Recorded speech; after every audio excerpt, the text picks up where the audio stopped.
Positive energy all the time. Let's get it popping. Good to see you all. Rep your city, rep your city. You know how we do. Represent your city. Everybody on Facebook, both of my Facebook accounts, I'm representing Chicago, Illinois. Everybody on Twitch, Kick, and YouTube, I am representing the city of Chicago. We got Greensboro in the building. We got Indianapolis in the building. We have Pittsburgh in the house.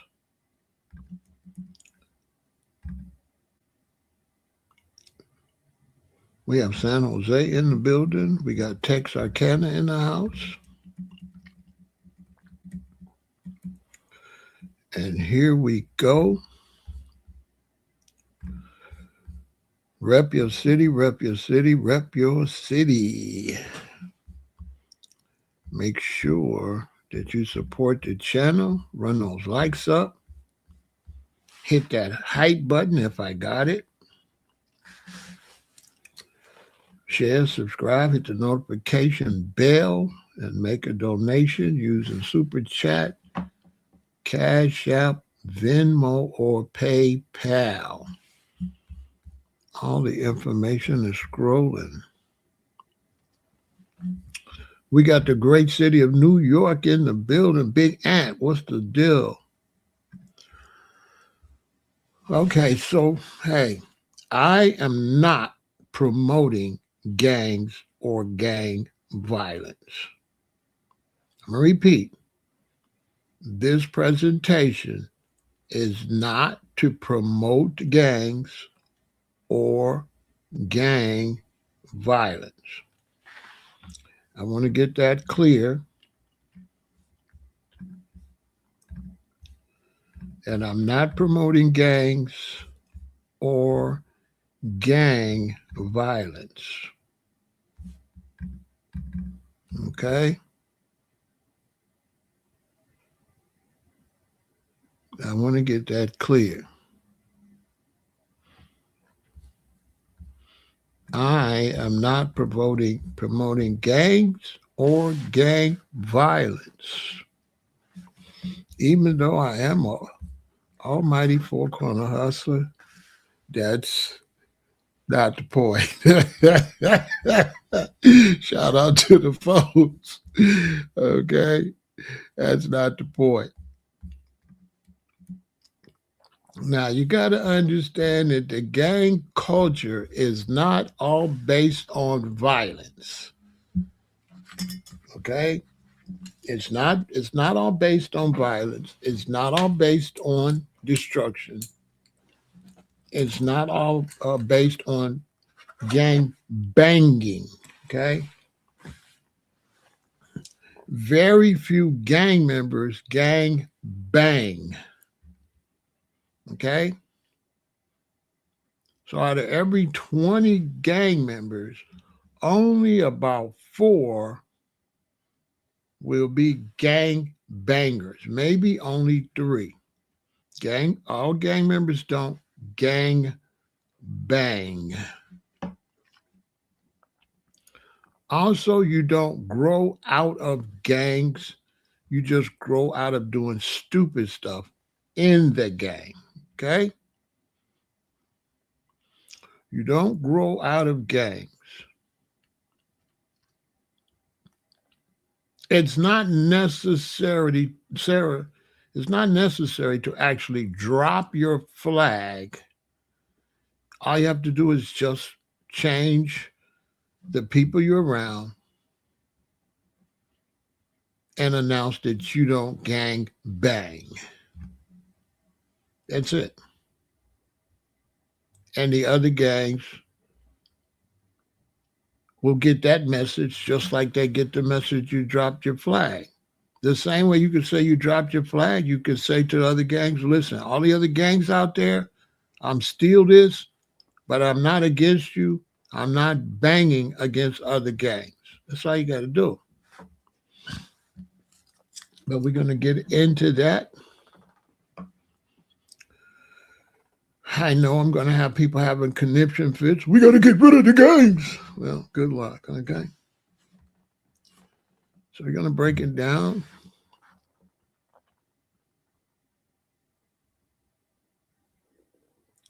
The hate you gave little infants F's everyone.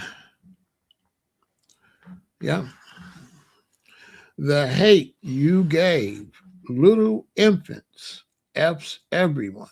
That is what thug life means.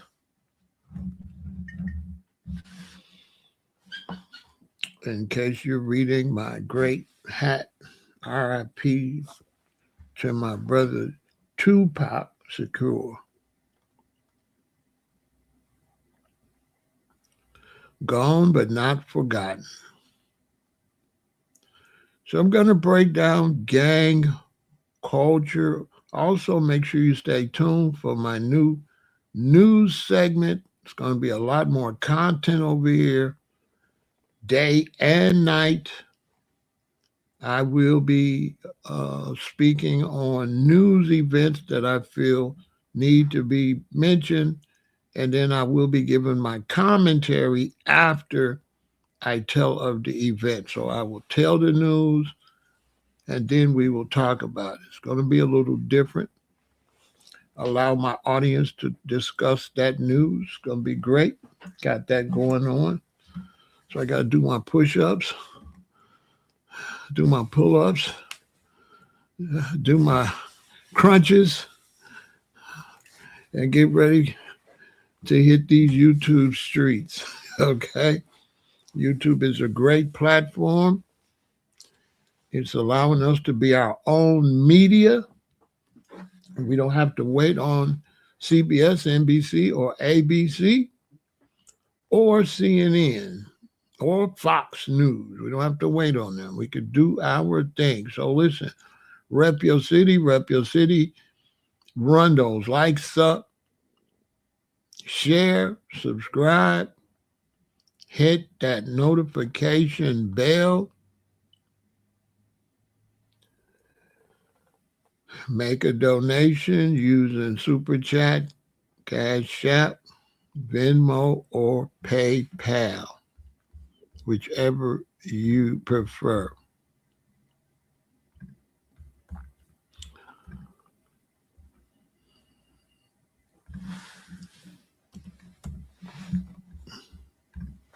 You dig.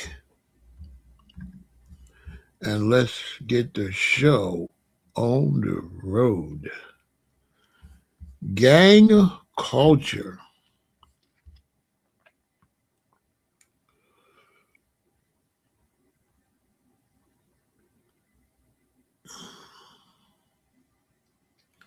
I have to start out by talking about Chicago first. In Chicago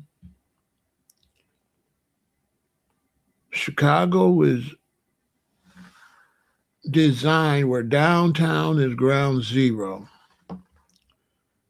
So if you go north of downtown, you're on the north side. If you go south of downtown, you're on the south side. And it goes from 1 south to 127 south. And it goes from 1 north to like 60,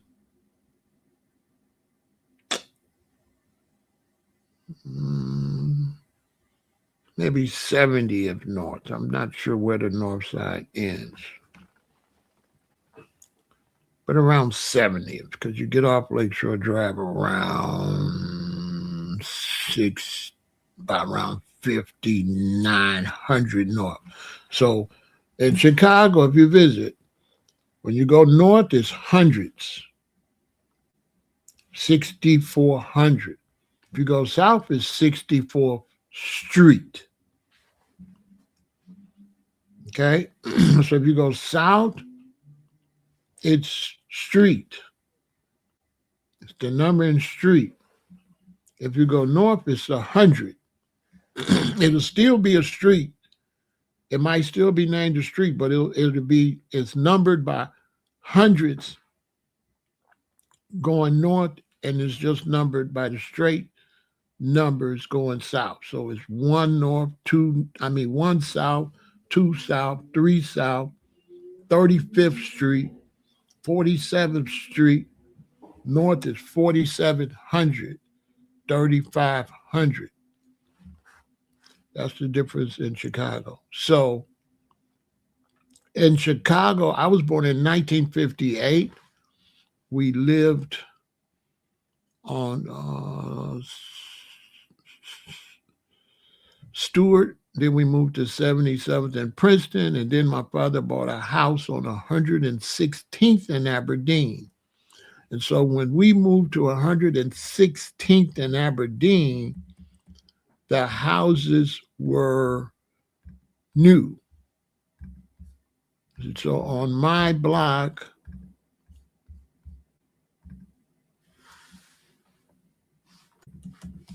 they were building the houses on my block. So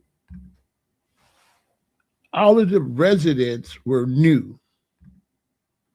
All of the residents was new on my block because the homes were new.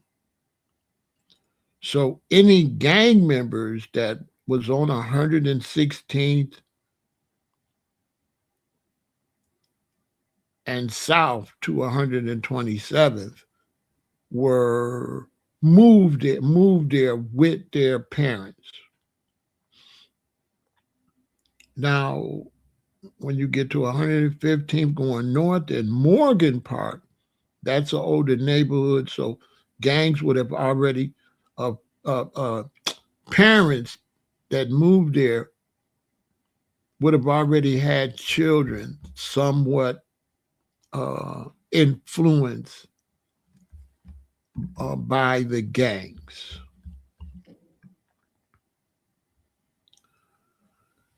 My earliest remembrance of gangs was probably third grade. Probably. I remember us getting out of school and all the children was afraid because there was a rumor that the El Toros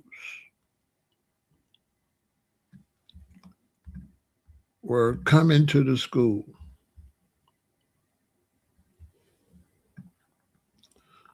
Now, the crazy thing about that story is once I got older, I never heard of the El Toros. Imagine that. There was no El Toros that I know about. So I don't know what that was about. Maybe as a little kid, maybe there was a gang called the El Toros. Isn't that crazy? But we was terrified.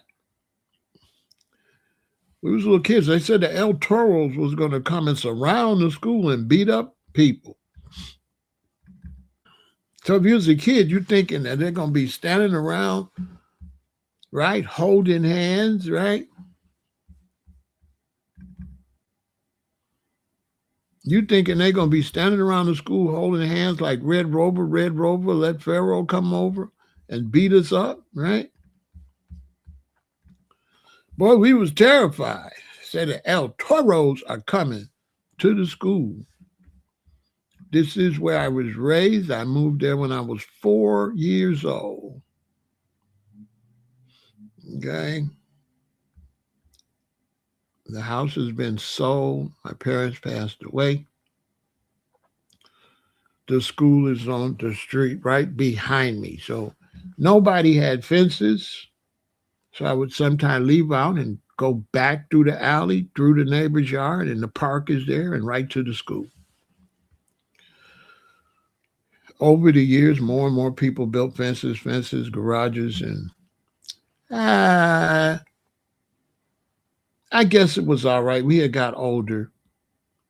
a good thing they didn't have when we was young because we played hide and go seek and we ran between all these houses. You know, you would hide behind houses and in between houses and bushes and cars. So it was a great childhood to just be able to run all between the houses and everything. No neighbors would say nothing except maybe Mr. Thurman. Yo, get off my yo, stop running. You know, maybe Mr. Thurman. I don't think Miss Stokes would say nothing because I always hid on side of her house. But the gangs began to move and grow south. Now, when I was young, the gang on the south, in the hundreds, Chicago, were called the Lynchman Suricon Gangsters. The Lynchman Suricon Gangsters. I don't know. Well, I kind of do know. Um, they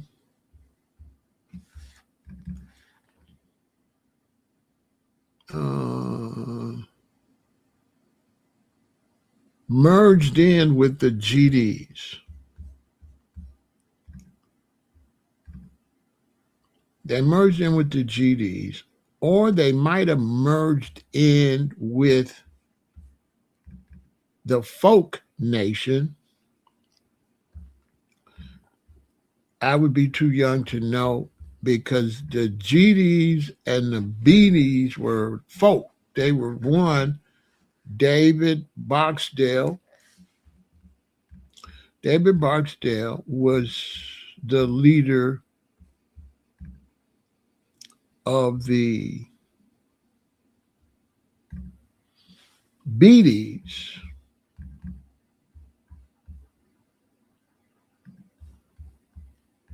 Right? Rest in peace to David Barksdale.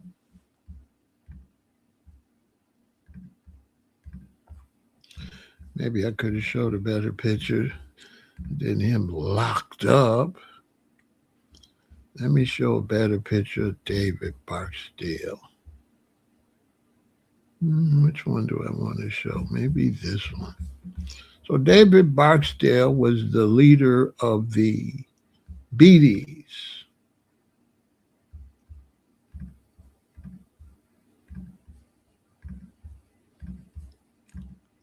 And Larry Hoover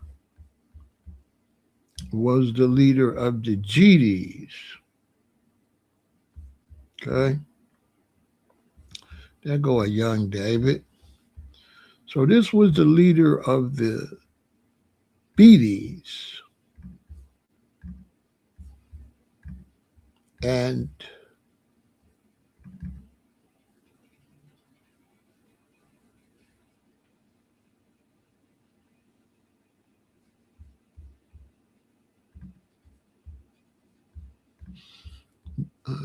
Larry was the leader of the GDs. They considered him like two kings.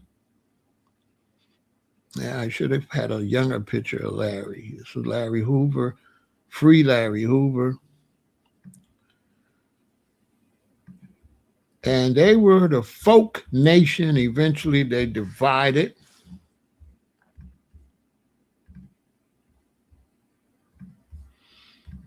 Right? And became two different nations. Okay?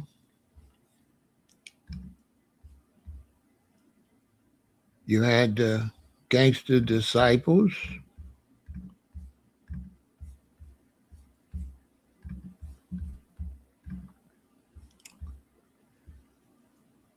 Who were basically under the rakes, the pitchfork.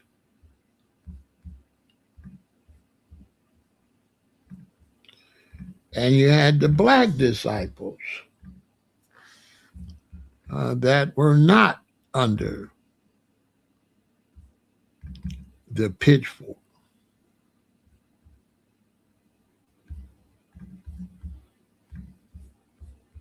Right?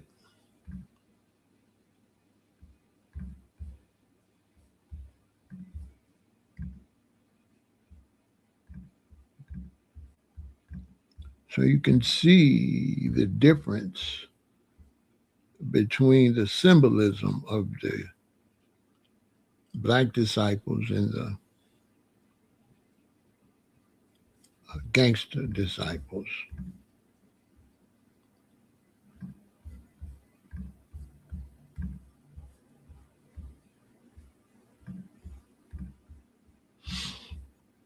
Right? It was under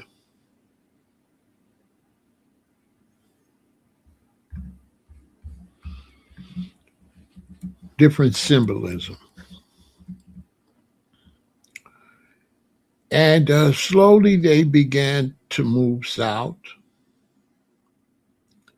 out to the wild hundreds. That is the Star of David.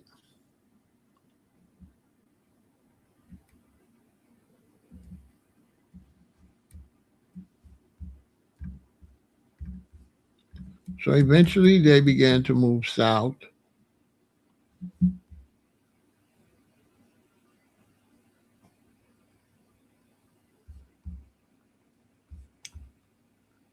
into the wild hundreds.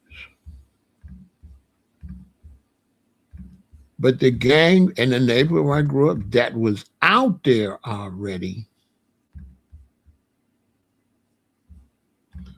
was the Black Stone Rangers. That's what we called them at that time. They were called the Black Stone Rangers. Later, they just became the Black Pea Stone Nation.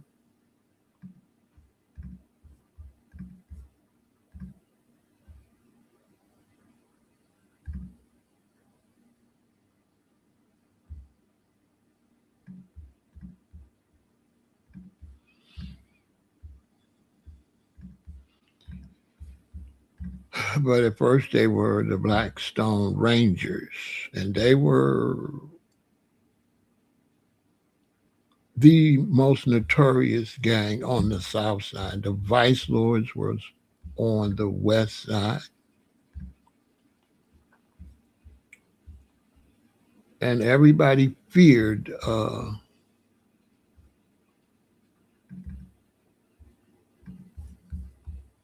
the Black Stone Rangers.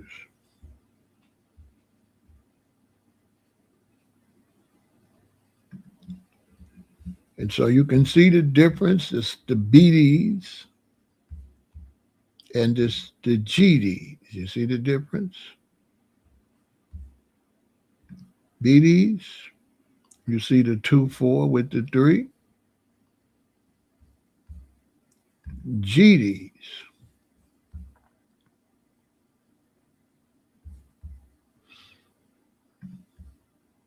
And as I said,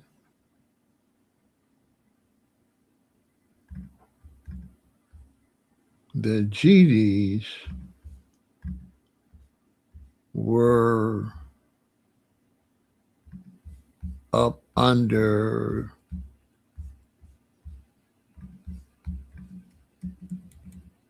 what they call the rakes.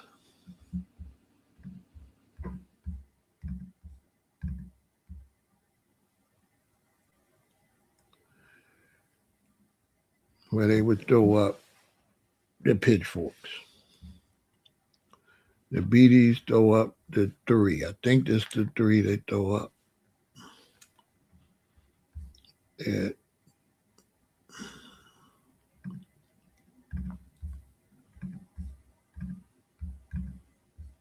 Blackstone was on the 5.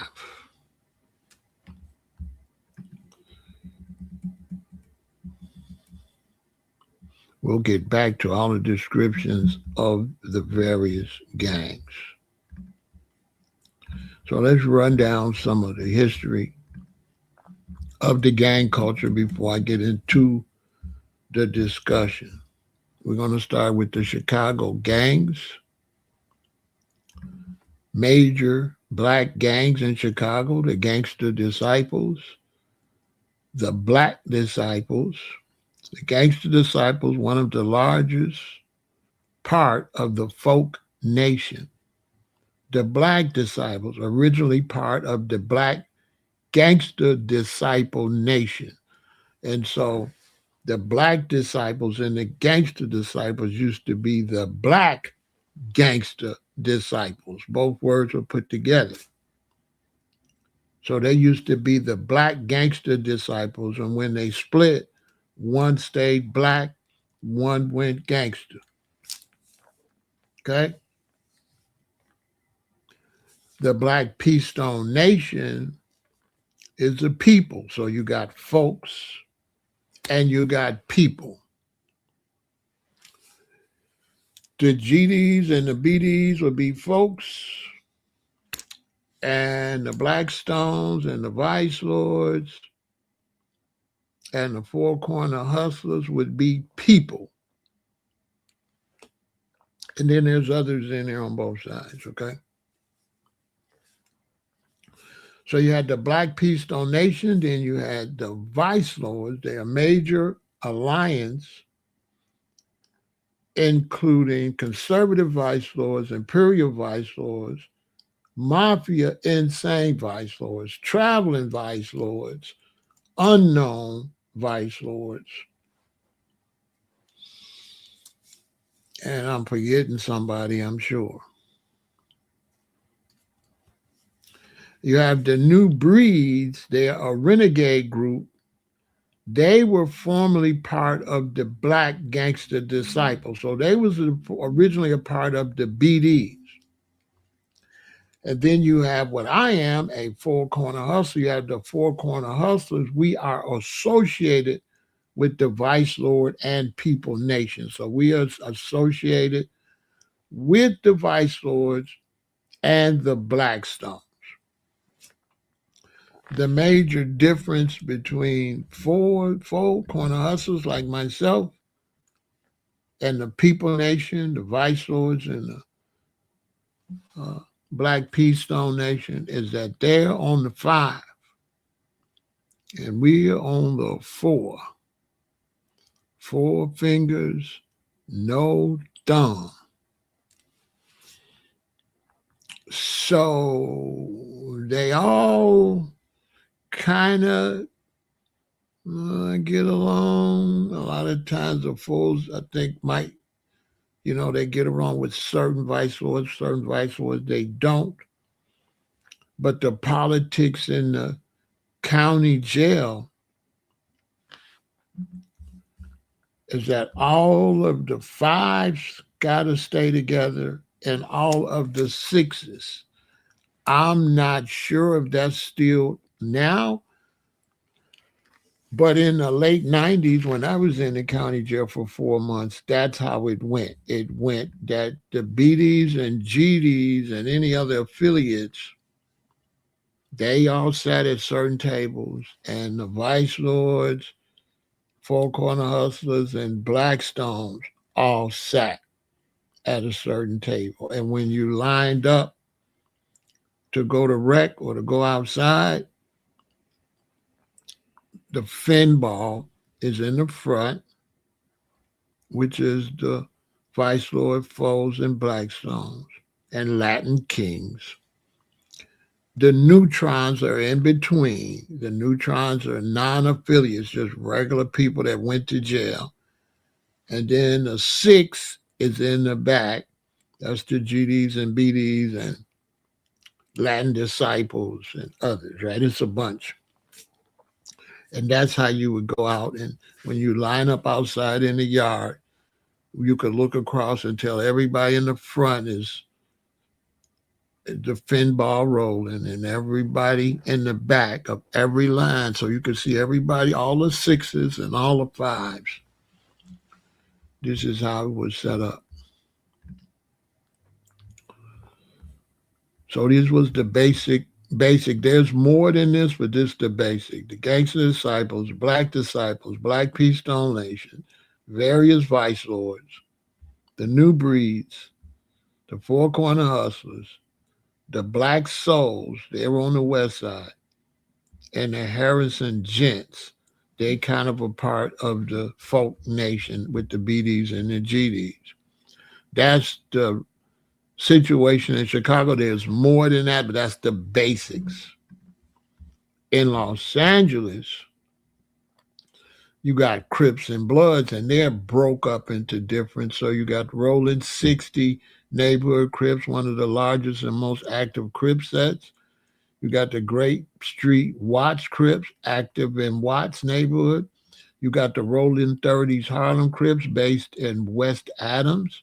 You got the Kelly Park Compton Crips, a prominent Compton-based set. You got the Nutty Block Compton Crips, active in Compton. You got the Southside Compton Crips, active in Compton. You got the Venice Shoreline Crips, located in the Venice Beach area. And you have the Insane Gangster Crips, a major national level Crip gang. Now, there's more than that to the Crips, too. Respect to the Crips, I don't have all the information. I don't want to guess, but there's more. There's some I know, but unless I can have it written down and find it thoroughly documented, I don't want to, missay anything. And then you have the Bloods. And the major blood sets and affiliates, the Bounty Hunter Watts Bloods, one of the largest and oldest blood sets in Watts, the Crenshaw Mafia Gangster Bloods, based in Crenshaw District, the Cedar Block Pyroos, based in Compton. Now, Pyroos and Bloods are not the same, but they kind of they on the red. They're all on the red. Well, really, the Pyroos is on burgundy, I think. So you got the Cedar Park, you got the Cedar Block Pyroos, you got the Elm Street Pyroos, you got the Fruittown Pyroos, you got the Mob Pyroos in Compton. Those are all in Compton. Cedar Block, Elm Street, Fruittown, Mob is in Compton. Treetop Pyro, and you got the Black Peastone Nation in Cali. And they were started by a Blackstone that moved to California, right? So a Blackstone that moved to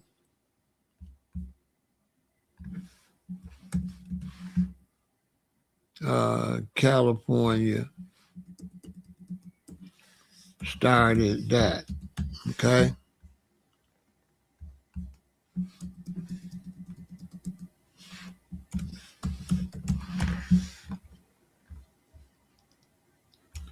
Okay. Shout out to the brother P. Rogers.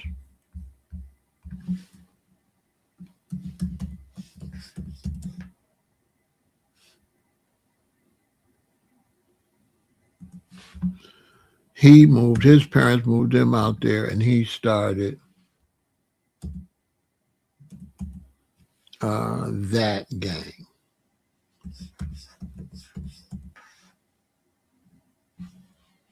Okay.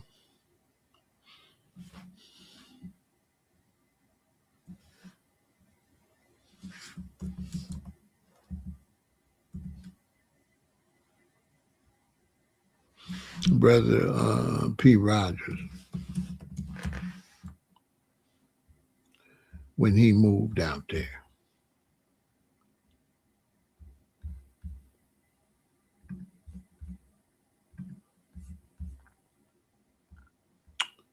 Okay, so that's the basic information on that.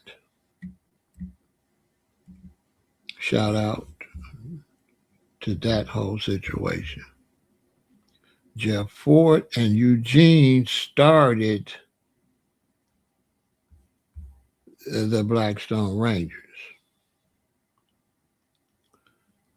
We will get to that later.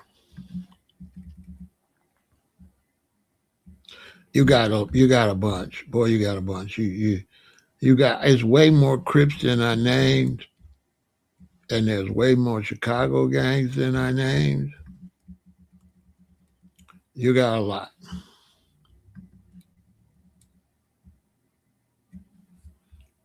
So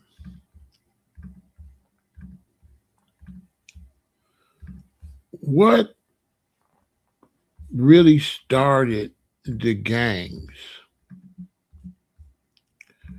Now, the black gangs in Chicago originated primarily in the early 20th century as a response to racial violence and the need for protection. This also is the same thing happened in Los Angeles. The bulk of the growth of black gangs were to fight against white groups of races that were attacking black residents, okay?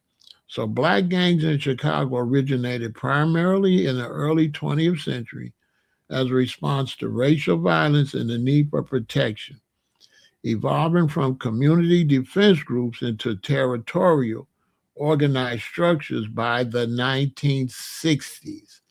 Following the 1919 race riots, these groups formed to defend black communities from white intimidation. Key gangs like the Black Disciples and Gangster Disciples emerged later in the 1950s and 60s. Now, I seen that firsthand, and the how I know that's true is my best friend growing up, who's like a brother to me, who's now like related to me because now he's my cousin's brother, because his father got my auntie pregnant. And so now him and my cousin, he was my best friend. My cousin was like my little brother, and now they're brothers.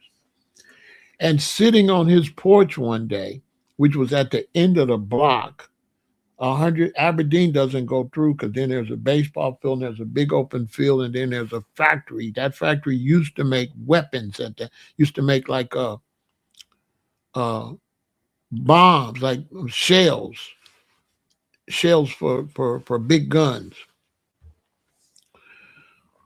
I don't think they put the gunpowder in them, but they made the metal for them. So they made the metal. You know how you see a big old bomb metal? That they made that at that factory. So back then we were here, boom, boom over there, right? And so sitting on his block, it's the end. It's a turnaround. It used to be a turnaround there. Now it's a street there where you could drive there, but that field is still there in the baseball field where they built the school. And one day we seen a bunch of brothers, young. We seen some guys that was about 2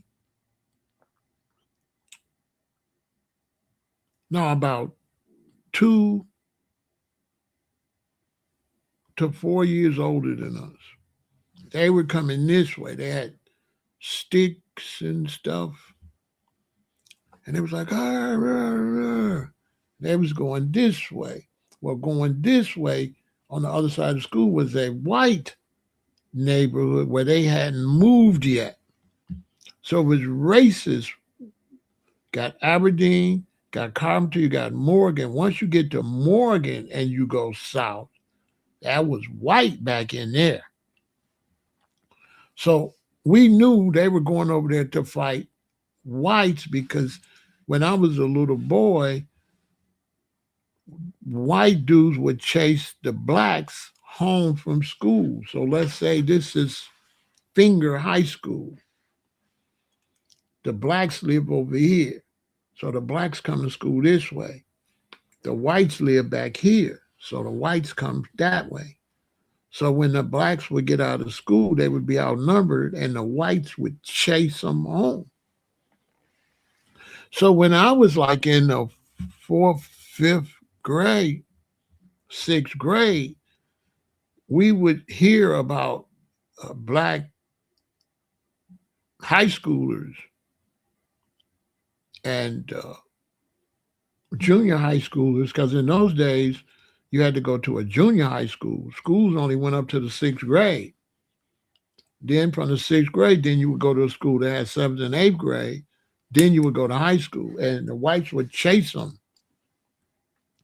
And then they got to the point they would run home.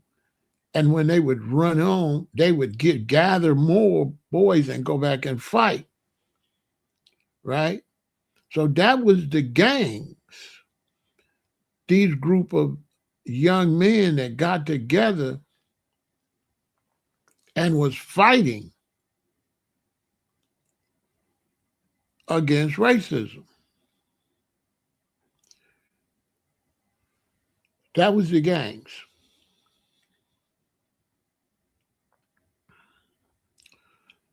In LA, the same way. Right? And so the gangs basically started from blacks getting together during the race riots. Right? 1919 to 1950s, following the Great Migration and the 1919 race riot, initial groups emerged to protect black neighborhoods from white gangs, because the whites had gangs. They had motorcycles, they had gangs. I'm just not covering the white gangs. I'm just covering the black gangs. I'll do part 2. I'll talk about the white gangs that started earlier. They started in the 1800s. Okay? I'm just covering the black gang culture. The white gangs went away and pretty much just turned into hate groups and motorcycle gangs. The 1950s through the 60s, gang became more organized. The Devil's Disciples was formed in 1958. That's the year I was born. In areas like Hyde Park and Inglewood, which the rest of Chicago wasn't developed yet. So this is what we call not the low end, but this is down south. Black Star moved. This is like towards downtown, like the middle, because downtown is 1 and Hyde Park is like 55th, right? So my generation is the one where they start building houses further south. Our parents worked hard, moved out of apartment buildings and bought these new homes. So the Devil's Disciples was formed in 1958. That's the year I'm born, in areas like Hyde Park and Inglewood, with David Barksdale taking leadership. Simultaneously, others arose to navigate systematic racism and the lack of resources. Now, many brothers deep in the gang say that one of the reasons that GDs and BDs split, and this is allegedly, they said that when David Barksdale went to prison, he started reading the Bible. And he started reading about King David, which makes sense because his name was David. And once he started reading about King David, he didn't want to be a devil disciple, and he didn't want to be under the pitchforks, right? He didn't want to be under the rakes. That's why I'm a vice lord. That's why I'm not a GD. All my friends were GDs. All my associates I hustled with was GDs. But I didn't want to be under the devil. I didn't want to throw up the devil's pitchfork. I didn't want to be a devil's disciple. And BDs wasn't around no BDs. I was around all GDs, who was pretty angry at me when I became a four-corner hustler. Man, Pharaoh, you bogus, man. You supposed to be GD. I'm like, I can't never gonna be GD, bro. Y'all throwing up the devil. That's not gonna happen. So legend has it that was one of the big reasons they split in the penitentiary, because David was reading the Bible and he started thinking about King David, and he didn't want to be under the rakes. He wanted to be under the Star of David. You understand? So he say, my grandmother moved on 43rd in Princeton the mid-50s. She said they couldn't cross 63rd until the mid-60s. Exactly. Exactly. Right? So 1960s through 1970, mergers, major alliances formed, such as the 1969 merger of the Gangster Disciples led by Larry Hoover and the Black Disciples led by David Barksdale to create the Black Gangster Disciple Nation. Public housing. From the 1970s onward, public housing projects became major turf battleground for drug trafficking.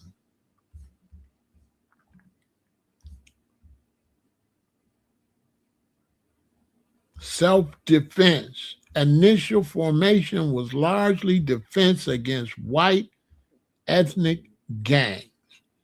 Systemic factors, social, economic, and systemic racism in Chicago facilitated the growth of these groups as a survival mechanism. Organization. Over time, these groups evolved from neighborhood cliques into highly structured territorial and criminal organizations, later leading to intense long-term rivals over territory. Now we're going to get back to Los Angeles. Let's deal with Chicago gangs becoming violent. One of the factors that caused the violence is the projects. They had project buildings, and these project buildings would be these tall buildings full of people. It might be three in a row. It might be four in a row on Wentworth on State. And there might be one group in two buildings and another group in the other two buildings.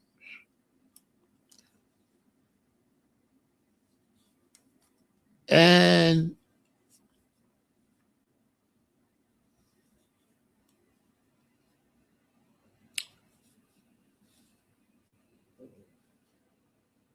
there was a battle for money and customers and clientele.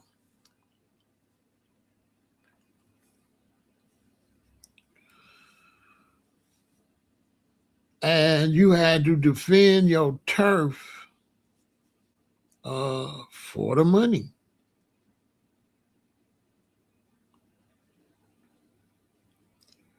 So it wasn't just drugs. They say, oh, they was fighting over the money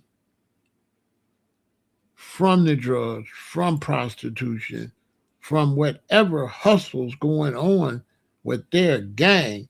They had to protect their interests from the other gang because white America was not letting black America make no money. They don't want to tell that part. They was keeping us in lower positions, jobs where you could get a job and do all right. You could get a good job and buy a home and stuff like that. But what they don't tell you is that's always limited. There has never been in America enough jobs for everybody. But they make you think that. But if you go to any job that's full capacity, can they hire another 200 people? No. And so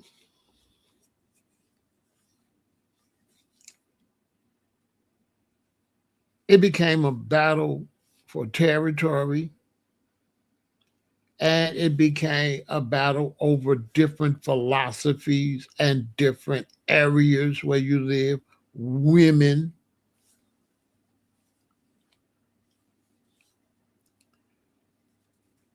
And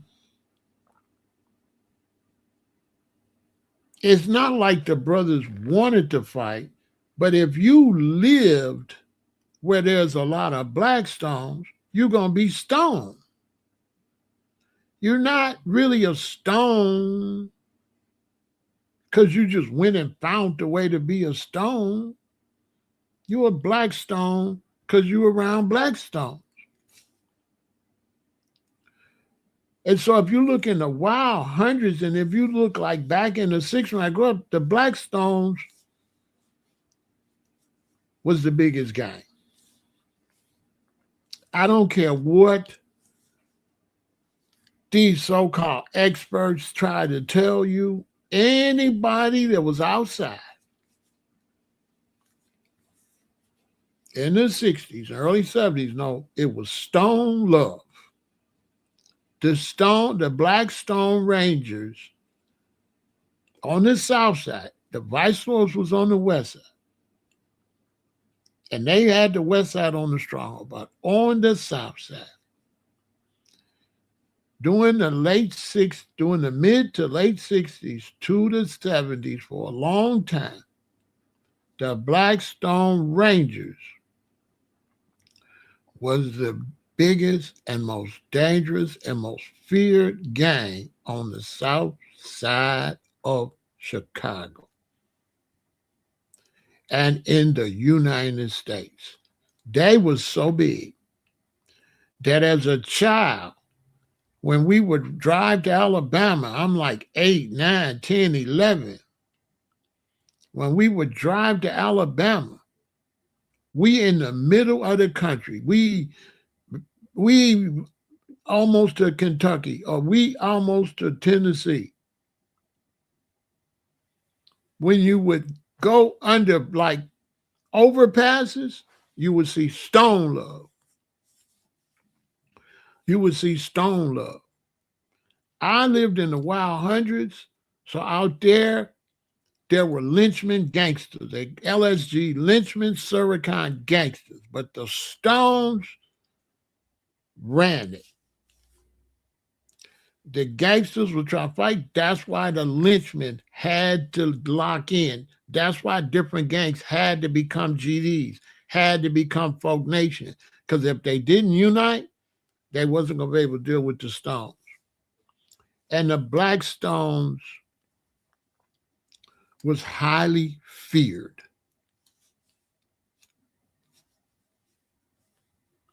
As a youth, 5th, 6th grade, so we was terrified of the Blackstones.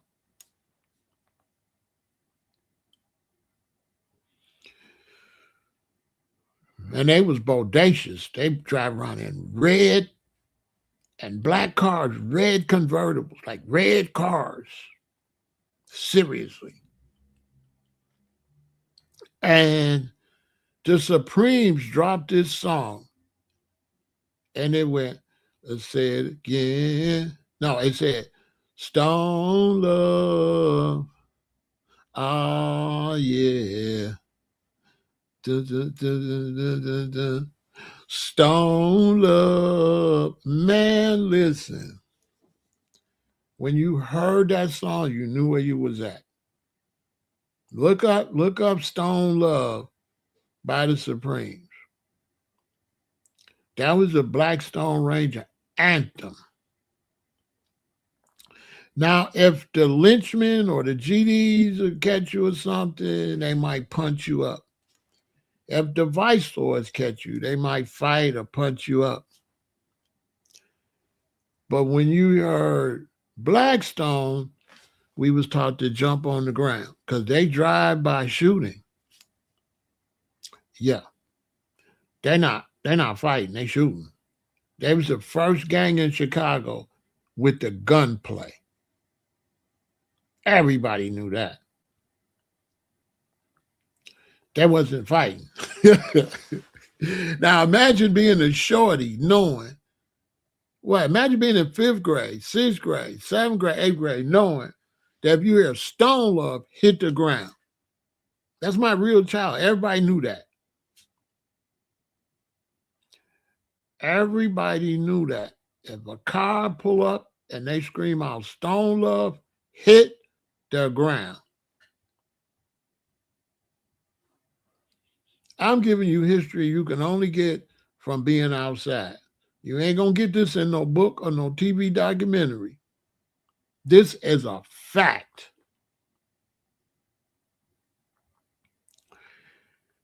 And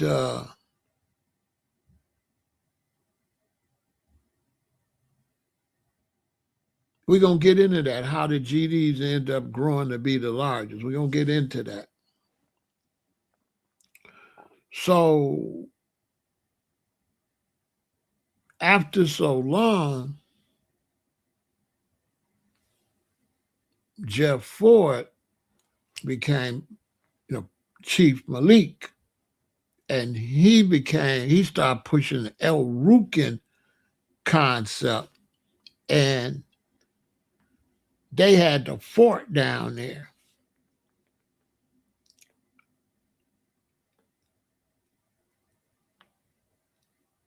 And one of the reasons the Blackstones, the GDs, I'm going to answer that now. One of the reasons the GDs and them became bigger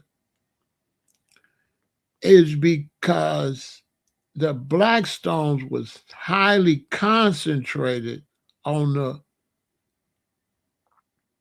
low end, but the project building was breeding gangs. Right? So if you live in a neighborhood in an apartment building, right? And you're trying to spread gangs, right?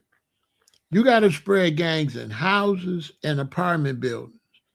So you don't got enough. And then if we live in houses, I got to catch you outside. You got to come outside. The reason the Folk Nation grew, because they was in project buildings. So all of the youth in the project buildings can't escape the gangs. See, if you live in a house, you can dodge the gangs. If you live in a regular apartment, you can dodge the gang.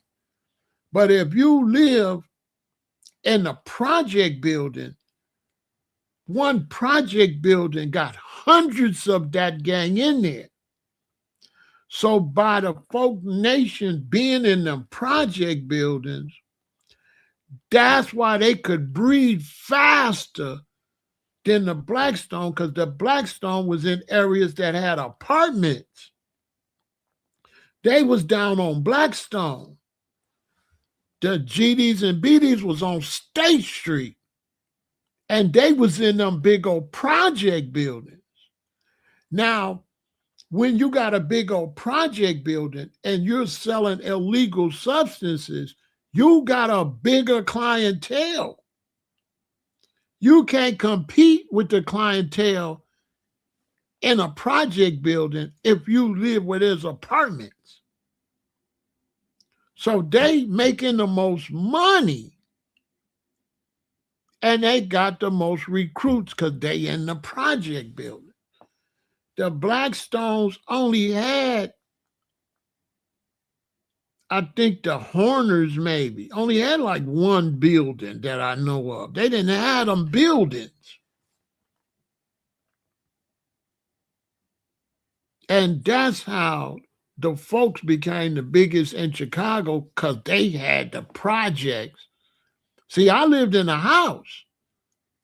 So the Lynchmen and the Blackstones can't catch us, right? They gotta wait and try to catch us outside. And if you're outside and I see Harold in them, or I see some Stones,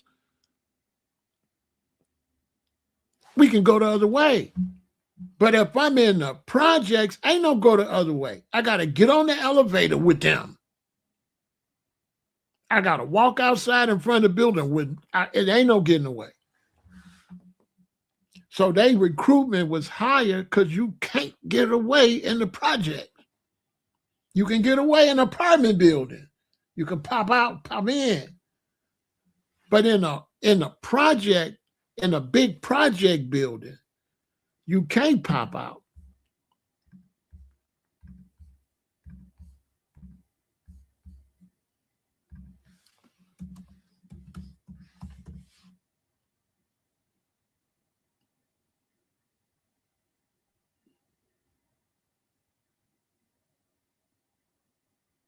You can't pop out and pop in.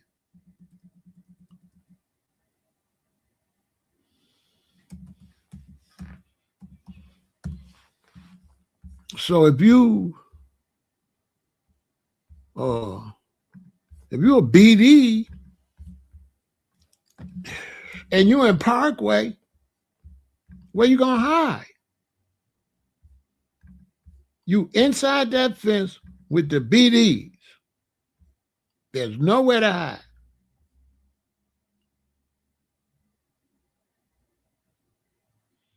There's nowhere to hide.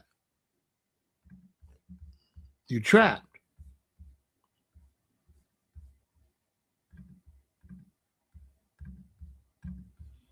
Where you gonna hide?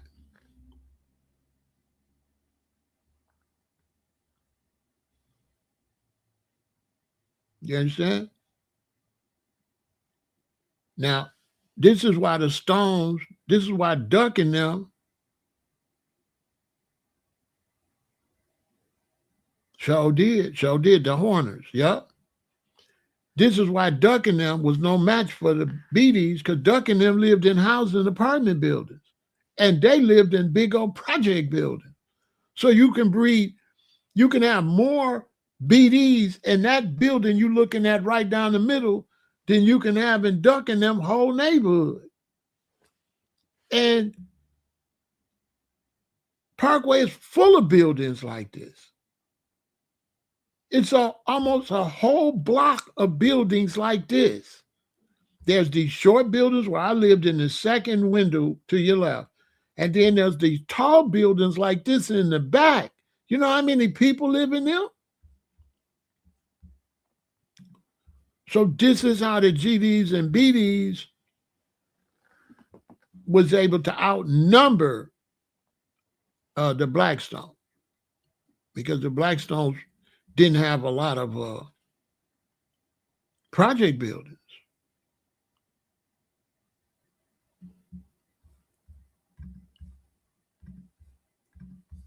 This is how they was able to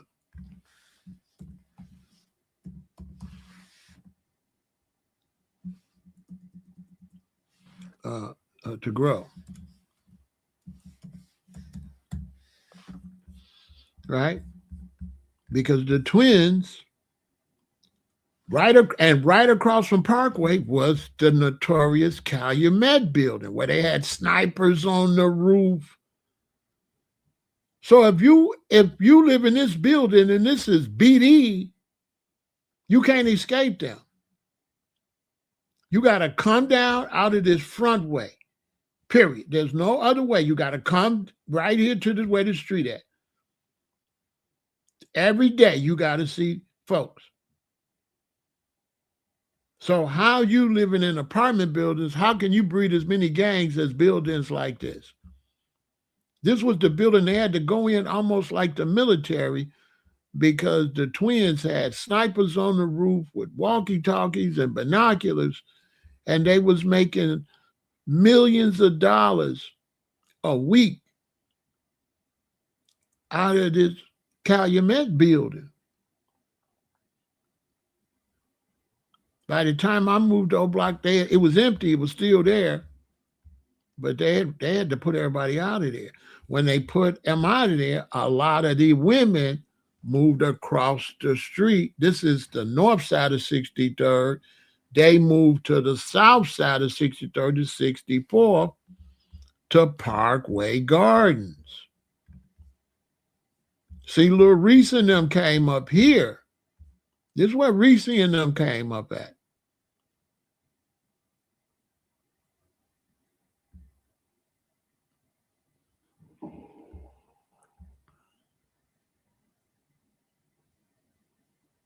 And I think the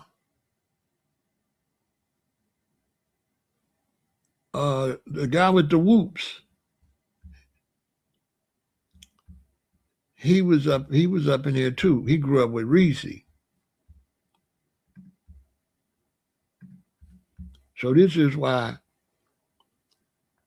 the GDs and BDs expanded tremendously, because of all the project buildings. I'm talking about a lot of buildings. in the city of Chicago.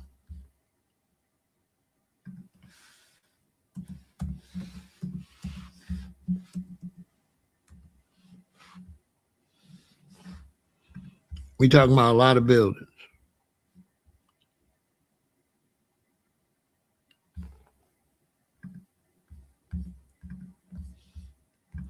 in the city of Chicago.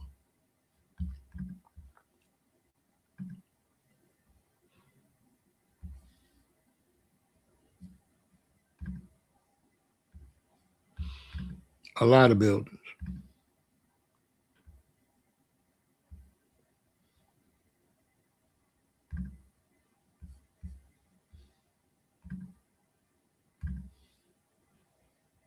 And this is how one gang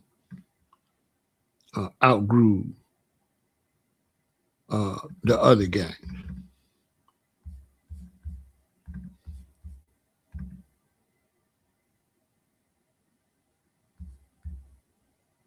Right.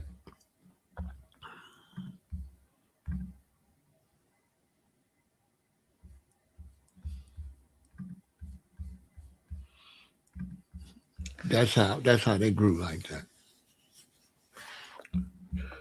Shout out to OD. OD used to be running around. This is what they named O Block after. They unalived them when I moved. When I moved, they unalived, and seeing him every day like that outside, managing the gangs. He did a good job. I forgot the other OG that was older than him that was really in control before him.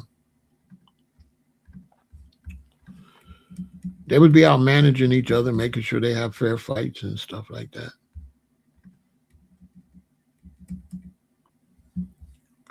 Now in Los Angeles,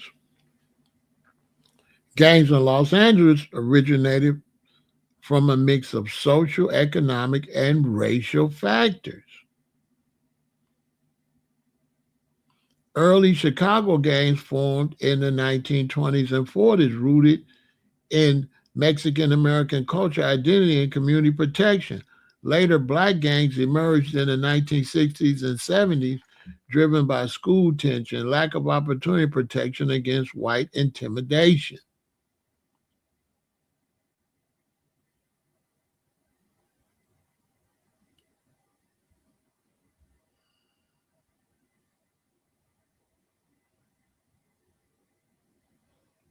So in the 20s and 40s, you had Chicago gangs out there. Now you say, well, how was Chicago gangs out there? Because dudes was in gangs and went to the military and got out the military and lived in different cities and was still gang banging.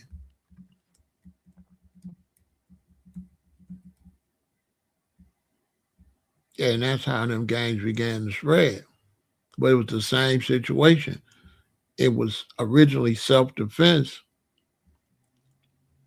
In LA, the Crips and the Bloods, they had to unite because the white dudes would come back from the Navy and beat up blacks. And so they got together to defend themselves against racism. All the black gangs and Hispanic gangs was formed to fight against racism, against being attacked by whites, against like KKK Nazi type mentality. That's how all those gangs started. Even when you go all the way back to Al Capone and them, the black gangs was trying to make a dollar and not get pinched or squeezed out by the Italian mobsters and the Irish mobsters.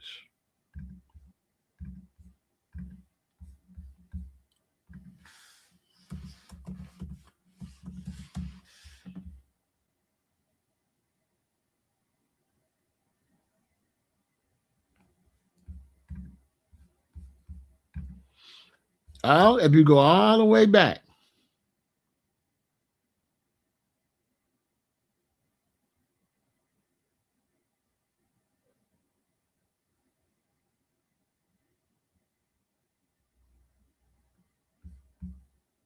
that the black gangs formulated fighting these kind of dudes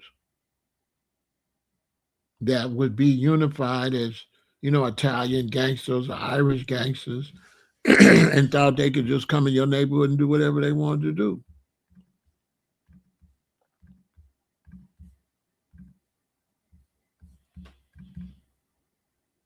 And so the black gangsters was like, no, it can't go like that. It can't go like that. Much respect to John. Go look up John Mushmouth.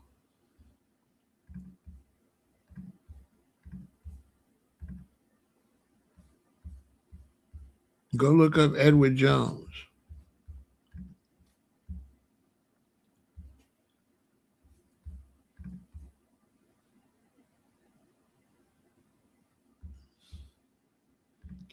They eventually got together and ran a lot of the black gangsters out of town and took their money from them because they had their little casinos. They was making too much money.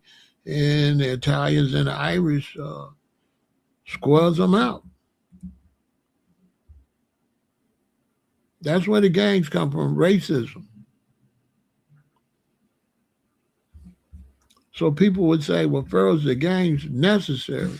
If you have a system where you got young men that's got to go out and hustle and do whatever to make money,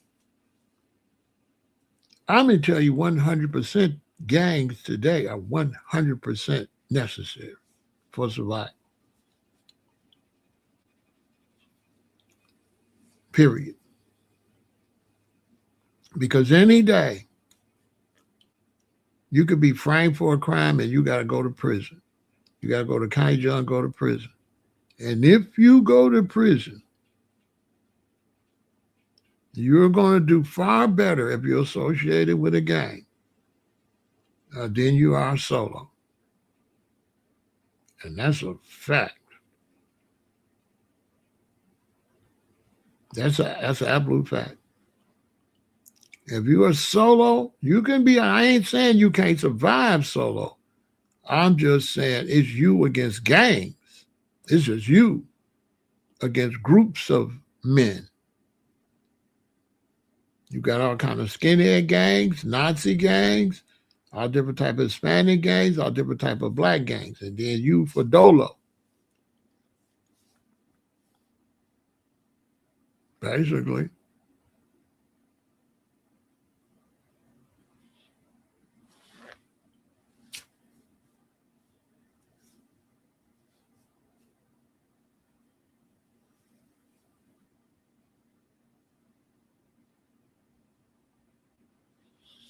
That's just how it is. And I know that I spent 4 months in the county jail. Now, I didn't join no gang for protection, but I was locked up with some vice lords. In my cell, it was two dudes in there. They was both vice lords. One of them was a Cicero insane. The other one was a four corner hustler.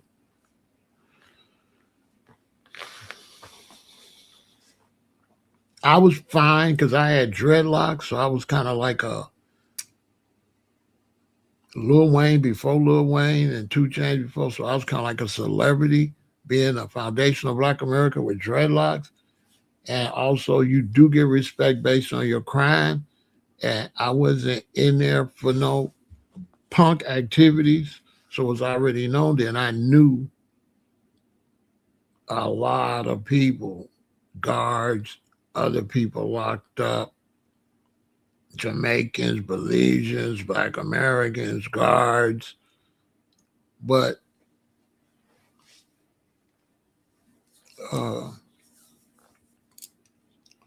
I just end up in the gang because of my name.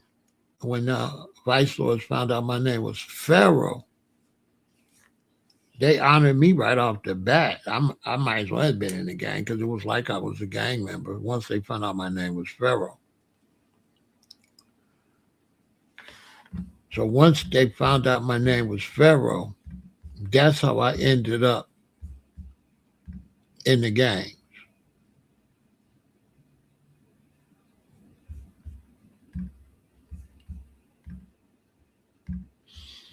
Basically, because the gang culture is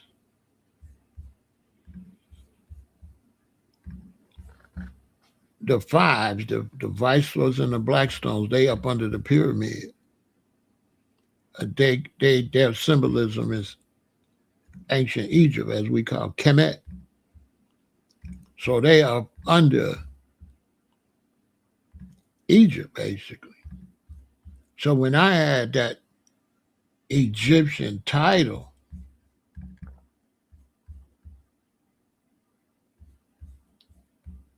I was highly honored because they was like, your real name, Pharaoh Joe? Because when I went in there, they're like, what's your name? I said, my name is, I said, Pharaoh. So they call me Pharaoh, Pharaoh, Pharaoh. They call me Pharaoh anyway. But one day when they called me to go to the bus to go to court, because I was in 26 in California, but my court appearances happened out by Harvey at the courthouse out there in Dalton, I think. No, I Dalton, whatever. The courthouse over out there. So I had to be called down to go to the bus, and they had to take me to court and bring me back to the county jail. I wasn't going to court to the county because there's a court there too, but I got busted out in the south suburbs, so I had to go there for court. So one day they called me, they said, Pharaoh, and the brother's like, your real name, Pharaoh? I was like, yeah. So all of those Blackstones and Vicelors started showing me their tattoos of their pyramids.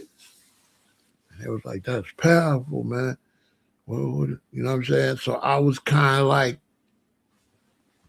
a Vicelor or a Blackstone anyway. It sounds crazy though, that's a fact. And then of course, they honored me and brought me in because it wasn't like I was in there.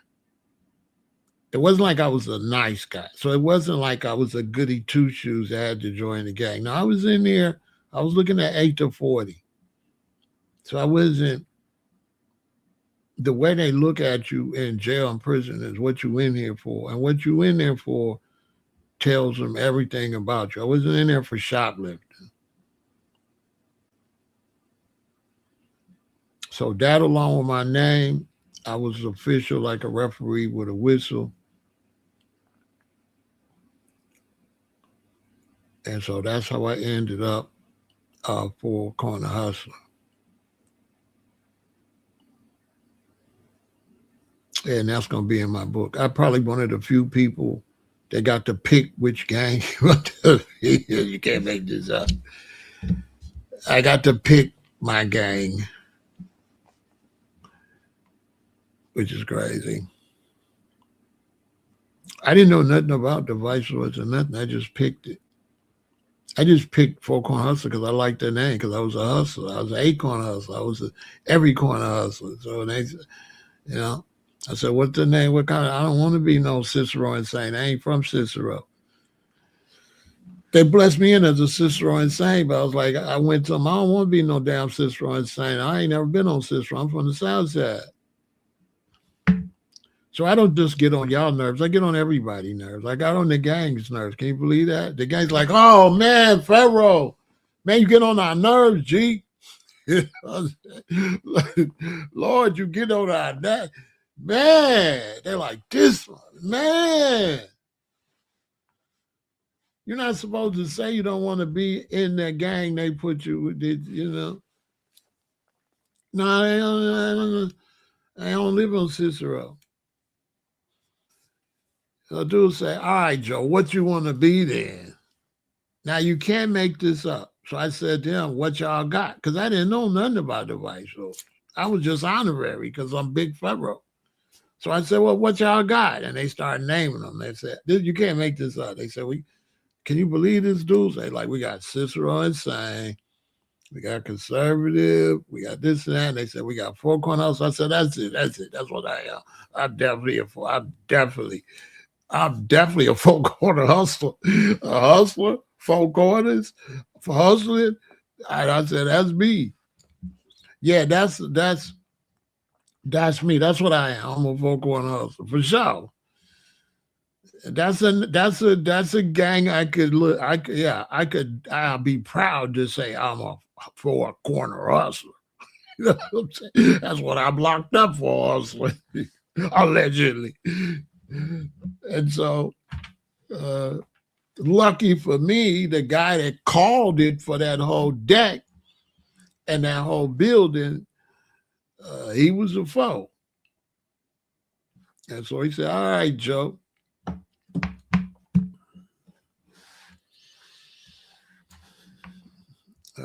So I talk about all that in my book. So yeah, that's how I got. I didn't know nothing about none of that.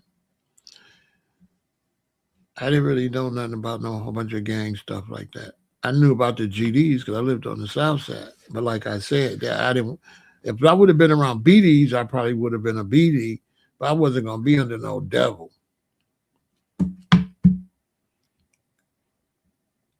And so the reality of gang culture is that gang culture comes from self-protection against racism.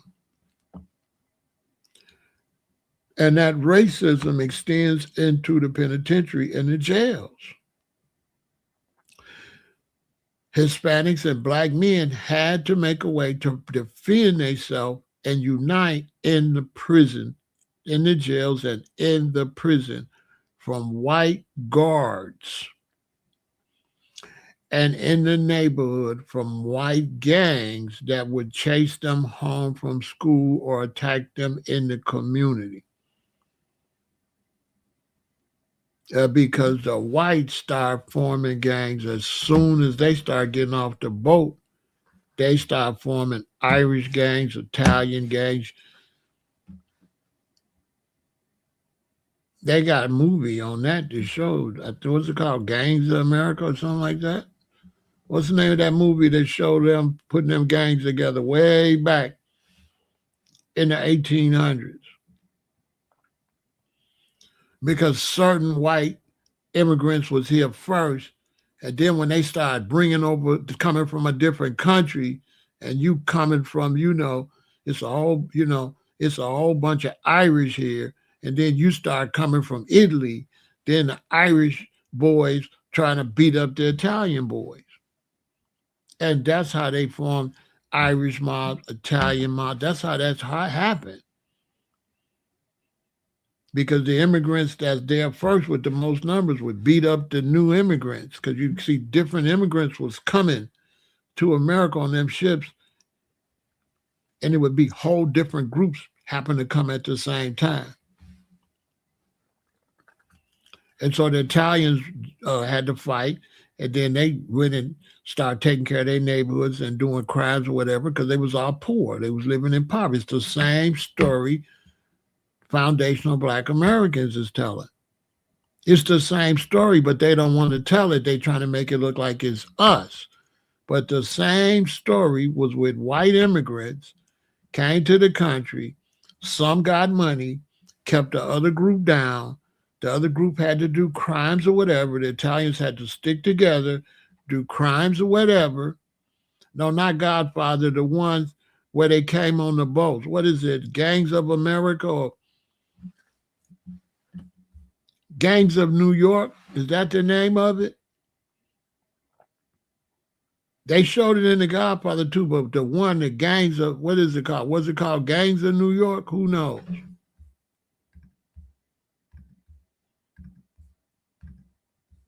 I think it was called Gangs of New York.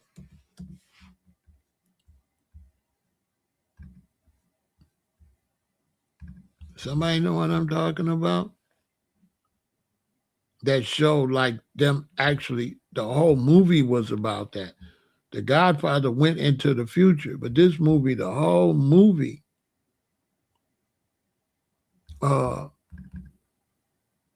was about that. Oh yeah, Gangs of New York. Gangs of New York, the whole movie show, that they had to come in. Look, America was born in the streets.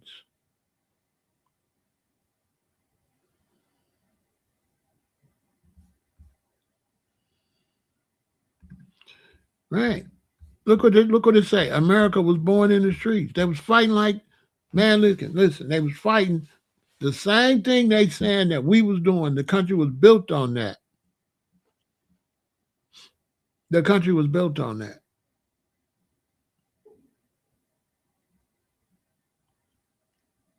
And they wasn't slaves. They was just underclass. We was slaves. So we was treated worse than any of them. Even though they all hated each other, even they fought each other, but they all was united in hating blacks.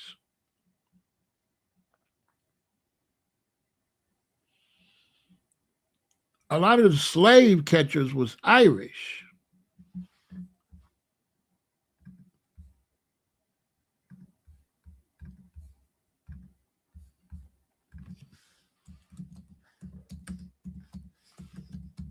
And that became the police.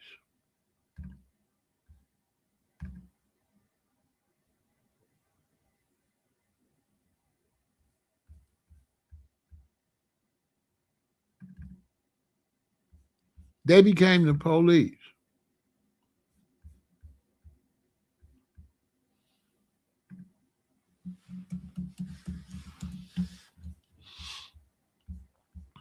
Real talk.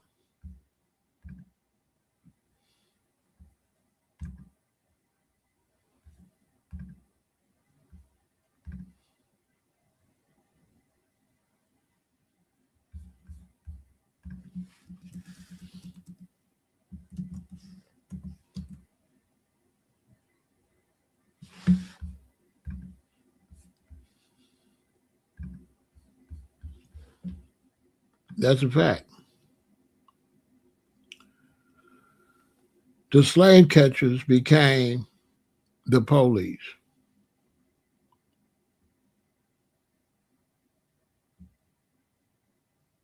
Look it up.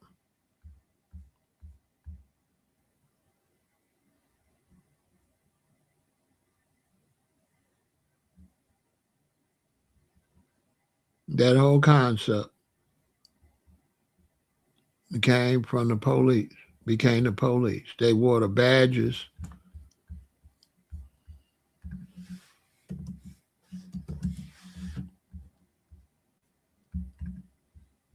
All that.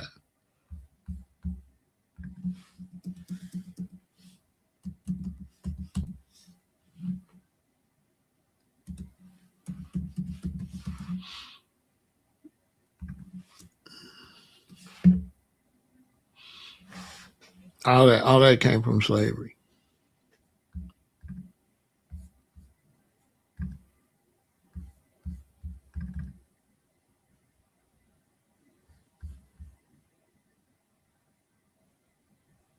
Ask somebody. They'll tell you.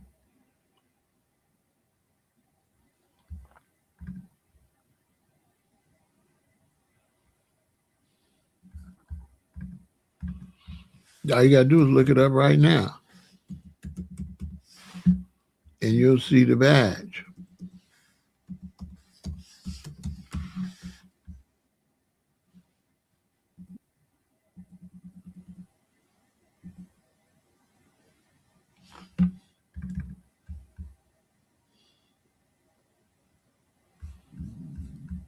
They're the same. They wear the same badges still today.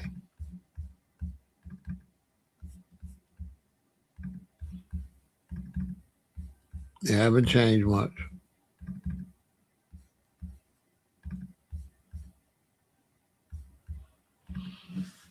So this is where the gangs really came from. They don't want to tell that, right? They don't want to tell that history.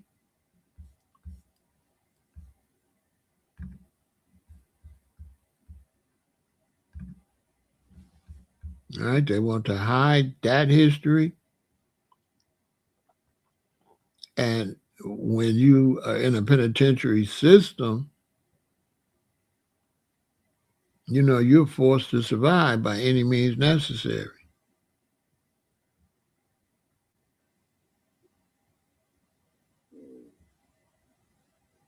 So now you mix that with a lack of education, substance abuse, you got a mess.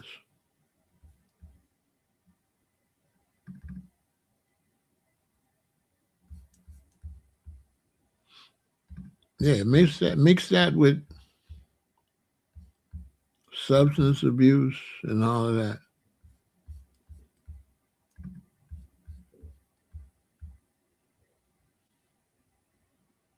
And you got a mess. That's where the gangs came from. They was fighting to survive. So, and they fought so much that by the time I got in high school, they had cleared the way for me.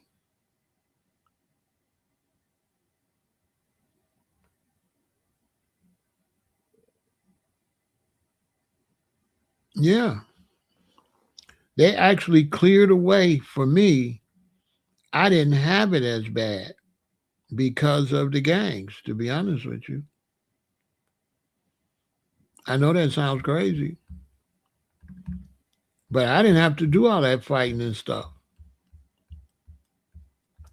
My parents took me out of a public school in the sixth grade, sent me to a Lutheran school where the seventh and eighth grade was in the same class, the fifth and sixth grade was in the same class. So now I done left a school where there's 26, 24, 25, or 26 children in two sixth grade classes. And that's just one of the schools. Then we had another school that had the same thing. So there's two classes of sixth graders, 20 some students in each one. And they sent me to a Lutheran school where it's like 10 or 10 or 12 seventh graders and 10 or 12 eighth graders all in one class. And you watch Happy Days with the Fonz? Yeah, this is 1970. So I'm going to school and there's greasers. They call them greasers there at the school.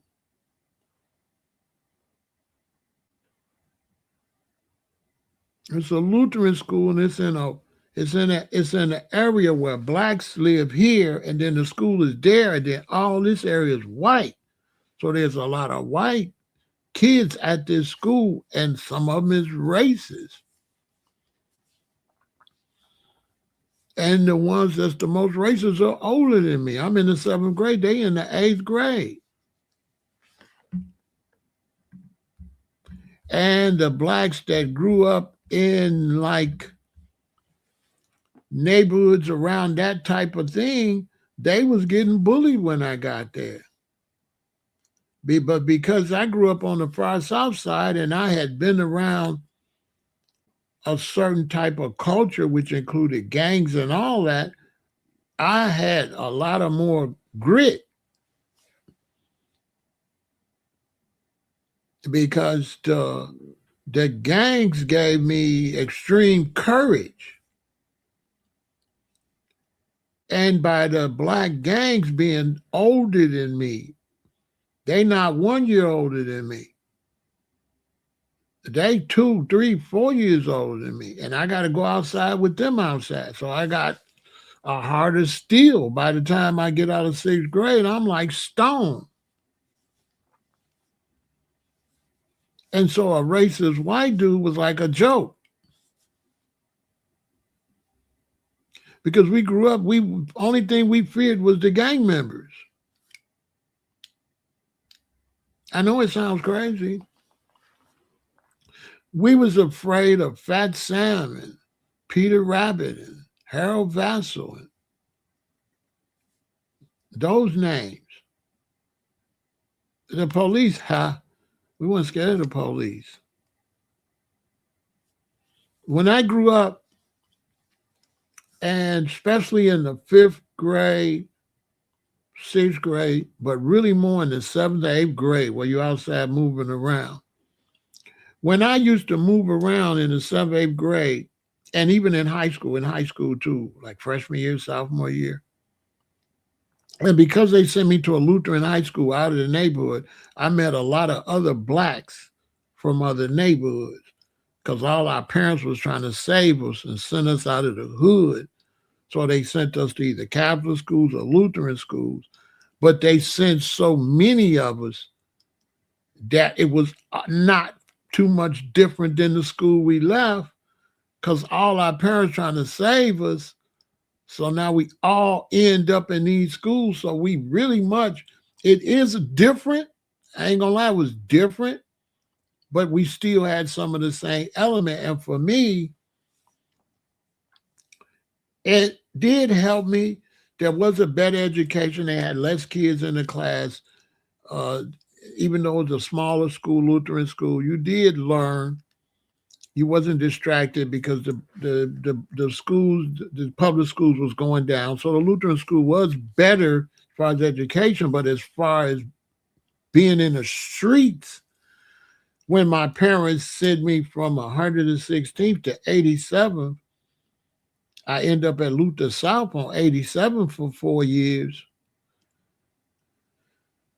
It kind of had a reverse because first I'm around all these white dudes and they got all of the illicit substances. And I'm a natural born hustler. I'm really good with math. I'm an entrepreneur, right? And I'm an opportunist. So I'm buying from them and bringing it to the hood. But more than that, I'm in Maple Park, so I'm growing up hanging around with all my friends in Maple Park. So when my parents try to save me and send me to Luther Sophomore 87, now I'm going to school with dudes that live by Oakdale Park on 95th and Halsted, by Princeton Park on 95th, which ain't no 35th Street from the project. So now my friends live in the projects. They live on 87th. They live on 95th. They live on 70 something. And I'm 16 and I'm driving. So now, instead of shooting dice as a little young Stu gambling, in the seventh grade and eighth grade in Maple Park, now I'm shooting dice all over Chicago. So as far as being a hustler, it made me bigger because it put me around bigger connections. Because now I'm with the white dudes and they got everything. I'm a young gangster, so I'm not having no problems with the white dudes. As a matter of fact, I'm so kind of gangster as a freshman that these senior white dudes, they clung to me. Because I was what you would, if you've seen me as a freshman, the only thing you would be able to compare me to today would be a rapper, and rap wasn't out yet. So I would have been compared to a rapper. I mean, it was rap, but rap wasn't nothing then. Nobody was listening to ho, ho, ho, ho, ho. So rap wasn't really nothing then. We thought it was whack. The only song we liked was Rapper's Delight. We did not like Curtis Blow and none of that. All of that in Chicago was like, what? Oh, no, we're not listening to that. You know what I'm saying? We're not listening to that. We listening to For the Love of Money, people will right? So by my parents trying to save me and sending me to Lutheran high school and all the other black kids sending their children to Lutheran high school. Now I'm over the whole city. I'm driving. I'm 16. I got a license. And now I'm at Perry Park. I'm at Paul Robeson Park on 87th and King Drive. I'm at the park on 87th King Drive. I'm on the park right there behind Cottage Grove, Perry Park. I'm at Oakdale Park on 95th and Halsted. I'm all in Princeton Park. So, like living in Maple Park, you got to look out for Fat Sam. You got to look out for this one. But now I'm in Oakdale Park on 95th. You got to look out for Span. Purvis Span, the blues man. The Spans had a big family. And the young Span was a problem. I'm in Princeton Park. I got to look out for this guy named Rico. No, Rico was in the park on 95th in Halsted. So now I don't got to just look out for Fat Sam and Harold Vessel. Now I'm in this park. I got to look out for Rico. I got to look out for Span.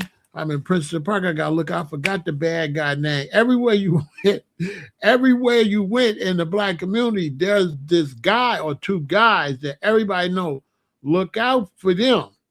Because if they see you, they're going to walk up to you. They're going to say, what size shoes is them? If you're a little boy, you're going to be like, it's a 9. Get out of them. Take them off. You're going to take your sneakers. So now I got to look out for all the bullies, the thugs, the gangsters. I got to look out for all the gangsters at all the parks. But, by the time freshman year is over, I'm a monster. If you walk up to me and say what size shoes them is, it's going down right there. Yeah, it's going to go down. It's going to go left. I don't, you know what I'm saying? So I'm fearless by then. I'm in every park. Want to know what they're hitting for. 8 is my number. 8, I give my money, so the park. And then I know all of them because I go to school with them. So it expanded the situation. But the gangs were not a bad experience. And the gangs now is not really a bad experience. The worst thing with the gangs in cities like Chicago and LA is these dudes that's in the gang. And they use the fact they in the gang to pick on people that's not in the gang. That's the only problem with the gangs. It's picking on, using the fact that they got a bunch of people to try to run over somebody that's dolo. That's like one of the only problems. But on the other hand, when there's so many gangs, you taking a chance, because if we pick on Shorty cousin might be in the gang. And in the Black community, the one word you don't want to hear when you mess with somebody is cousins. This is Black history, I'm telling you. You don't want nobody to go get their cousins. This is a long history, go all the way back to the 60s. No matter who they are, they got some crazy cousins. Sometimes be like my brother. But going to get your brother was never as scary as your cousins, because the cousins was always crazy. And back in those days, Black families visited a lot. And so his cousins will be, if he go back and he crying, and his mama found he crying, his mama get on the phone and call her brother or sister. Yeah, they up there messing with Marky and stuff. And then her sister or her brother's kids hear that you messing with one of their cousins. They comment. Yeah, they comment. And the one thing you don't want to hear in the hood is some dudes you don't know walk up and tell you, say, man, I heard you was messing with my cousin. That was the family gang. You didn't want no smoke with the cousins. All Black folks that been outside, no, I ain't lying. In the Black community, the cousin is a problem. Because they got the cousins that's with all the smoke. That's for the girls and the boys. You can mess with her, but if she get her female cousins, it's going to go crazy. Because they're going to get the crazy cousin, and they with it. You know, we all got a cousin that don't do nothing but fight, and you know, and they don't lose much. You know what I'm saying? So the cousin was the secret weapon that kept us safe. But the gangs back in the 60s and 70s, they did not hurt younger boys. And so if I went to Princeton Park and the gang run up on me and they say, represent, and I got to guess. See, back then, the gangs would run up in Chicago in the 60s and in the 70s. They run up on you and they'll say, represent. And represent means represent their gang. So if you say Blackstone and they be like, wrong, they boom, boom, boom, boom, boom, punch you up a little bit, but you don't be bleeding or nothing. They wouldn't bust your nose and they wouldn't do all that. They would just punch you up like a big brother, like. They would just punch you up and be like, no, it's Blackstone here. Well, no, it's Lynchman over here, like that. They wouldn't hurt us, though. They wouldn't hurt us. They just punch us up. So, as a part of gang culture growing up in Chicago, when you went to other neighborhoods, you have to read the graffiti. Okay? You have to read the graffiti. So if I'm in Princeton Park with Doug Griswold and we go to the store, if I see BPSN on a building, I got to pay attention to that. Because I come out the store, if five dudes might walk up and say, represent, you'd be like, Almighty Blackstone. They're like, all right. Real talk. So the graffiti, the gang writing was really helpful for the young people so that you know which gang is running up on you, because it was a violation to not know what neighborhood you in. And they used to run up and say, represent. So I got punched up about 3 times, you know. They like, represent. You're like,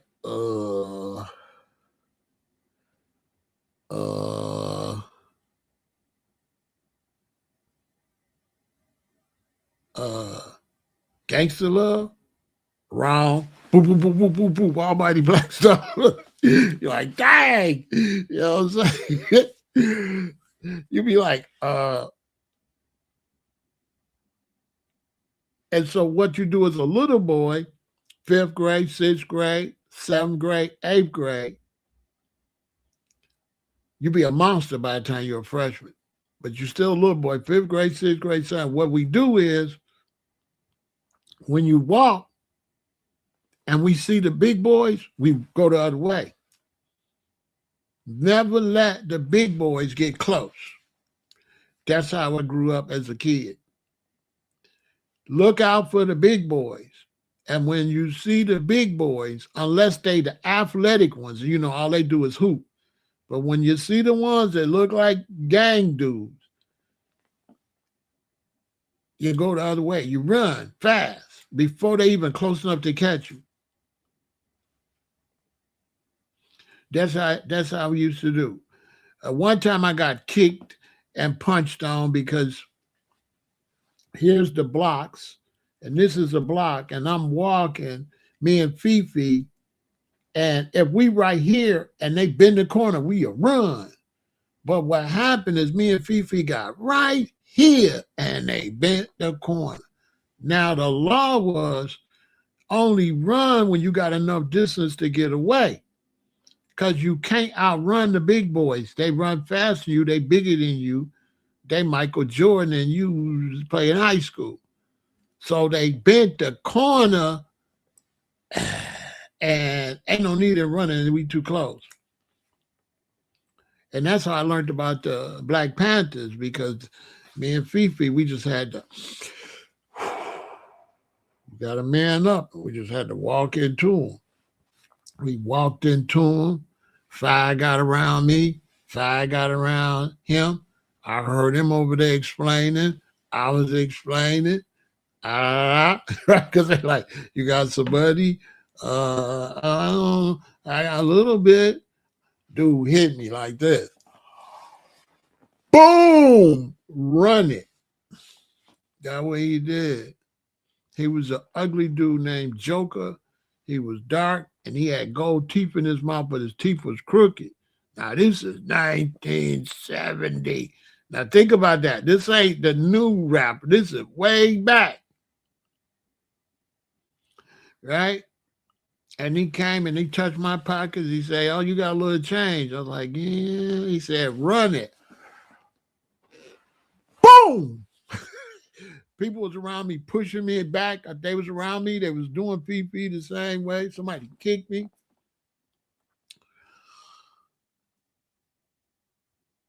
And when he hit me, because I'm raised in the hood, even though I'm only probably in the 7th grade, when he hit me, I did this. I'm scared as hell, but I'm teaching you this the hood make you cannot you can be scared on the inside, but you got to keep it gangster. So this big old dude, he got to be 3 years, 4 years older than me, that looked like a monster, hit me in my chest. Boom! Well, it really didn't hurt because we rough, so it didn't hurt really. But me, I'm a little boy, but I ain't that little, so I brushed it off. And the guy was with me because I brushed it off. And this dude walked up and he said, what y'all doing to them? And they said, that's David, that's David, that's David. I think his name was David or Daryl. Like, that's Daryl, that's David. I think it was David. And it's like, that's David, that's David, that's David. And he walked up and he said, what y'all doing? Leave him alone, like that. And he just walked off. And I heard one of them say, he a Black Panther. And they left. Can't make that up. Before they really got a chance, dude only got to hit me, boom, and dude just came from nowhere, walked up. One dude, it's like 11 of them. He said, what y'all doing? And he was shorter than them too.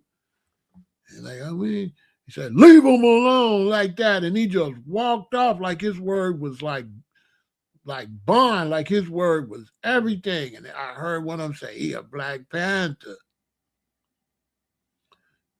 That was my first experience with the Black Panthers. I'm like, what the hell is the Black Panthers? I'm a kid. They don't got that kind of stuff on TV. We ain't got no internet. What the hell is a Black Panther? They say, he a Black Panther. All I know is the Black Panther was powerful. It was one dude against 11 or 12 dudes. And all he said was, leave them alone. And they left us alone. But they were spooked. And they was some hard... They were spooked. And they said, that's David Green. He a Black Panther.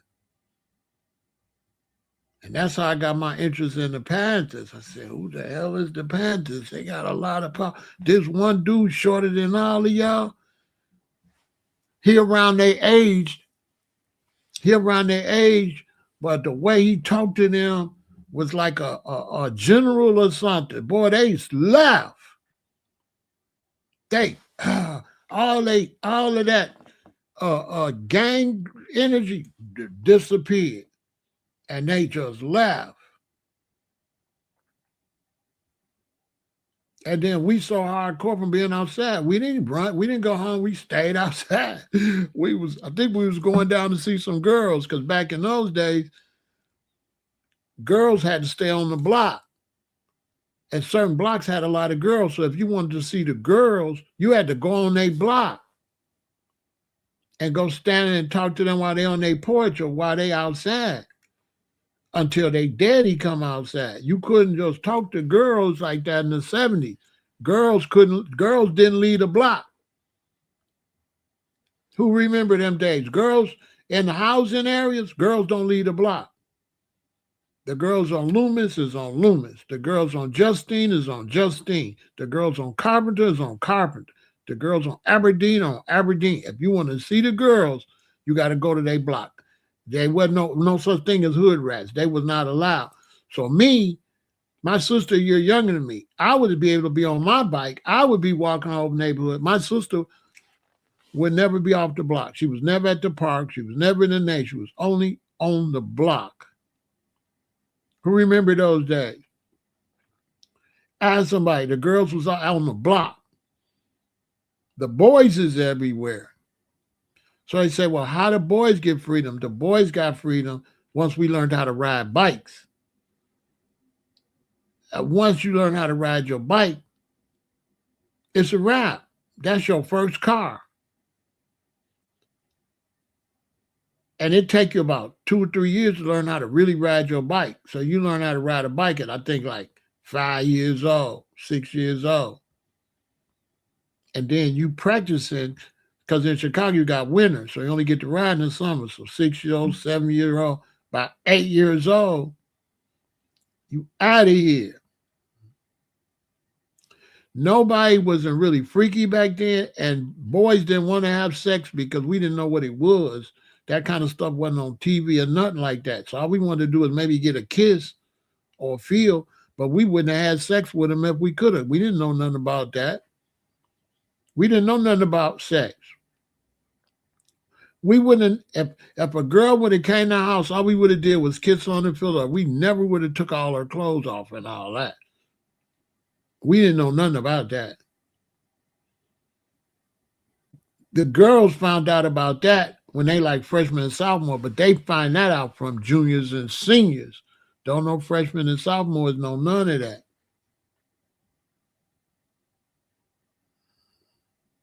You understand? Because I had a girlfriend when I was a freshman, and I went to her house. Her mother worked at a bar. She was at home, and I was at her house, and she went in the bathroom and came back naked. I didn't know what the hell was going on. But when I got older, I realized, oh, she had already been with some older boys. See what I'm saying? She was a freshman. She probably already been with like some juniors and seniors. I was a freshman. What the hell is this? I didn't know what the hell was going on.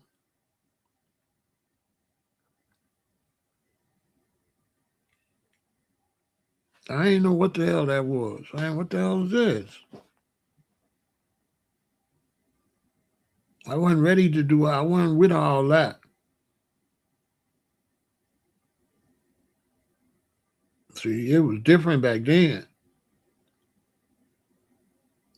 Yeah, it was different. It hit different back then.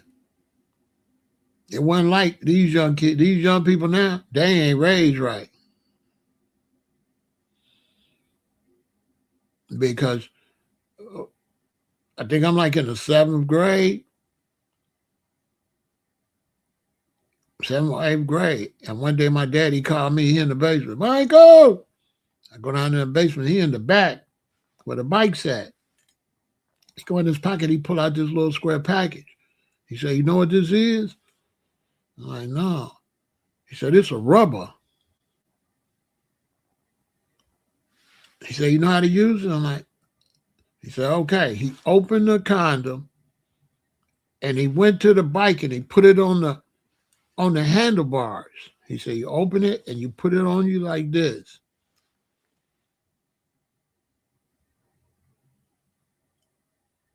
I don't know what the hell my daddy talking about. He said, so if you do be with a girl, you put this on your thing. And he gave me 3 of them. I don't know what the hell he talking about.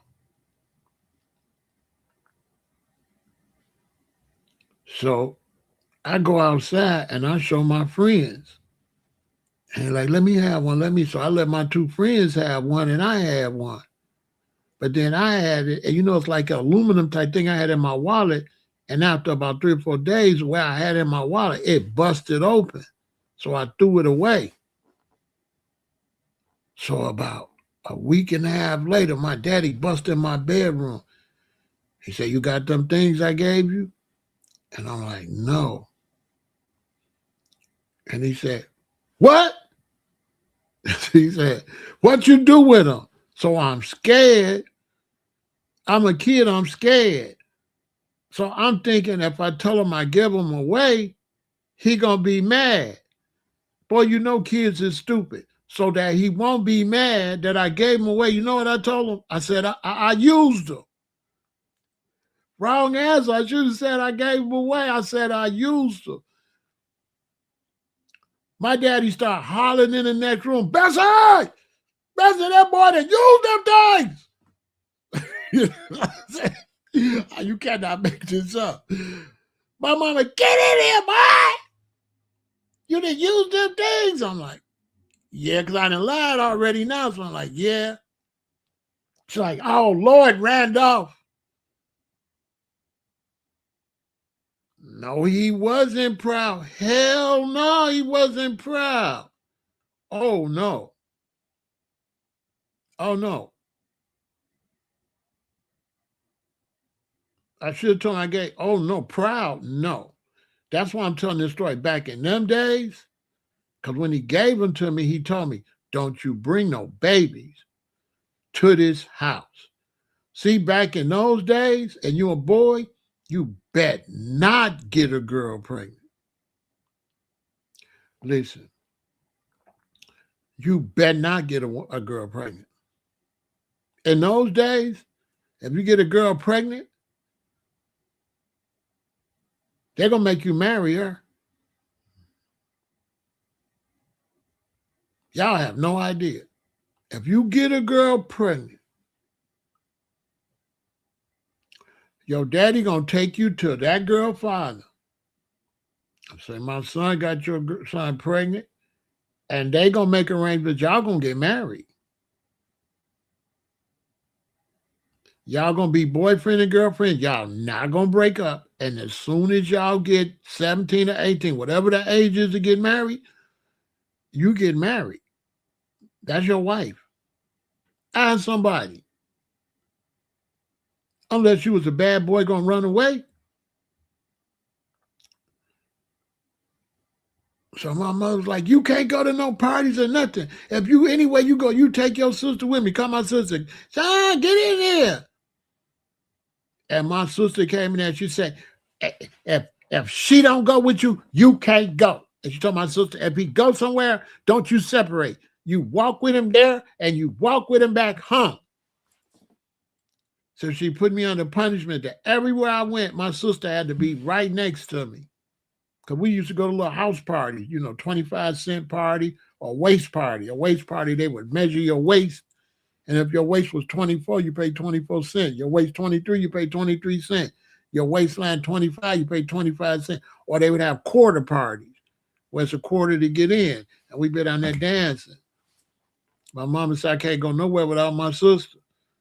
So after about 2 days, I said, Daddy, he came in there, what?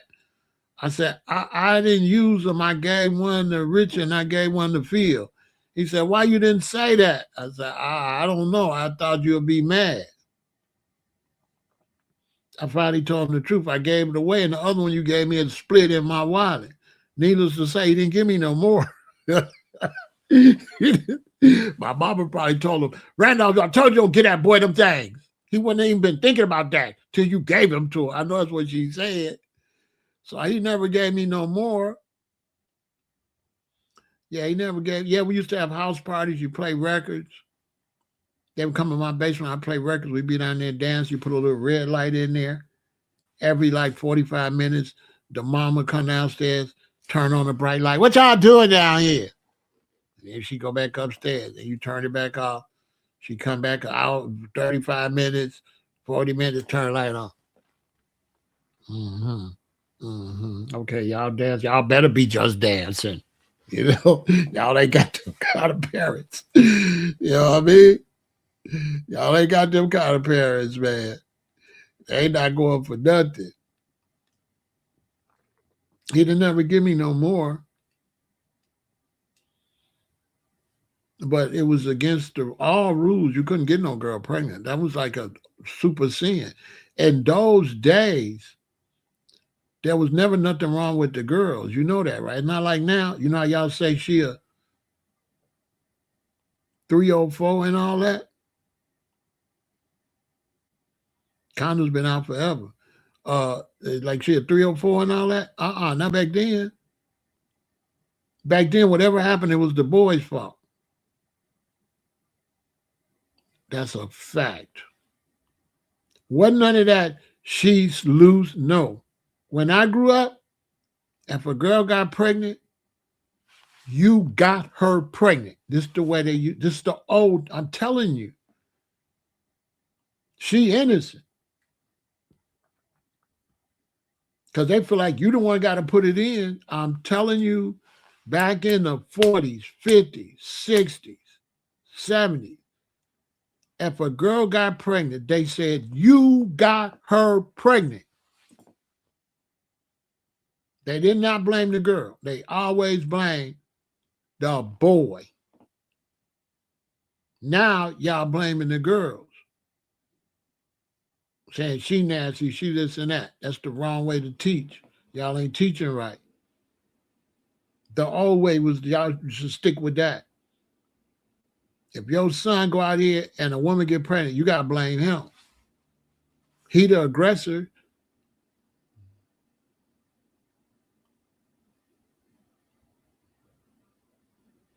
When I was growing up, it's always the guy's fault.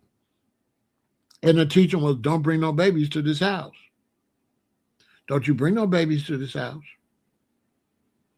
Just like that. Don't you bring no babies to this house.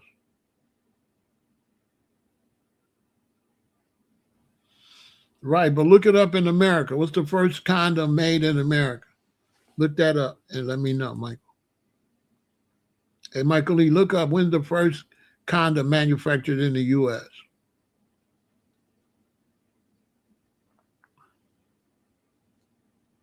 Because they don't call them sheepskins for nothing. And we ain't going to even get in how gross that was. In Europe, in the cold places, the way they contraceptives was anal sex. The way they, with a shortage of food in those cold climates, when they live like up with like caveman type living and live rough, and it ain't no food growing and it's cold and it's hard to hunt, the way they would have sex with a woman without bringing another mouth to feed, they can't feed another, was anal. Look it up. That was their contraceptive up in Europe, where it was cold at. I'm talking about the people that lived outside, like way back, not homes and stuff. I'm talking about ancient European.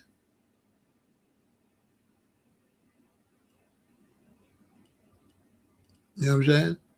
The way they had sex without getting nobody pregnant was anal when they lived in caves and stuff.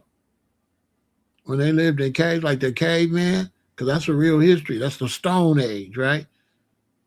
See, y'all in the Metal Age, the Industrial Age, but it's the Stone Age. And in the Stone Age in Europe, the way they avoided having children was anal or in their mouth. Oral or anal sex was the way, birth control. That's your, yeah. Look it up.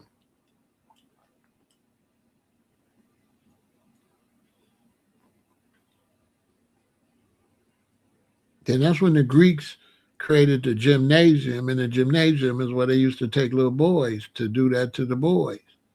It's called a gymnasium, the gym. The gymnasium is a Greek place where they took little boys.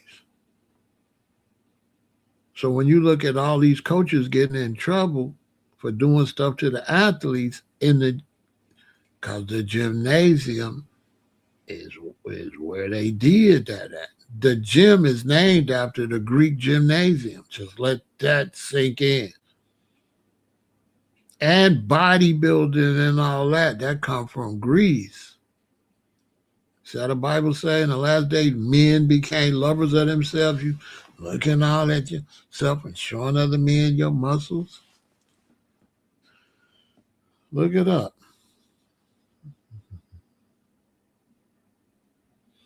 And so the gang culture really came from immigrants coming and having to protect themselves against other immigrants.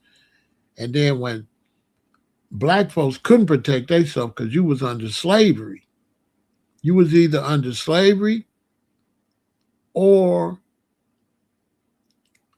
you were unalived. They went to war with you. The black Native Americans. They always show you the red Native Americans and the yellow Native Americans and the beige Native Americans, but they don't show you the dark, the copper color, and the brown Native Americans. All those Moors that was here. They unalived all of them too. And they got rid of the elephants. It was elephants over here. They just tell you they got rid of the buffalo. They got rid of the elephant over here too. There was elephants over here. Lots of them. They got rid of them.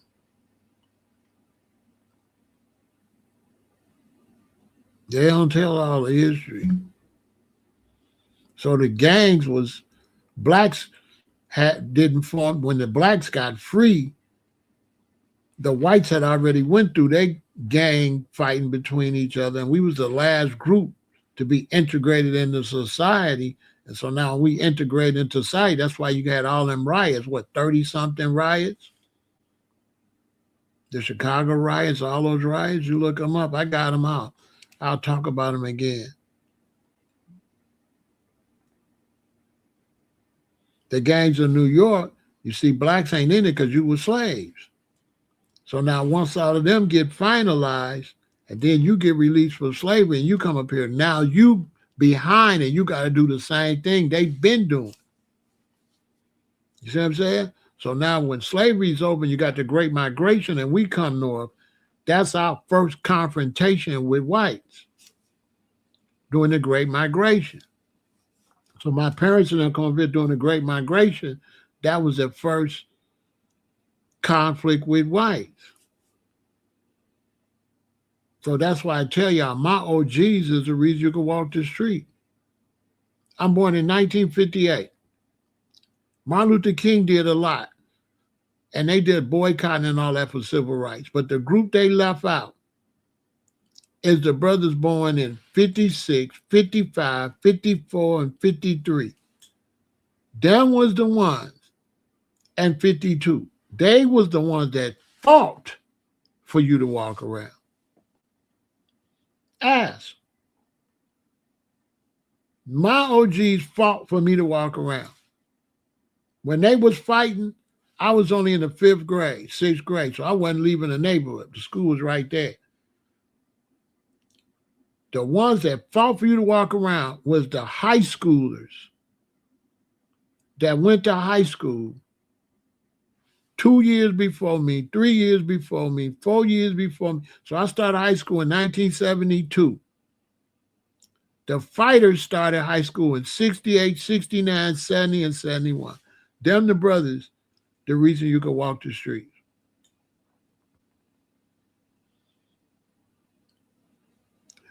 They wasn't cut different. They ain't had no different. They ain't had no choice but to fight. They was getting chased on from school.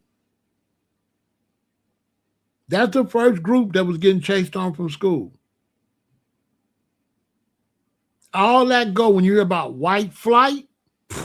White flight came with the black fight. When the whites was chasing the blacks, and then the blacks started getting more dudes going back fighting, and sometimes the white kids was getting beat up and all that. That's when the whites moved, and the whole area turned black. So in other words, this is Finger High School. Over where I'm at, this is Higgins. We on this side.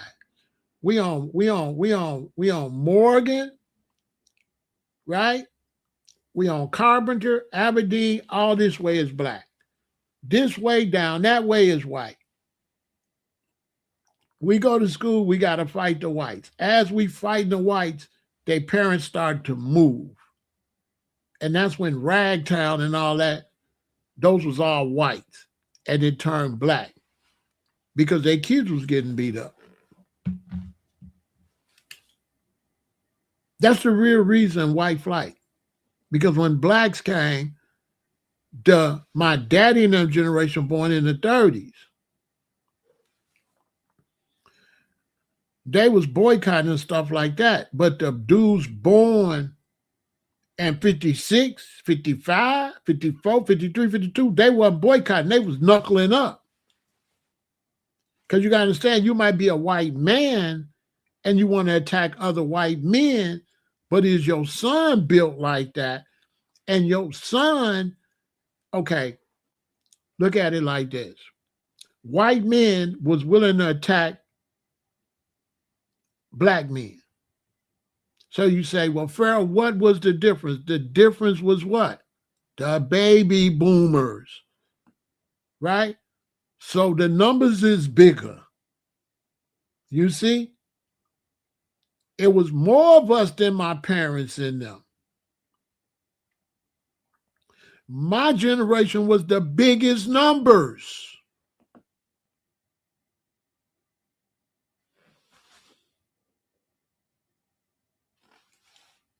I'm born in 1958. We the biggest number. We the first big numbers y'all had.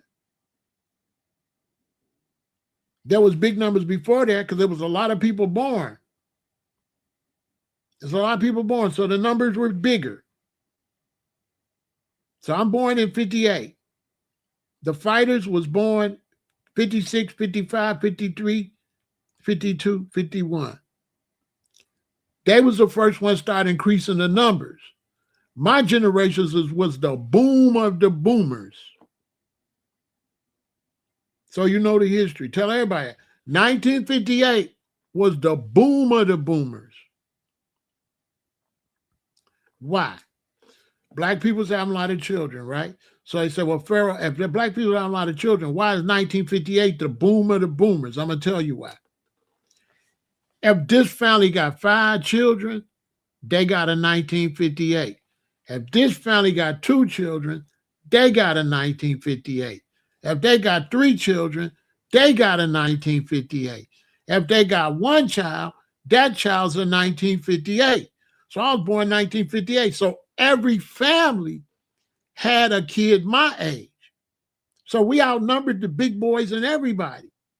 Because we either the older brother, we either the older child, the younger child, or one of the middle children. But every family got one. So some kind of way, black folks had hella babies in 1958. On my block, no, there was nobody outnumbered us. None of the Curtis and them, they didn't outnumber us. So when I went to high school, right, I was the boom of the boomers. So when I went to high school in 1972, the seniors used to have senior initiation. They had to stop senior initiation because there was like 7 of us for every senior. It was 7 freshmen for every 1 senior.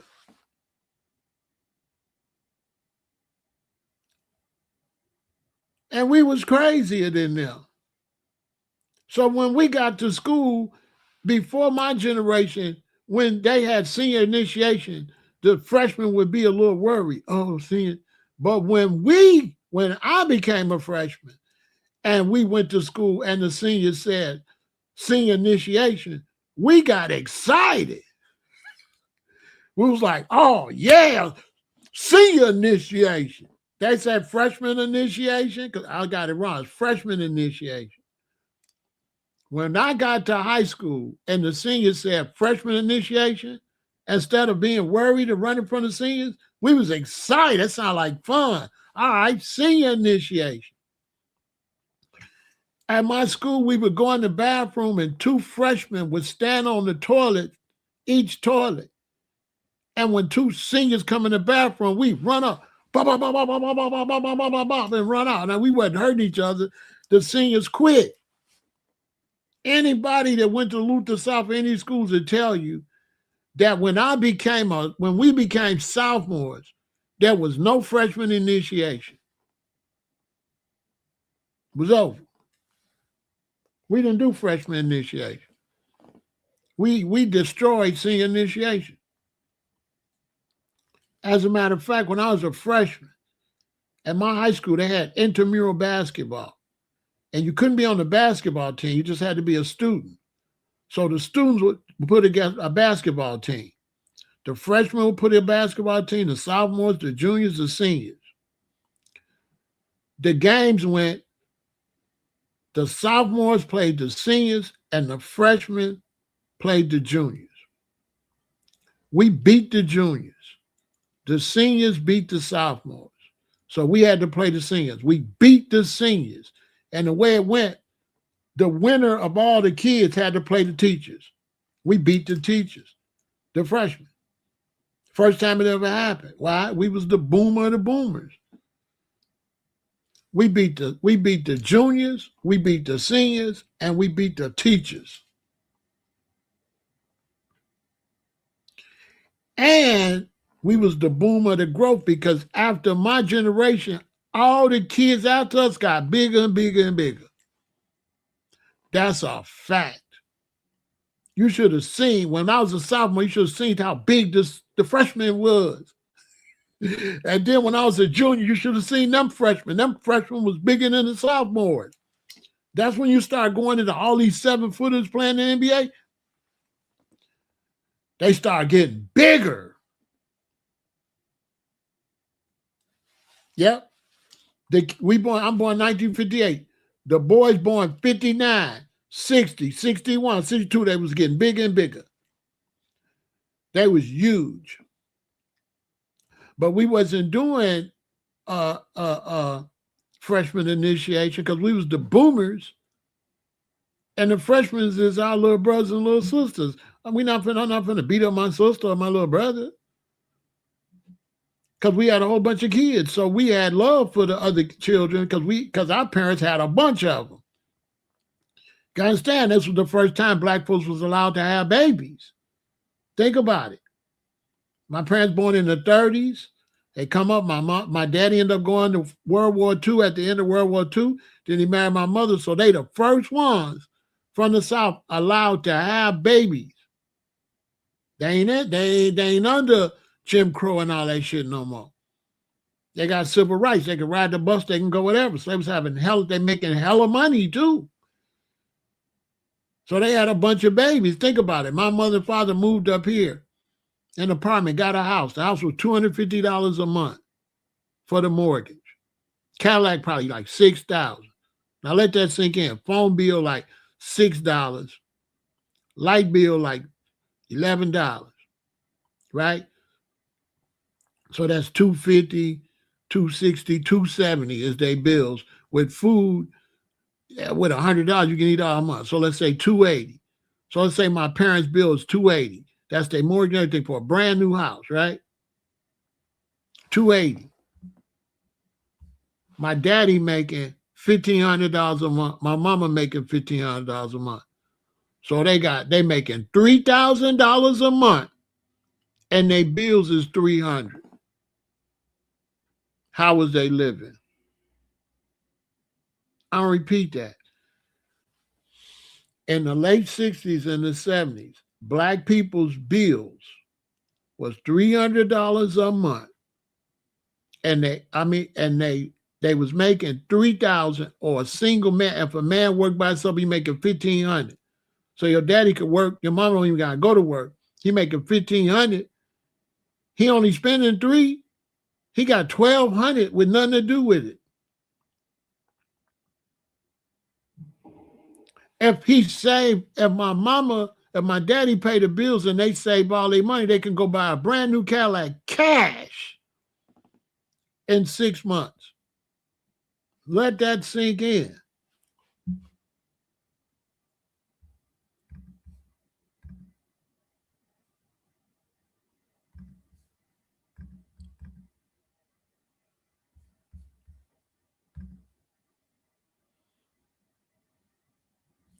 Let that sink in.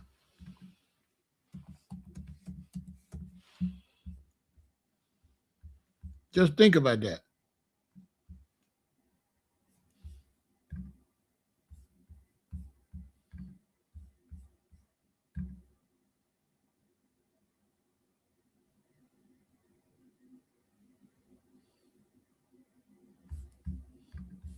Let that sink in.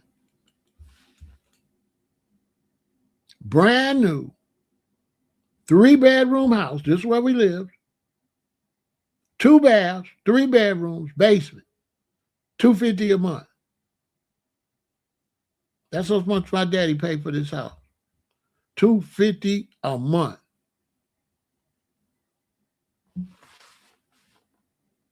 For that big ass house.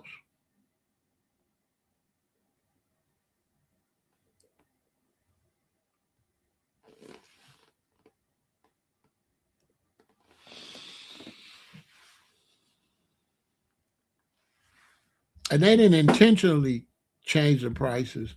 The prices went up by mistake. Maybe I'll talk about that, Mr. Nice One. The prices went up by mistake. The system didn't drive the price, put the prices up. The prices went up by mistake because everybody wanted to raise, and they want to raise, and then they got to get a raise, and then they got to get a raise, and they got to get a raise, and they get a raise, and they got to get a raise, and they got to get a raise, and they got to get a raise.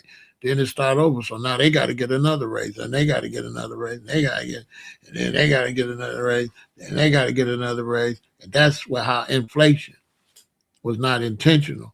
People was greedy and wanted more money, and you want more money, so now they got to charge more for stuff. And then when you want more money, he want more money, she want more money. So more money, more money, more money, more money.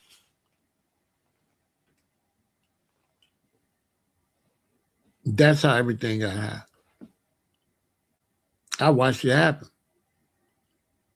They're gonna tell you the bankers did this. No, they didn't. The people did it because everybody wanted more money and more money and more money. And if you want more money, you're a bus driver, then bus fare got to go up. If bus fare go up, then you need more money to go to work. And then he need more money. Then they need more money. Milk go up, so the milkman need more money. They got to charge more for the milk. They got to charge more for the milk. You need more money to buy milk. You need more money to buy this. So everything keep going up. Everything keep going up. Yeah, and it just, that's why it's inflation, and there's nothing they can do about it. It's nothing. And you got an increase in population. So now it's more demand. So it's going to cost you more to make these deliveries. When I was a little boy, they used to sit milk on the side of the house. The milkman would come, sit the milk on the side of the house. You go out there and get it out there. Dad said, "Herb, get that milk before it freeze and it'd be watery." They got rid of the milkman. Now you got to go to the store and buy milk. So it's like everybody wanted more money, more money, more money. Everybody wanted a raise. Once one dude get a raise, everybody got to get a raise. That's what inflation is. They can't stop it. If they could have stopped it, they would have, but they can't because everybody want more. Everybody greedy. And the greedy become the needy. Yeah, it's 340 million. So that's more services and everything. But the prices went up because everybody got greedy. Everybody wanted more money. And when you want more money, then people need more money because you want more money. If I need more money, then you're going to need more money. And then they're going to need more money. Then they're going to need more money. Then they're going to need more money. And then if you need more money, we got to raise the prices. Because how can we pay you? I can't sell milk for 50 cents a gallon if you want to make more money. I got to raise the prices to pay these salaries. That's how that happened. I watched it. I used to ask my daddy as a kid, Dad, why y'all all just don't do what y'all do? And everybody, he said, I don't know. I used to ask my daddy, it didn't make sense to me as a kid. I'm like, Y'all all getting the same products from each other. Why y'all keep raising the prices? He said, that's a good question, son. I don't know. I had to figure it out on my own.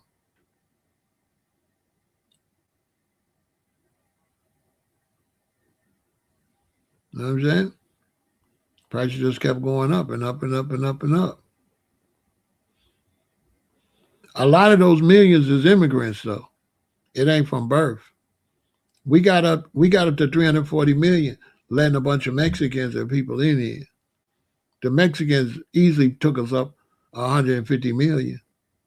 They let too many Mexicans in at one time. You can bet most of that population growth is in California, out west with the Mexicans. You can bet. The Mexicans took over California. California's a hellhole now because they let so many Mexicans come. They turned it into Mexico. The lifestyle then went down. MacArthur Park looked like a hellhole. When I was out there, MacArthur Park was still kind of nice. It was big, so it was known there might be criminals out there, but it wasn't nasty and dirty and homeless people and all that like it is now.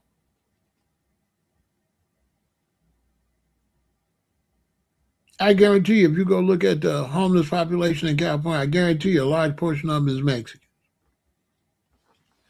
They came up here and could and never fit in, became drug addicts and all that. Look at the penitentiary system. How many people in the penitentiary is Mexicans? Probably millions. I bet you it's millions of Mexicans, especially in California, Texas. The Mexican gangs is deep. They just added to the problem, basically.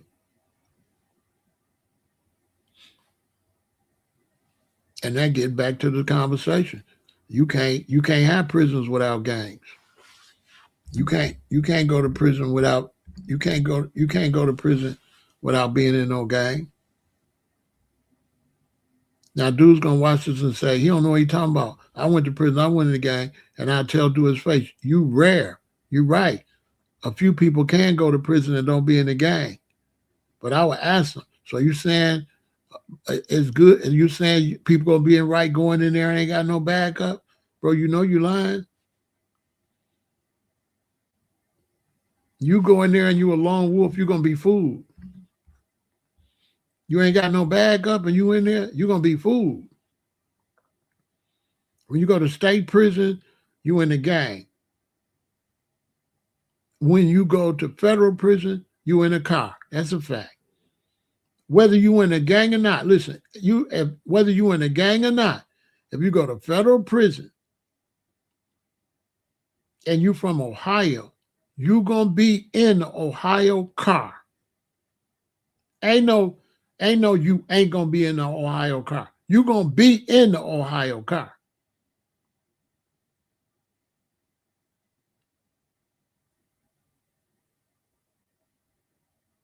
If you from Philadelphia and you go to federal prison, you gonna be in the Philly car. Ain't no ifs, ands, or buts about that. You don't get no choice. You gonna ride with Philadelphia or they gonna do something to you. How you from Philadelphia, you ain't sticking with us, you ain't in the Philly, you ain't in the car? You get in the car, get ran over. So it ain't just gangs, it's cars too.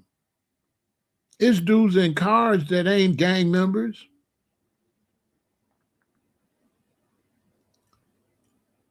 Because if you go to the federal penitentiary, they ship you around like a yo-yo. So without them cars, you'll be messed up. Federal penitentiary is brutal. Your relatives can't visit you. You in Texas. You in Texas 9 months.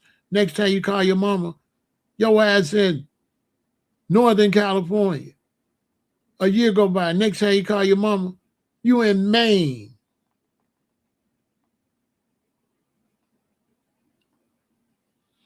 Right, he didn't get in the car.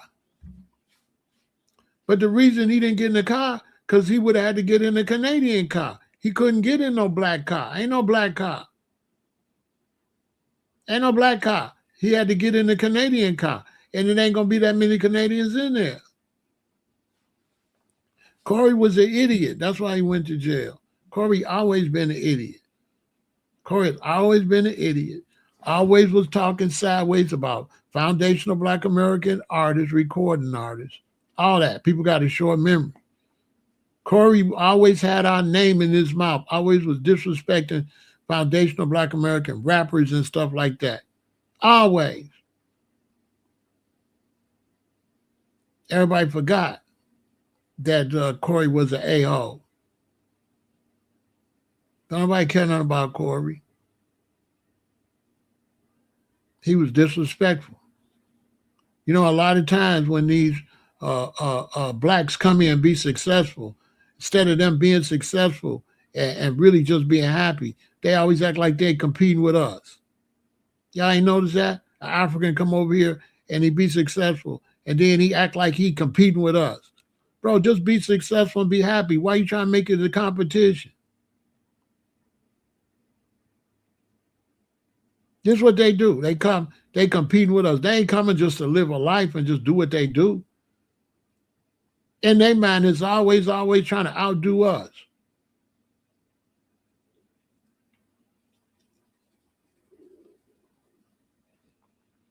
That's why it ain't no good relationship with Black immigrants. Because they ain't brothers, and they always trying to compete with us. And then when everybody start looking at you as competition, start doing you dirty, then you're going to be like, no, we are brothers. No, I thought we was competing. Let's compete in every kind of way.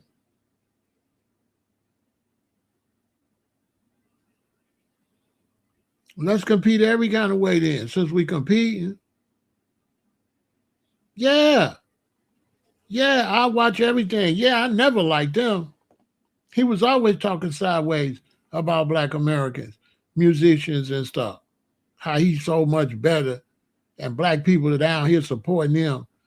And then he turned around and disrespecting the same people that support his damn career. Look it up. He was always talking sideways about foundational Black Americans.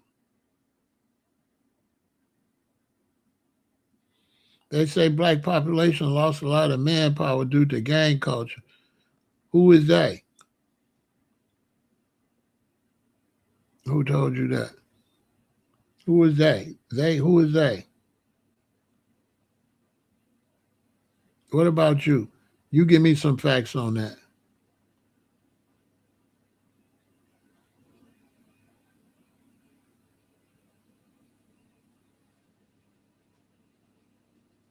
What's manpower? Manpower is jobs. Because if you can't get no jobs, you ain't got no manpower. And if you don't run the jobs, how you going to get enough manpower to make jobs? Steady. How you going to get enough power to make jobs?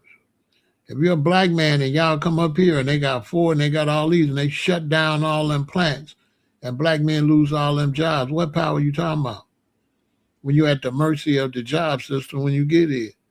If you go watch BMF, you'll see that Meech and them start selling drugs because what? Because his daddy lost his job at the factory. If you go look at BMF that 50 produced, you'll see that everything was behind Meech and them was the father losing his job and the plants closing in Detroit. It had nothing to do with self-infliction. It had something to do with the fall of industries and factories and jobs in America. That's a fact. So why they don't say the Black man lost power when they closed all these auto plants? So you don't believe the Black man lost power when they shut down all these Ford? Because when they shut down Ford, they got to shut down Goodyear, Uniroyal. They got to shut down all the people that make the batteries. See, my grandmother lived in Detroit. And my grandmother and all my uncles, about 8 of them, left Alabama and went to Detroit. Why? Because of the jobs. Ford. for the young black people watching me, when you got a Ford plant, Ford don't make the seats. Ford don't make the cigarette lighters. Ford don't make the batteries. Ford don't make the wheels. Ford don't make the tires. Ford don't make the carpets and all that. All they do is assemble the car. Somebody else makes all that stuff. And when Ford go out of business, 20 other businesses go out of business. How many jobs is that?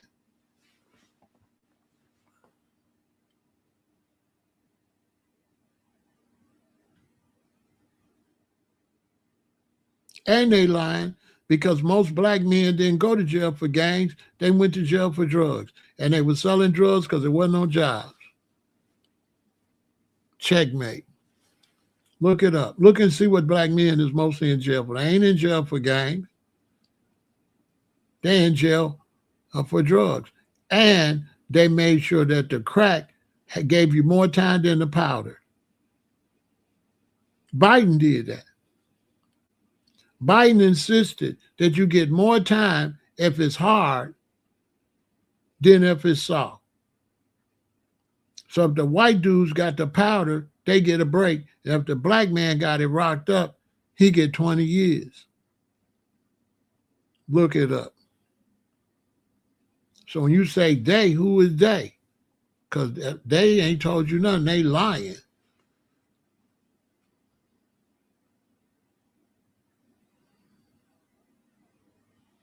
And then if you all got to go to prison, you're going to have to be in the gang. What's your name? I tell you this, let them shaft you. What's your name? Steady. Let them shaft you and go to prison. Let you get convicted for something you didn't do, or let you go out and try to struggle and starving and try to do something illegal and go to prison. Because when they say we lost manpower with gangs, most gangs is born in prison. So if the black man in jail and he get in a gang, you already lost manpower when he in prison. And so it's interesting you say that they say we lost manpower because of gangs. I didn't know that. I thought we lost manpower in the prison system. So you know something I don't know. Yeah, you know something because I thought this how we lost manpower. I thought we lost manpower like this, working for free in the penitentiary. That's what I thought. I thought the manpower was in the prison. That's what I thought. You mean this manpower?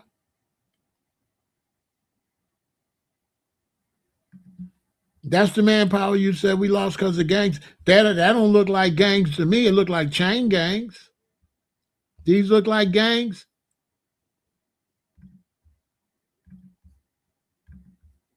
That's not manpower.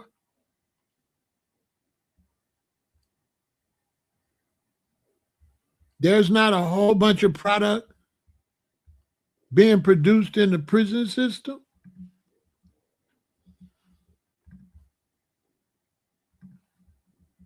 Because that looked like the manpower right there.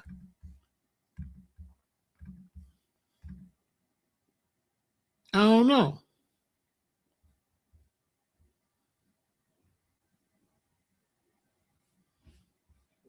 I don't know. I'm confused.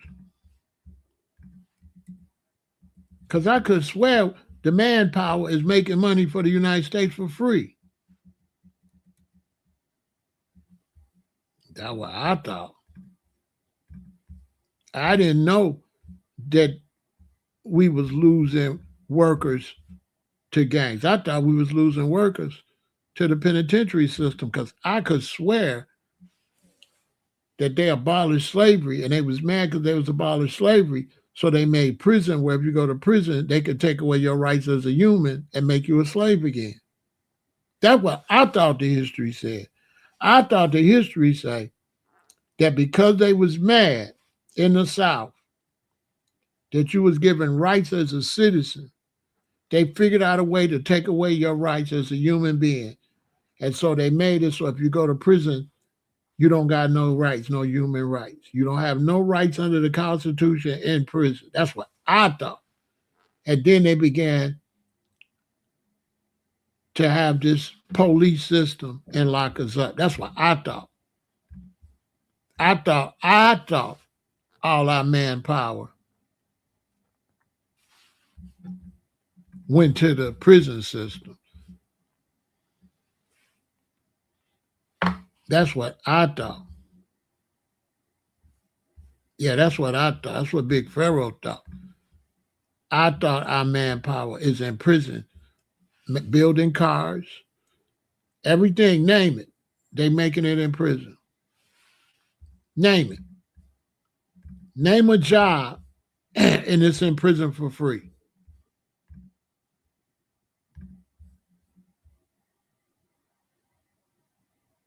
That's what I thought.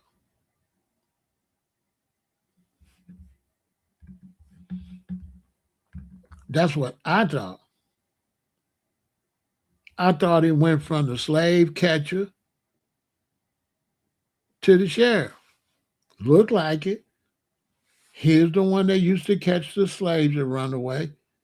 And wow, here's the one that arrests you and make you a slave. Isn't that something else? Look at that there. Look at that. Would you look at that? Would you look at that? The slave patrol. Look at that. The ones that used to go catch the slaves had a badge. They was deputized. Look just like the sheriff, don't it? So the sheriff is a slave catcher. The police is a slave catcher. Heavy on steady. Hey, steady. I know you like, damn. That's why brothers like Steady and stuff, when they come over here, it's my job to teach them. Ain't my job to disrespect brothers and stuff. It's my job to put them on the right path and to show them what's really going on. Look at the slave catcher is the police.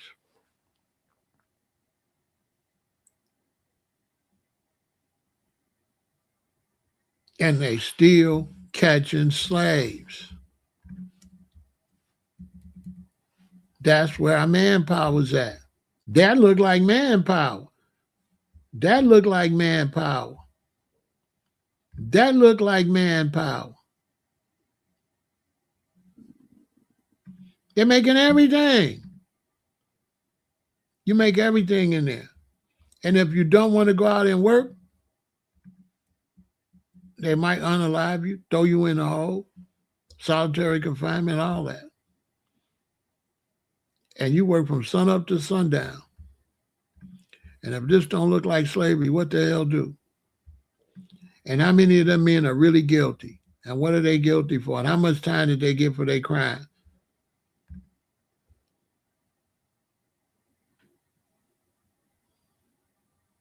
They're doing everything. It's an industrial prison complex.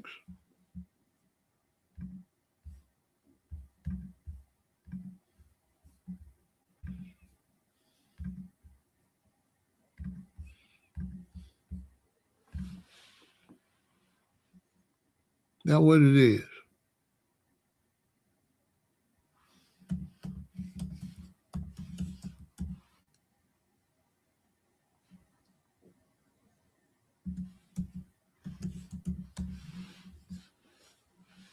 It's an industrial prison complex.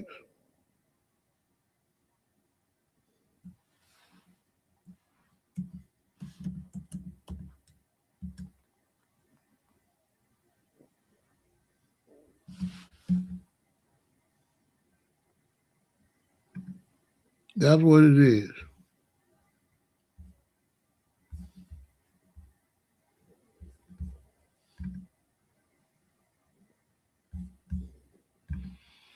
It's the industrial prison complex.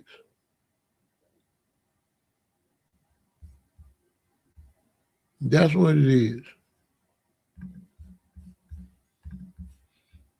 That's where the manpower's at.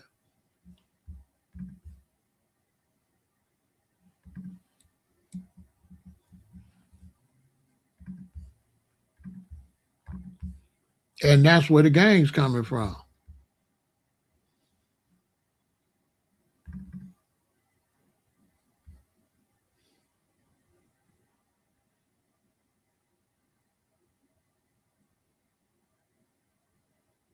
That's where the gang's coming from.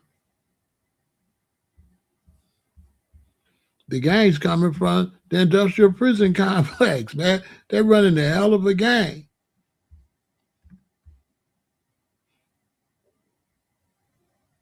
Black people are about 7.5 times more likely to be wrongfully convicted of murder in the U.S. than are whites.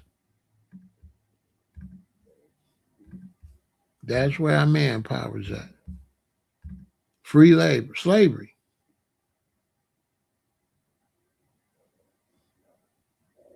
Slavery. Right in front of our face.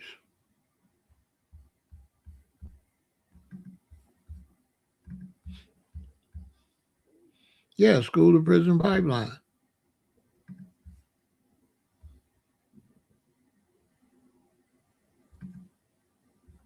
Black people wrongly convicted of murder spend longer in prison before being exonerated than their white counterparts. Even when they know you're wrong, they leave you in there for a long time before they overturn your conviction. They get as much work out of you as they can. Yeah.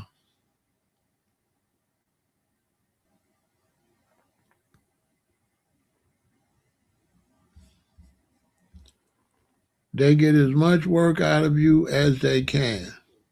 Remember how they did Robert? A Chicago man is freed after 29 years in prison for a murder he was wrongfully convicted of at 16, despite no physical evidence, DNA, or eyewitness. 29 years. 29 years in prison.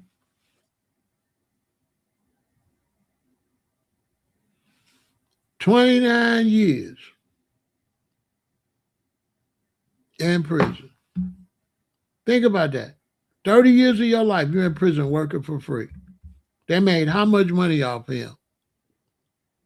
And then when you go to court and sue, they just giving you a fraction of the money you made them. It's ugly as hell. Ain't it steady?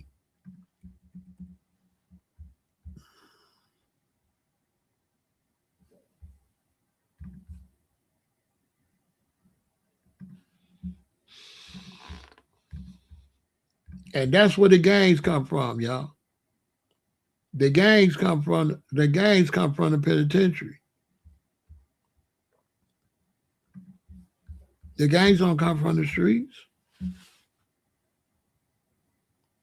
If gangs, if it wasn't for prison and jail, dudes would be out of gangs early. They might get in a gang at like seventh grade. By the time they get like 21, they will not be in no gang. Innocent black people are more likely to be wrongfully convicted of crimes than innocent white people.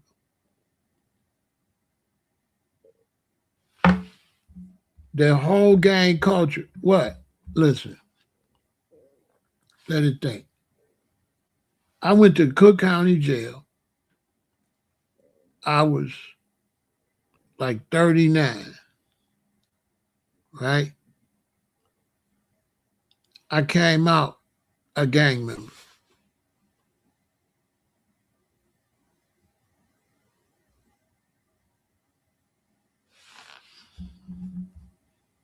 I came out a gang member.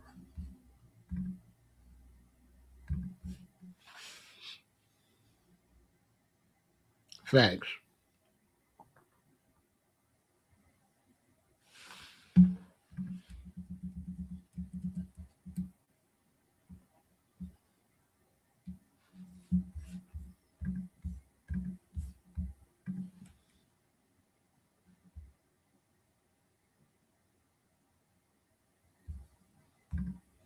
Exactly.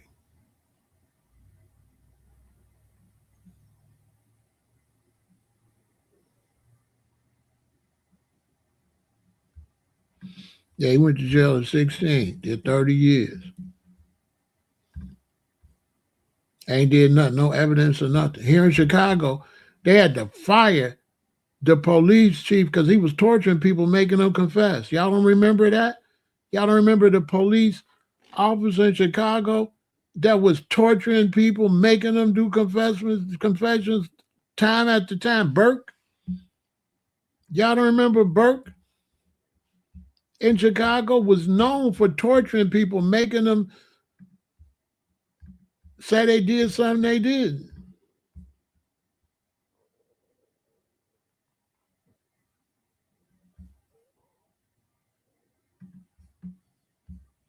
John Burge. Y'all remember John Burge?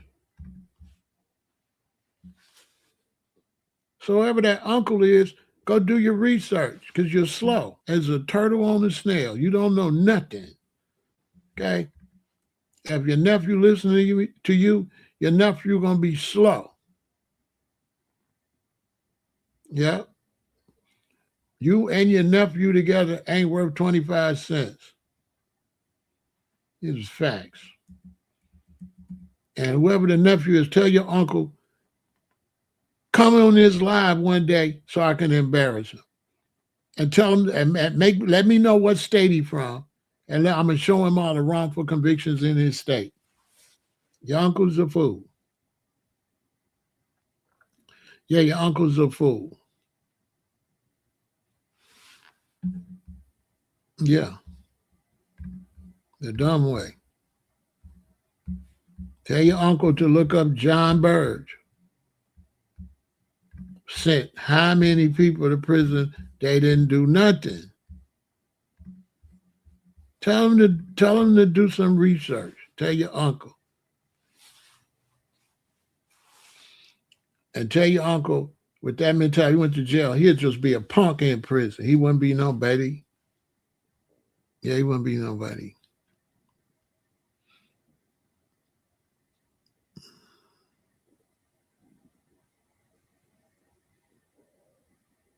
Yeah, I don't I yeah, look up Burge. Look up Burge. Burge sent hundreds of people to prison for nothing. Was plugging up wires and electric shocking them and everything. Was putting ropes around their neck and like pretending they hanging them for confessions, torturing them. He tortured people for confessions. This man tortured black men for confessions. Sent hundreds of innocent people to prison. And dude talking about his uncle. Man, your uncle not like Big Pharaoh. Your uncle not me. You know what I'm saying? Your auntie don't even like him. Keep it a billion. Your auntie can't stand your uncle.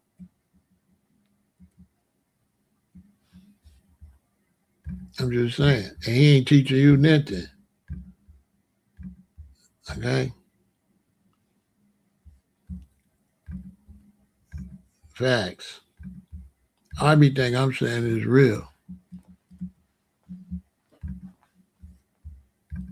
The prison system is modern day slavery. And what they do is they make you think that everybody went to prison did something wrong. Then so you won't care about them. That's the game they run. Remember when this brother got out? Look up Eric Riddick. Look up Eric. He didn't do nothing. Look how Trump called for them boys to go to prison up there in New York. Found out they didn't do nothing.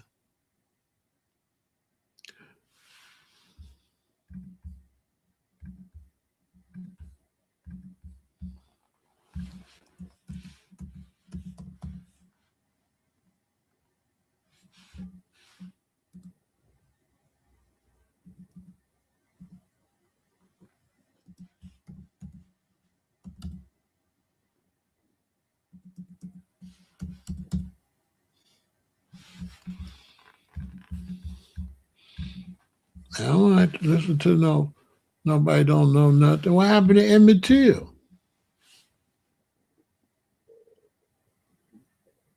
What happened to Emmett Till? Wrong. They said he touched somebody. He didn't do nothing.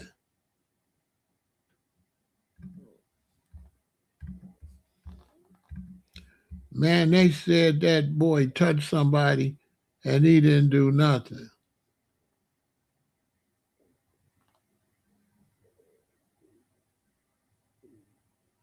Now, we all know anybody could go to jail. We know that.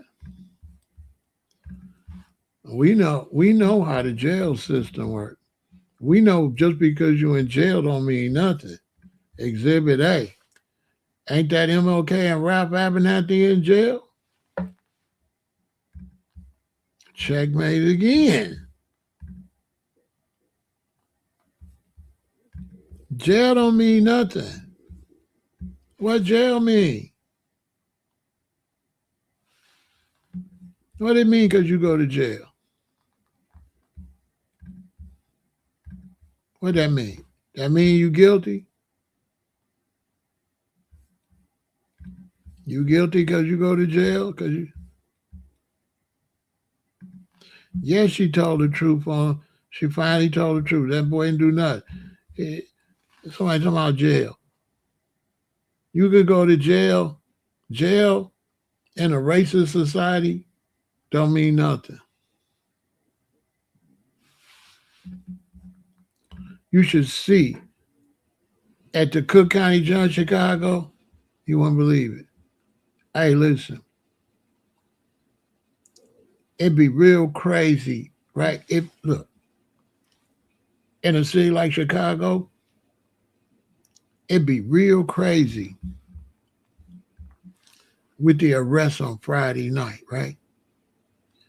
Man, in the Cook County Jail, it'd be men in there with their Burger King uniform on. Man, listen, it'd be men in there with their work clothes on, where the police just getting quotas.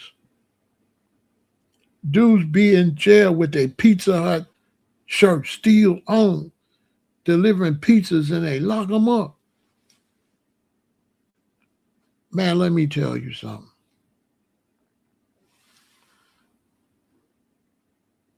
If you go to jail in the Cook County Jail,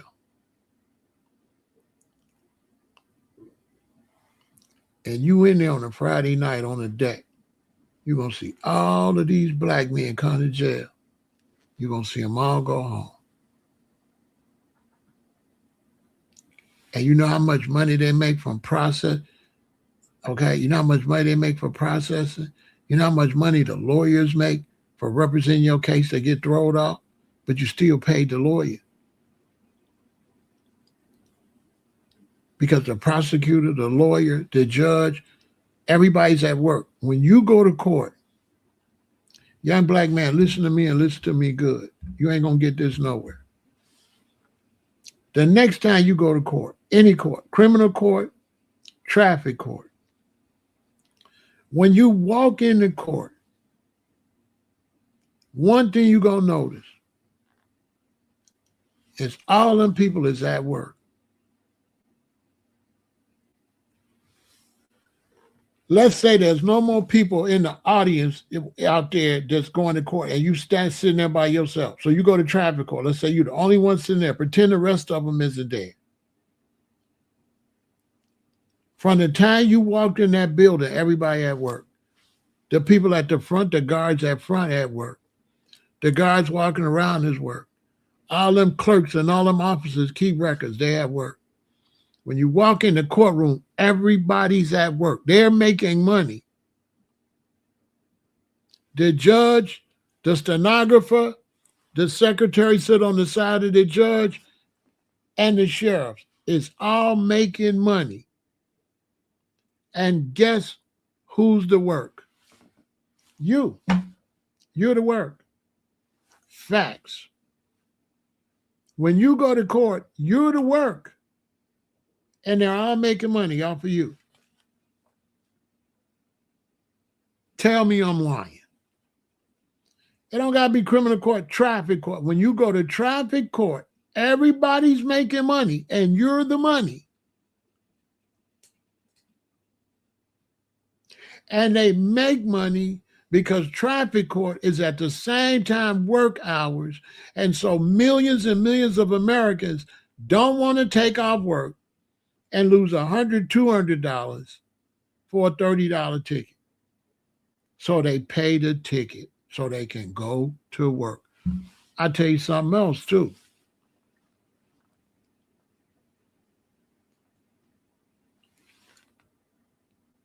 Check this out. When I started driving, when I was 19, 72, 73, 74, when I'm driving, if you got 3 moving violations, they used to suspend your license for a year. I repeat myself. In the 70s, if you got 3 moving violations, they used to suspend your license. They stopped doing it. You know why? They was losing money. So now you can get all the moving violations you want. And every time you go to court, they're going to charge you a fine and let you go. When they were suspending license, now you ain't on the street no more. They ain't making no money. They got rid of that. They was losing money. They don't give a damn how many tickets you get now. That is a fact. You can get ticket after ticket after ticket, and you're never going to lose your life. You're just going to pay a fine. In the 70s, they was about safety. You don't know, you driving crazy, after 3 times, they take your license. These is facts. Now, they want you to keep coming. Not only do they want you to come, they got school cameras where you're supposed to drive 25 miles an hour when you're in the school zone, right? So I'm driving through a neighborhood, all the kids in school, right? So I turn on this street. There ain't no kids. They all in school. I'm driving. I get home, I got a school ticket, or sometimes I see the thing flash. Now, look at the psychology. I'm driving. I'm in the car right now. I'm driving. I'm looking this way. I'm looking in my rear view mirror, and I'm looking this way. I'm trying to make sure nobody run in front of my car and stuff like that, right? Where is the speed light cameras assigned? They over there. Who drive down the street looking this way? Who drive down the street looking so they know you're not going to see it, right? Because if they really was cared about the kids,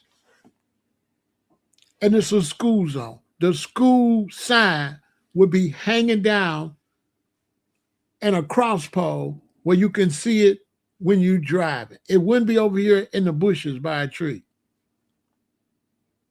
Why you never see school zone sign hanging across the street so everybody could see it? I'm just asking. And how many times does that thing flash a day?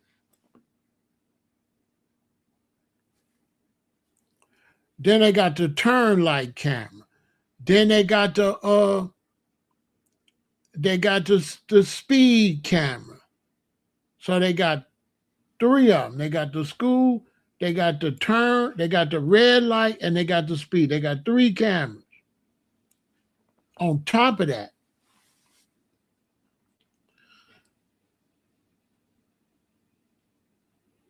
when you go here to the DMV, to the Department, Secretary of State is where you gotta go. When you go to Secretary of State for your ticket,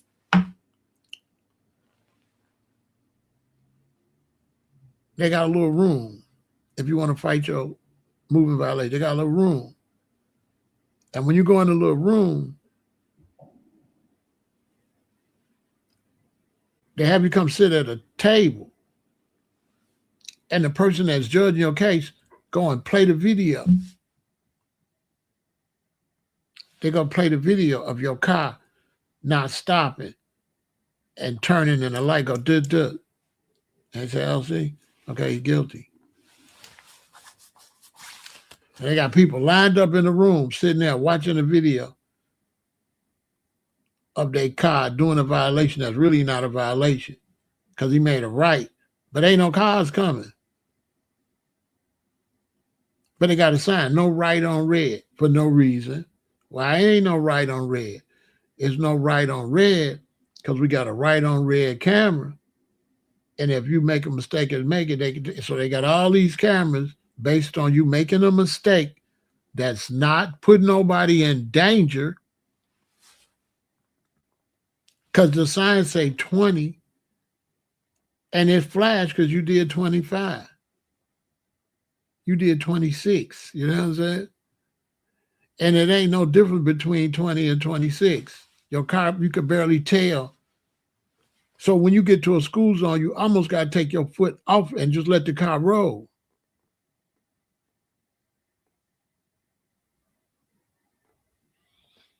They was taking money. They ain't causing more. They ain't causing more accidents. They getting paid. They getting paid. They getting paid.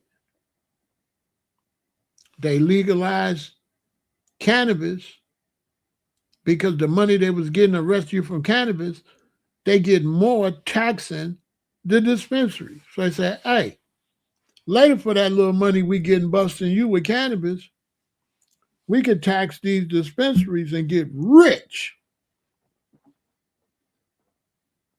We could tax the growers and the dispensaries because you got to tax the grower too. Oh, we making more money. Okay, legalize it.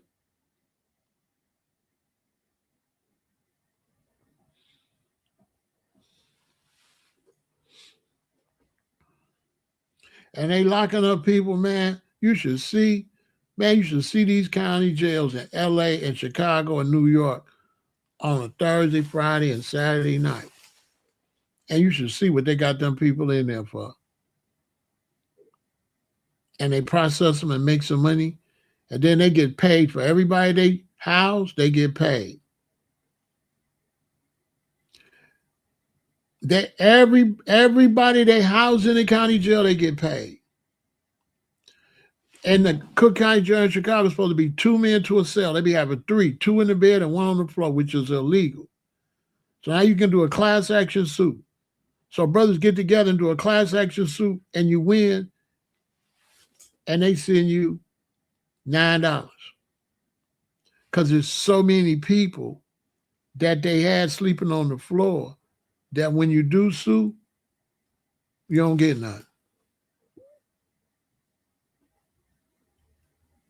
And all them people they have sleeping on the floor, man, if you knew how many people get arrested and how many actually go to prison, you wouldn't believe it. You would not believe it. Because they don't want to send you to prison because if they got a lot of workers there and they make more money off of keep arresting you. So they let these dudes do so many crimes. You know, some fool gonna tell you that you're doing a bunch of crimes and going to prison. They not going to prison, actually. Because they got enough. And they running them through the mill getting paid. The public defender getting paid. Everybody in there, they making money. Crime pays them. By the time a lot of times before if you innocent and you can get a good lawyer and you got a certain crime, they'll lock you up. But if you broke, they be looking to see, are they going to make more money off of you working? Or do they got to feed you and all this? Or will they make more money off of letting you go and just process you making that money? And they'll just process you, and make money. So any fool come over here and talk about the penitentiary system, don't know what they talking about because they really don't lock the criminals up. These dudes' rap sheets be crazy before they go to prison. They'll lock an innocent person up. That parents got a lot of money before they'll lock up a broke person. Look, my boy used to sell water on the west side. That's where you take a cigarette and you have this stuff in it that's like an angel dust, and you dip the cigarette and you sell it to the guy. And that way, if the police come, you can dump it out. So he was out hustling. And they pulled him up. They got him and they arrested him. They took his illegal substances he was selling. You know what the police told him on the west side of Chicago? They said, we're going to let you go. They said, first, can you get us a gun? He said, no, I don't got no gun. They said, we're going to let you go. This is what the white police officer told him. He said, if we lock you up, you're going to go to jail, right? You ain't going to have no lawyer. The state got to house you and all that. He said, but if we take this stuff and we plant it on one of these white kids getting off at 290, which they call a heroin highway. This is what the police said. If we take this stuff from you and plant it on a white kid, when we arrest a white kid, his daddy gonna spend thousands on a lawyer, gonna come with all the bail money, and the system make more money if we plant this on a well-to-do white kid. That's what they told him. You cannot make this up. They told him, we're gonna take this from you. We make more money if we plant it on one of these white kids because their parents got the money. That's what he told my boy. Let him go home and took it and planted it on some poor white kid that got off the freeway there to buy some stuff. And they might have pulled him over. He might have bought some. If he buys some and they catch him and they ain't get enough time, they'll keep it and plant on somebody who don't have nothing. And a poor white kid come from the suburbs and get off on the west side and they pull him over. They're going to plant that on him because they know the daddy and mama going to bail them out right away that night. And they're going to go get the best lawyer. Now,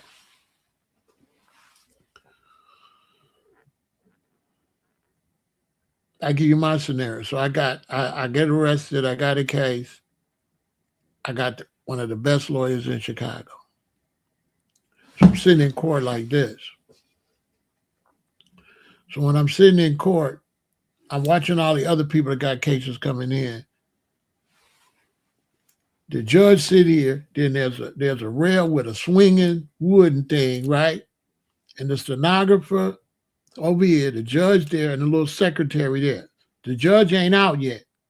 The stenographer ain't. The only one be there, that's how you know I'm keeping it $1 billion, is the secretary, putting all the cases together to call the cases when the judge come out. All the people ain't got much money that ain't plugged. They lawyers come and walk up to that gate and stand on the other side of that gate and say, excuse my client, I'm here by my client. Okay, okay.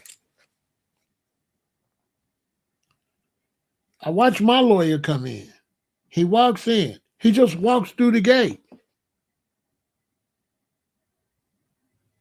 Listen, all the lawyers come in from the people that ain't got much money, they're struggling to get a little public defender. They walk up to the swinging gate. The judge on the other side, the secretary there, the judge not out yet. All of them lawyers walk up to that gate and wait to get that lady's attention. And she come over to the gate and they say this and this and this and this. My lawyer come in. He just walks through the gate and walks up to her. And they just smiling and stuff. And he comes out. And then the judge comes out. Guess who they call first? Me. What that mean?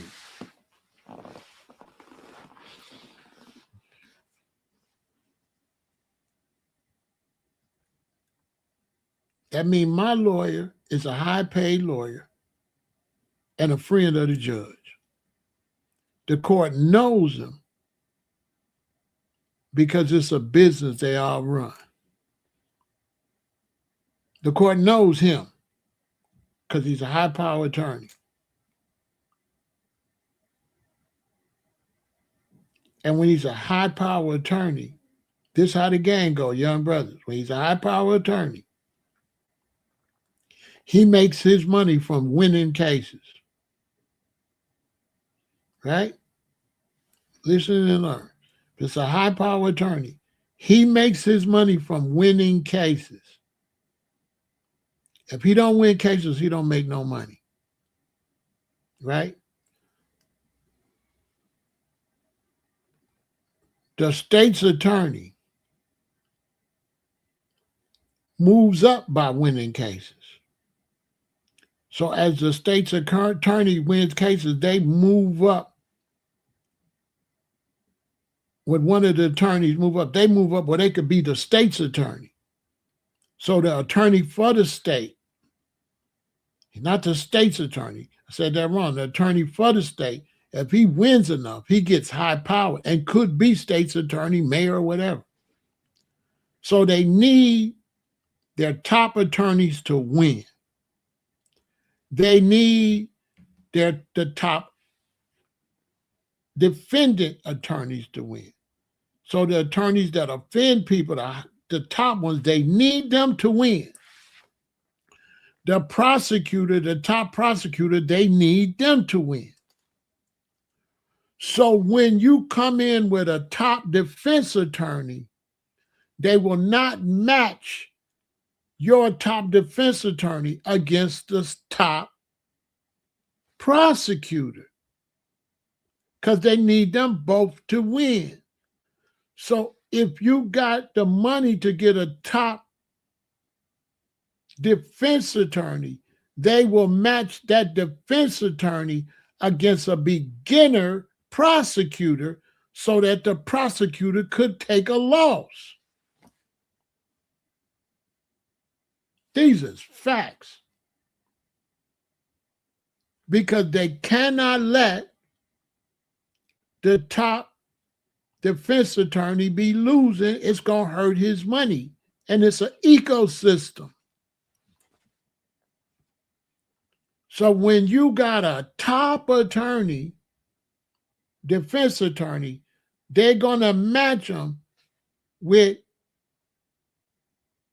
a low-level prosecutor that can afford to lose.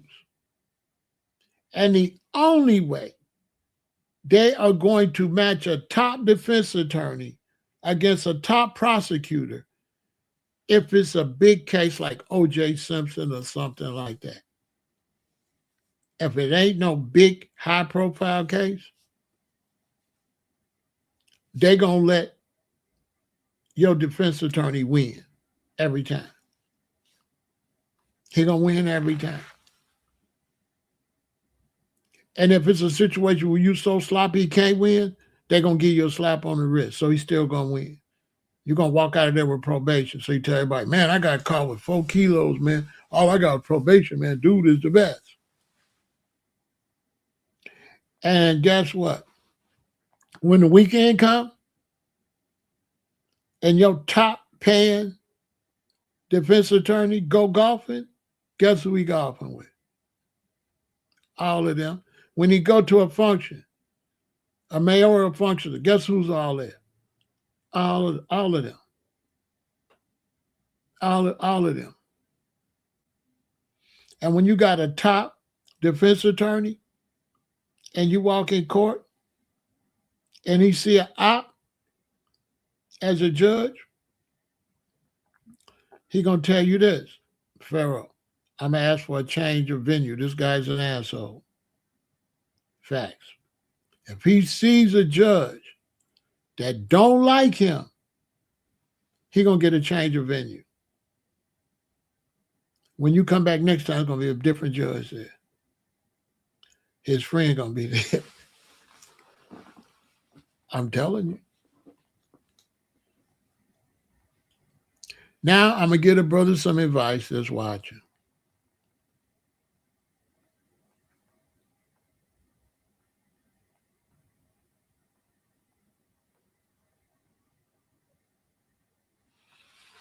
You said, okay, you said advise the younger bros to be quiet and prepare to drop 1,000. Otherwise, your life will be paused 1 to 3 years. That's not true. So, but I will talk. I will talk on that. Uh, that's not true. It's gonna cost you depending on what you was doing. If certain crimes, 1,000 ain't gonna get it. If you want to beat your case, you're gonna have to bring money every time you come to court. You got to pay money up front, and you got to bring money every time every time you come to court. You're not walking out with no $1,000. $1,000, depending on what you did, you don't have a good attorney. You're going to prison. Yeah, you're going to prison. $1,000, you're going to prison.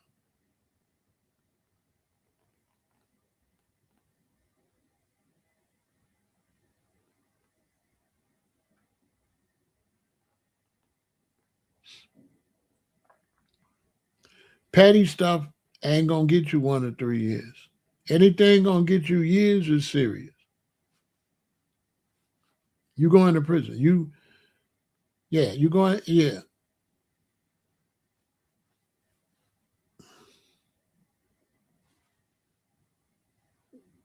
If you go into court,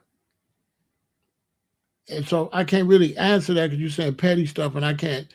That's too vague because your crime is based on your bail. What the hell is your bail? Your bail determines your crime. And so if it's petty and you're in the county jail, you go to court, the judge going to throw it out anyway.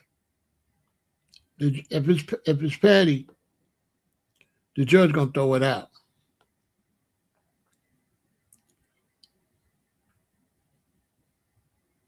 If it's petty.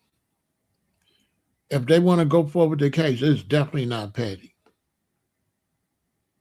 And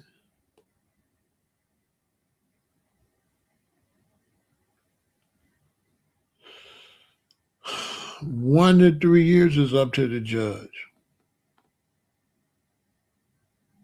Because you ain't going to necessarily have no 1 to 3 years. So I can't really tell y'all that because each time got so much years come with it.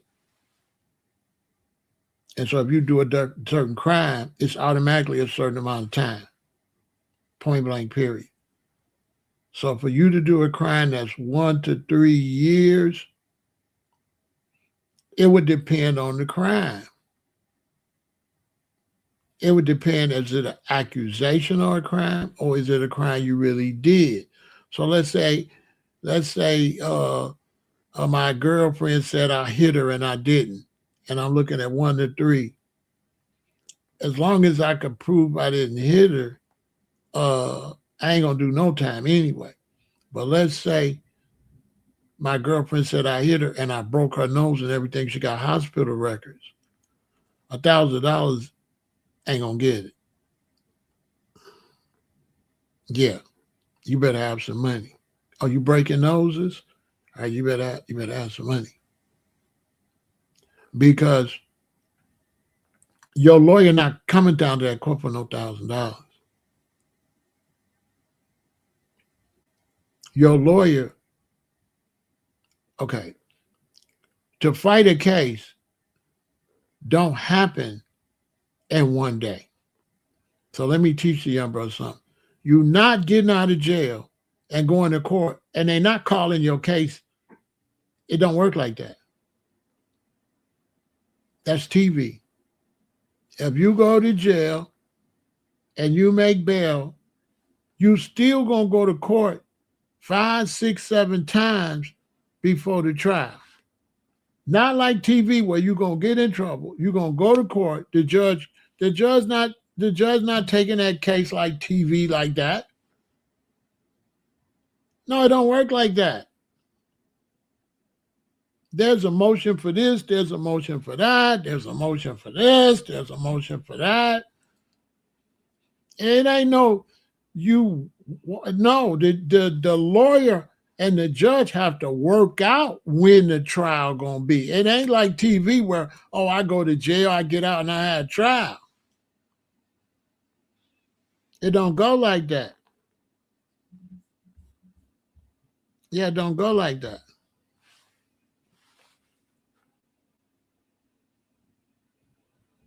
No, it don't go like that. There's different motions and stuff. So if you got a lawyer, your lawyer not going to trial, he gonna probably have a motion to suppress evidence, a motion for this, a motion for that, and he's not coming to that courtroom back to back to back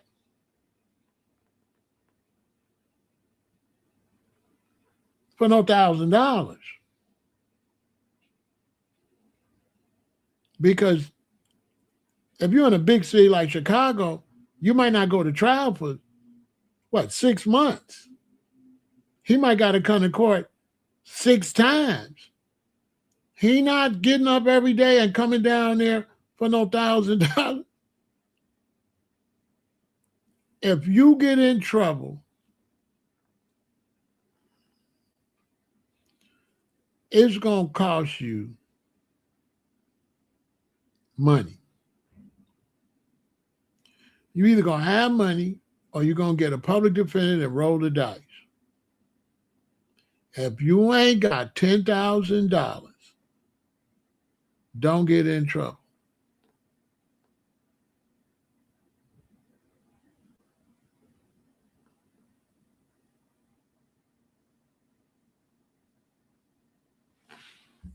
Yeah, if you ain't got $10,000, stay out of trouble.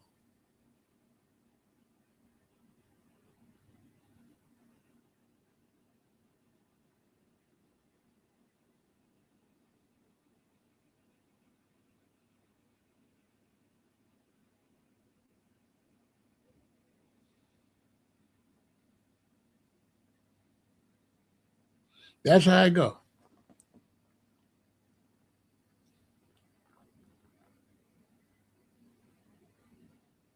Now, if you live in some little small city,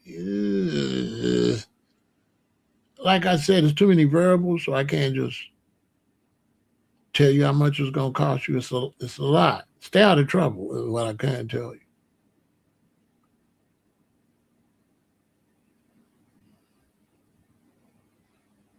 Stay out of trouble. That's what I can tell you because it's expensive.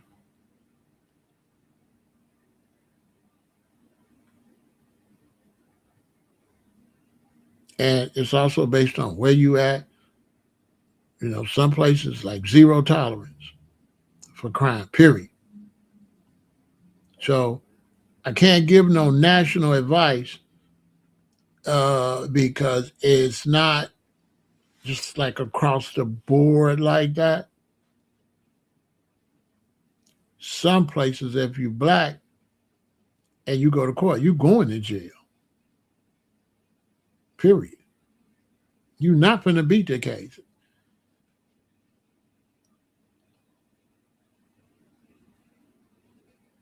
Yeah, you're not going to beat the case in certain places.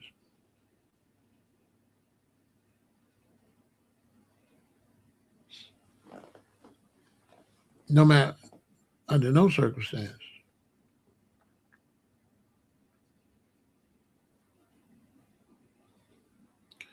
And in certain smaller places, it's going to be hard to find a lawyer that ain't going to help them slam you. So it's too many variables when you deal with that.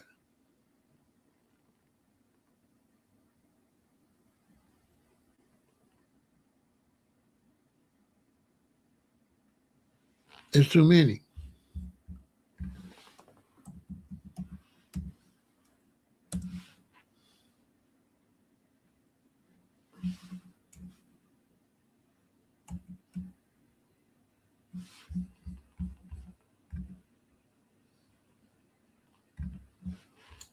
Too many variables.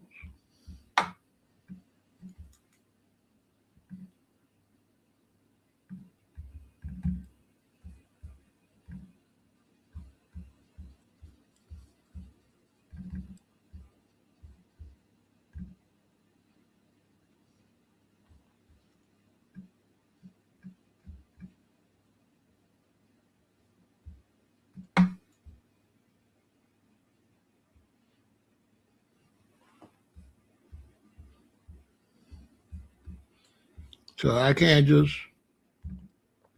uh, give you, uh, yeah, like I said, Afro, it's, you say, I'm being conservative for old time served, petty crime, track record, jurisdiction. Honestly, it's not worth it. Some get off on crazy stuff, often do 10 years and never did the crime. Yeah, Afro merchant, yeah, it's just really too many variables. They got different states got different amount of time based on different crimes. I won't be able to really, I'd have to know the crime. I'd have to know your past criminal record. So when it comes to crime and giving advice on what to do to beat the case, I can't do that. You know what I'm saying?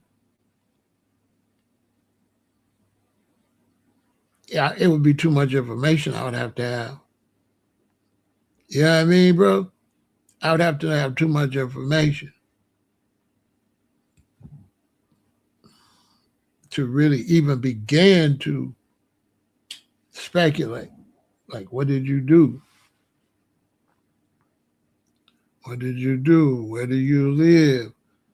What does that case carry? Where you at? You know what I'm saying, bro?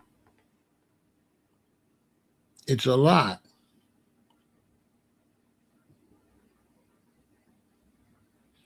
Is where you live conservative?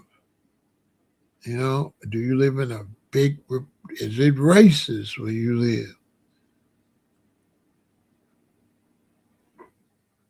I live in Chicago. That's not racist like that. So, shoot, I don't know where you live. Some places you live, you going to jail. There's certain judges, you going to jail. Period.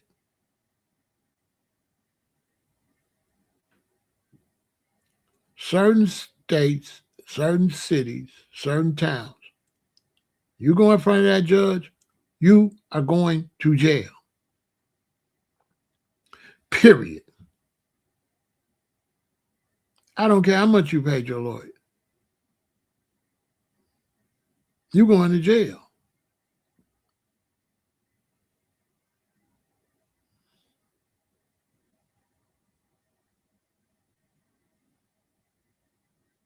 And in some of them places, you can't get no change of venue because they only got two judges. Mine only got one. He might be the judge. Hey, bro, it might not be like no big city like Chicago.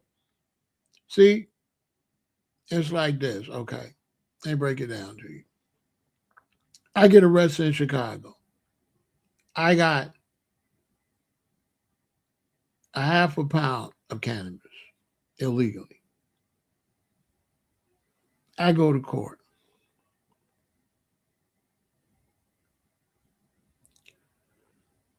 The case in front of me, he got an ounce, he got a bag, he got. My crime is the biggest crime. Ugh. But let's say I go to court and I got a half a pound of cannabis, but the case in front of me got whole bunch of crystal meth, got a whole bunch of this and that. Now my crime is the smallest crime. So a lot of your case got to do with who else going to trial and what they being charged with, and are you one of the weakest cases or one of the worst? That got a lot to do with it. In Chicago, it's funny. Now with my case, I was looking at 8 to 40. So I would have been considered one of the worst. I would have been considered somebody that going to prison, basically.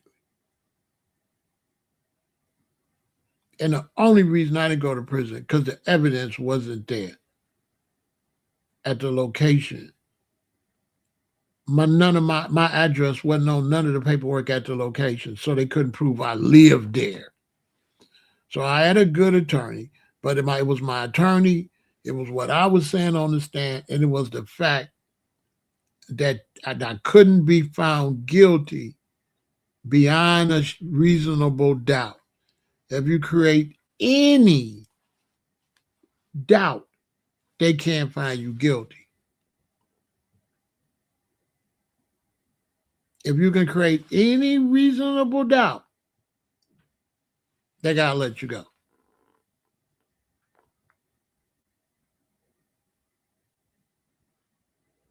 And then I'm in Chicago. So the crime, even though it was what you would call egregious, it was just one out of many.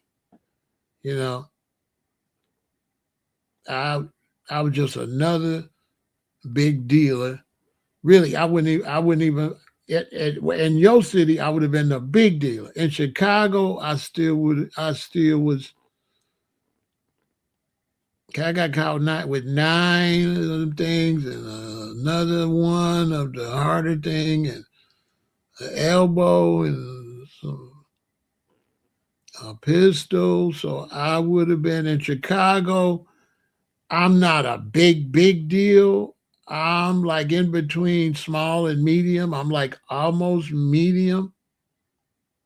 I got some pretty serious charges, but in terms of in the county jail, I'm not even in Division 2. Those are all murders. Those are all murders and stuff like that. So I ain't in Division 2. So right off the top, I'm not the worst because I would be in Division 2. So it's just a lot of variables.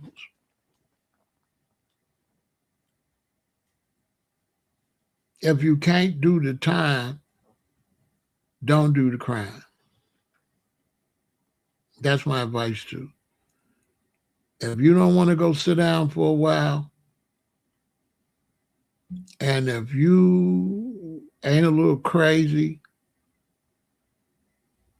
then don't do no crimes. Because if you do crimes, you got to be a little crazy. Because if you get locked up, you're gonna get locked up with a lot of real crazy people, a real extreme violent people, be in the jails and prison. Seriously.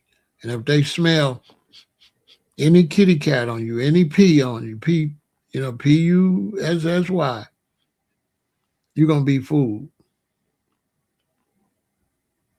If they smell any fear, you're in trouble.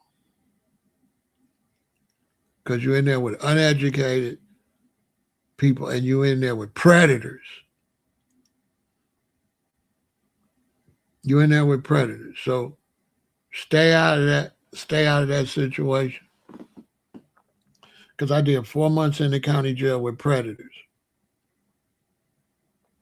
And I was able to be nice with the brothers in nice situations, but I had to be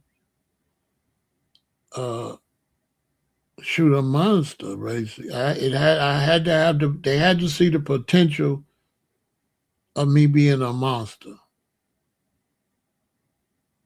It had to be clear that you play, I'm gonna be over whooping. basically.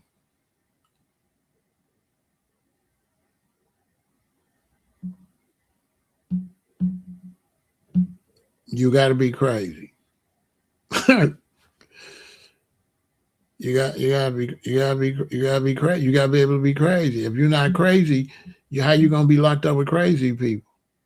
Because you are gonna be locked up with crazy people. So like, do something legal.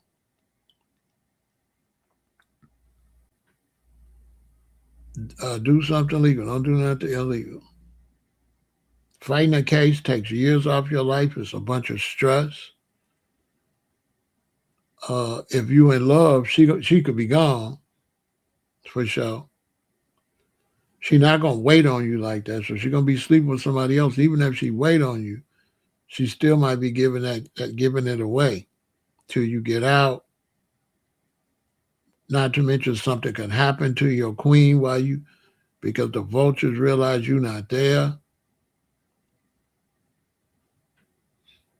and all that. And for me, I was in the Cook County Jail, and the Cook County Jail is worse than a lot of y'all's prisons.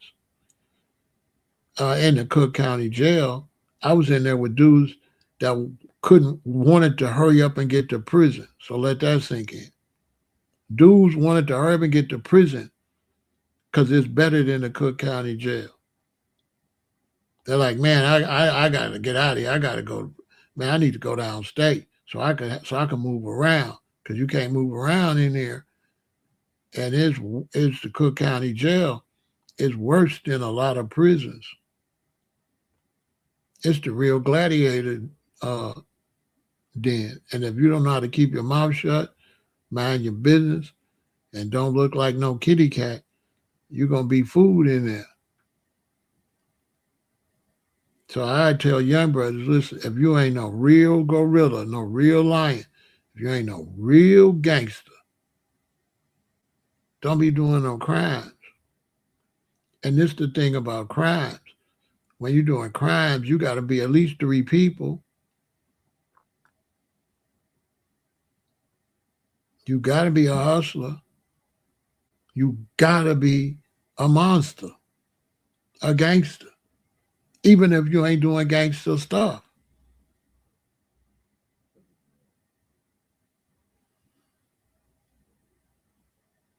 So if you ain't like built like that or don't want to be bothered with that, do something else. And if you are doing that, 3 strikes and you out most times. Sometimes 1 strike you out. But in a city like Chicago, 3 strikes and you out. I had 2 strikes, so I quit. I had 2 strikes. I'm going to talk about it in my book. So I was like, okay, I'm through. I didn't totally quit, but I slowed everything down to lower my possibilities of getting caught. I definitely wasn't doing all the gunplay I was doing. I wasn't gunpointing people like I was. You know what I'm saying? Because I was really getting at people. I was really threatening people with a threat that's basically a bet. Not like a threat, like I wasn't doing threats that's maybe. My threats was more a promise. More that this is really going to happen. You know what I'm saying? It wasn't like, no. You know how they tell you don't threaten nobody unless you do it? I was so crazy that everybody believed it. So I just threatened. I threatened all day because I was believable. It wasn't no doubt. You know what I'm saying? It wasn't, nobody took it like a threat. Everybody took it. I didn't live a thug life. I was a hustler. I wasn't a thug. And when you're a hustler, you you be around people. I wasn't a thug. I wasn't living. I lived a nice, quiet life. I lived a nice, quiet life with my wife. I went and made my money and came home. I'm glad you said that. No, I didn't live a thug life. I lived a quiet life. And thug life means the hate you gave little infants F's everyone. So thug life has a meaning. It means if you mistreat children, they grow up and you have a horrible society. For a lot of people don't know what that means. Thug life means the hate you gave little infants F's everybody. That's what that means. In case people don't understand why I wear this hat. But, and I'm glad you brought it up. That was good you said that, because this is what happens. You are a hustler.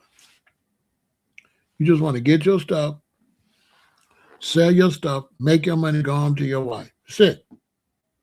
You're not a gangster, right? You're not a gangster, right? So I'm not a gangster.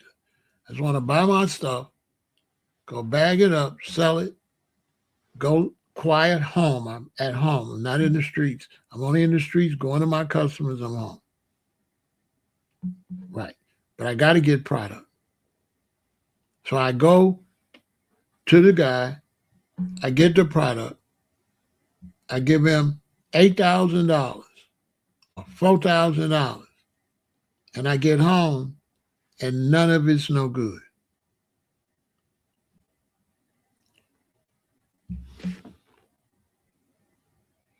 So now I got to take it back. Now I'm just a hustler, but I can't take it back as a hustler. I can't take it back and be the same person I was when I bought it. Because the opportunity to be a snake is out there, the people you're dealing with. And if you give them the opportunity to be a snake, they're going to be a snake. So if I take it back and I'm hemming and hawing,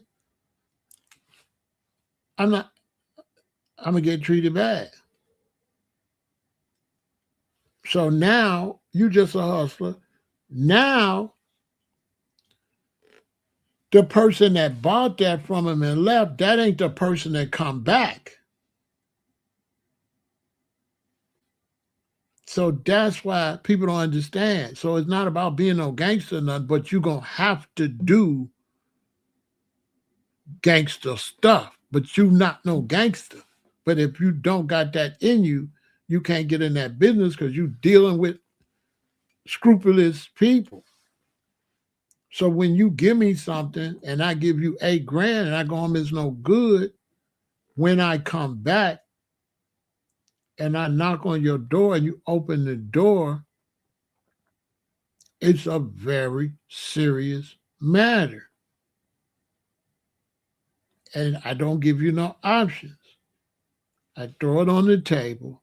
I say, this ain't no good. Give me my money. And the line is drawn in the sand right there. And they have to know there's no other options just to bring the money. I'm going to talk about this when my book comes back. So when I come back, the way I throw it up there, you already know what's up. You can't come back. Oh, man, this wasn't no good, man. What I'm going to do with this, man? Can you give me something else? You want that? You're not built for the game. Because at that point, that person going to turn into a gangster and they're going to punk you.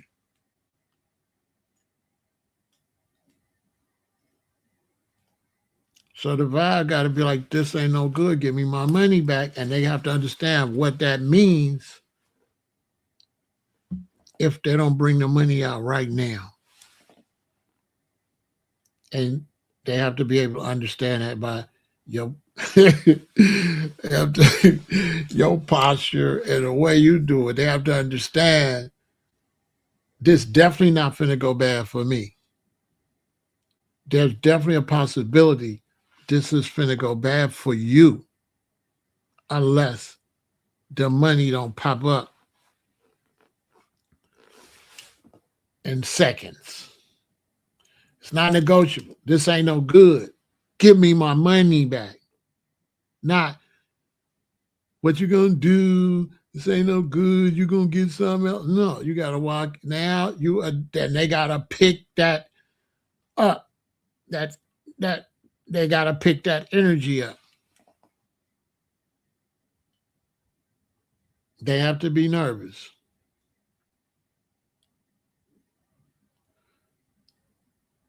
Because the vibe is if that money, no, a wise hustler gonna have to be a gangster. Period. Because a wise hustler is going to run into snakes. So no, there's no such thing as a wise hustler because you're dealing with other people and your character don't matter. Your character don't matter. The only way your character will matter is if you're in a legal business. But if you're in a legal business, no, you can't. No, that ain't gonna get it.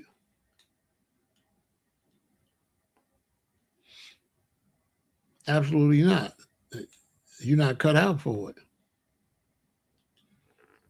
What do a wise hustler do when he get cheated? Wisdom is not gonna make dude give you your money back. So when I go back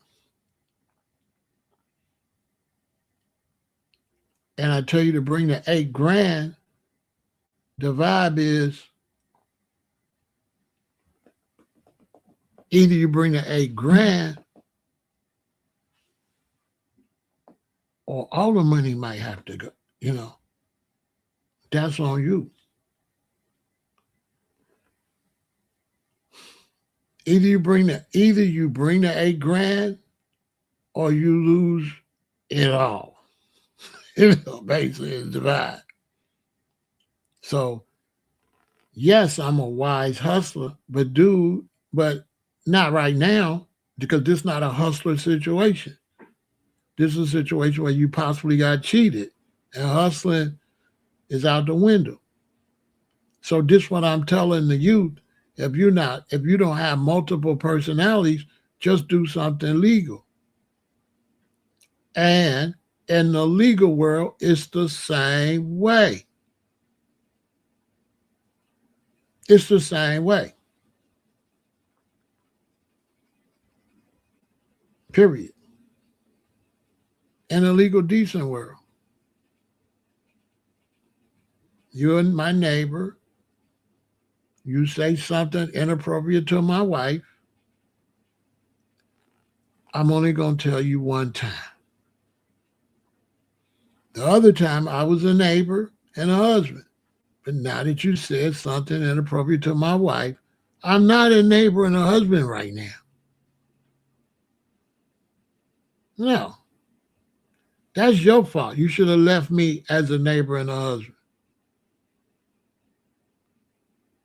Now, I was a nice little gremlin and you put some water on me. You put water on the gremlin. So now I'm a different person. And in the world, any softness, that's going to go back and forth and back and forth and back and forth. This is just how the world is. This neighbor got to know it's only going forth.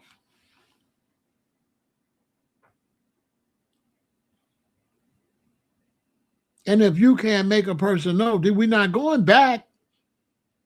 This is going forth. So they got to make a decision. This is not an R&B song. We're not back, forth and forth, all right. No, it's not that kind. No. Let me see the back, for no, that ain't the no, that ain't the song. No, that's not the song. Right now, the song is more like, what up, cuz? What up, blood? What up, cuz? What up, gangster? You know, I'm walking around like I got an asshole. That's more, it's a whole nother, bro. Yeah, boy, what? Yeah, it's like a whole different song. We don't play around. You know, it's like, oh no, we not bad. Well, no, no, no, we not. No, that's not the song right now. No, the song is I'm a gorilla in a fucking coop. Who the fuck is you? I don't know. You don't know me. Run for the pump. Can't sleep. Gas what I smoke. You know, it's gotta jump out the window. No, you can't. Nobody see. You know, I just hit a stang finito. It's more like this. You know what I'm saying? It's the song. I'm coming back. Yeah, the song. Yeah. Other than that, I'm chill. I'm just doing my thing. So my point to the young people is, if you can't got those 3 or 4 personalities, if you can't hustle hard, if you can't mind your business, if you can't turn into a monster, and if you can't cohabitat in jail or prison, do something legal. Because if you're doing something illegal, you're going to have to be at least 4 or 5 people. Go legal. Because if you go to jail or prison, you're going to have to be about 4 or 5 people. That is a fact. You're going to have to be enjoyable. You're going to have to know how to make, if you're in prison or in jail, you're going to have to know how to make everything more fun. You're going to have to know how to bring the other hyenas and gorillas and leopards and lions. You're going to have to know how to soothe the savage breast. So you're going to have to know how to keep hostility down. So when I was in the county jail, after so long as your deck, on my deck, it was no beef.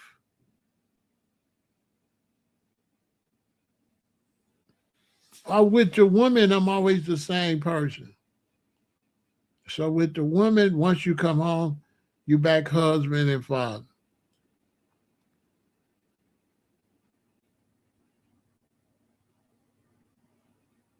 So it's 2 people. It's husband and father.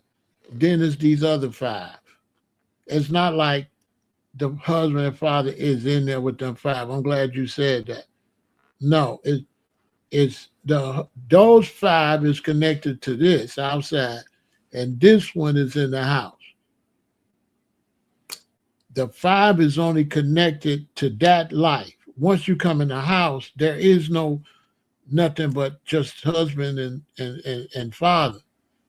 Those others are gone because they're not connected to being a husband or a father. They connected to bullshit. So I'm glad you said that, because psychologically, those don't exist. When you come home and you in a house, those don't exist. So it's nothing you have to fight against. You don't have to fight not to go there, because that person has those 5 different personalities. This person only is this person, and you are those 2 different people. Yeah. I just want to explain it because I didn't want them to think that that person is connected with the 5. So I didn't want them to think that the hustler, that this one, that one, and the one with the wife is on the same hand. So I want to be distinctive to let them know, no. You're not being a different person like these 5 different people. These 5 different people is one person. And this person don't have them 5 or 6 people connected to them. I didn't want them to think it's connected. I didn't want them to think that you go home and you all these people in this one. No. This is one person. And then this one is another person. This one person is 5 different people. And this one person is only one person. So it's like 2 people, one with 5 different personalities, and one is just that. It's probably the psychologically a good way to explain it.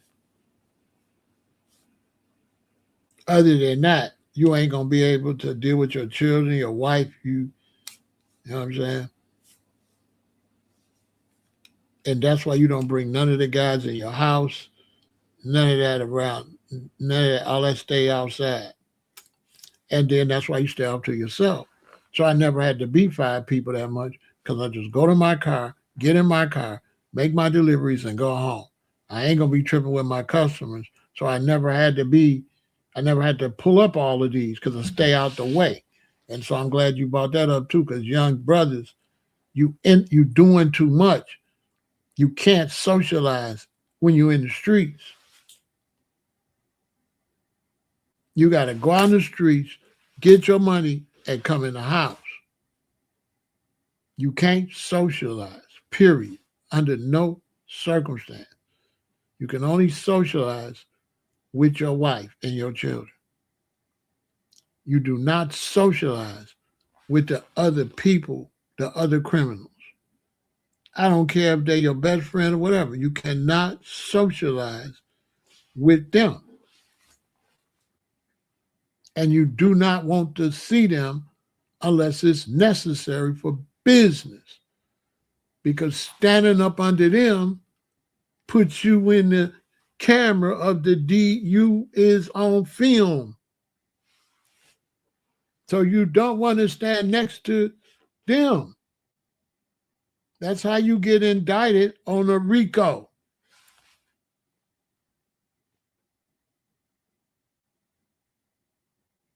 Basically. And your attitude got to be with them. Don't call me, I'll call you. Don't call me, I'll call you.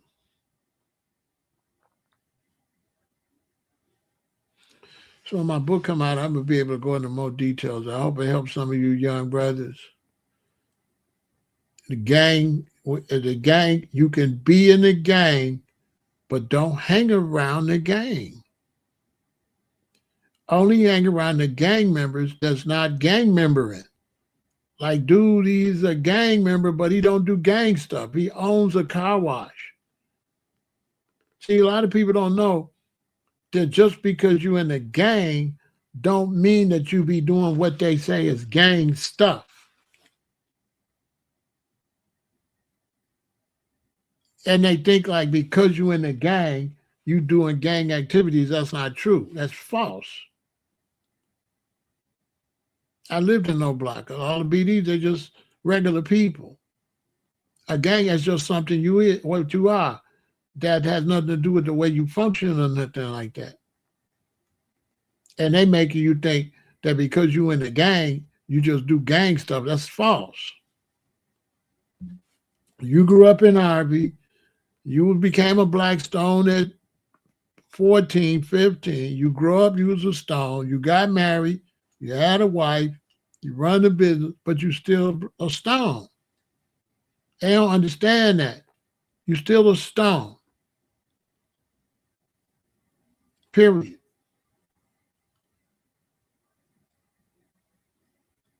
But they think because you're a four-corner hustler, because you're a stone, you got to be doing crimes. They don't stop listening to losers. Don't know what the hell they talking about. You just that. You're going to be that. That has nothing to do with crime. Being a gang member has nothing to do with crime. That's why these shorties is lost, because they ain't teaching these shorties. Being a gang member,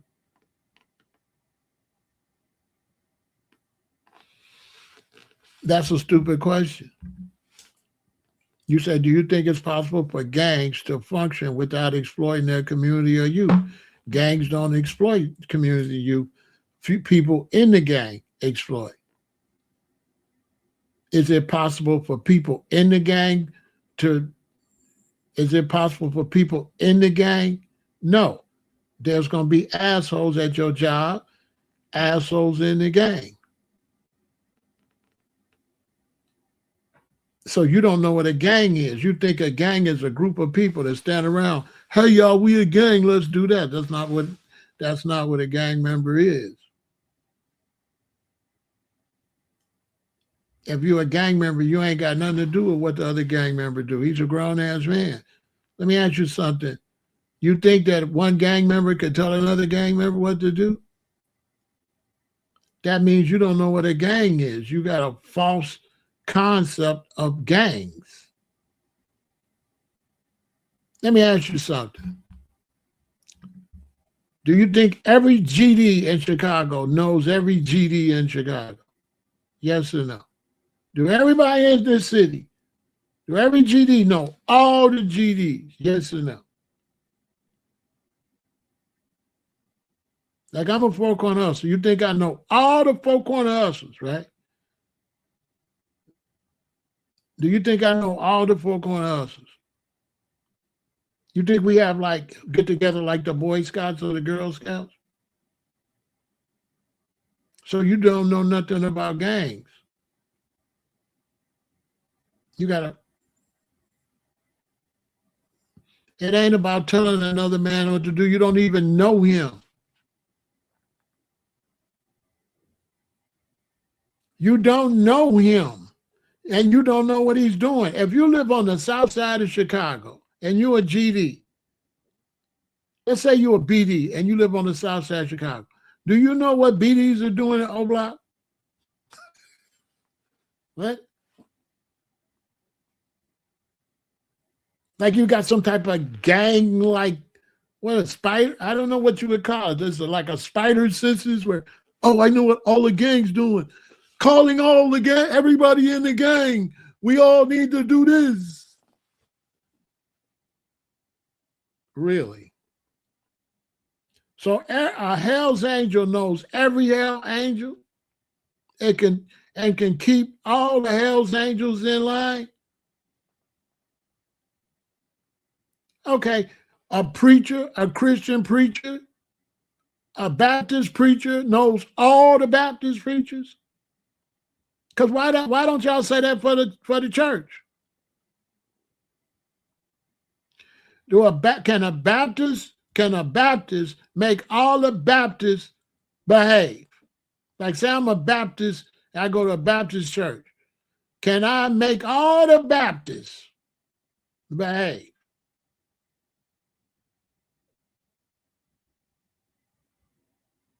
You ask me, well, Pharaoh, can't you get the Baptists to do something?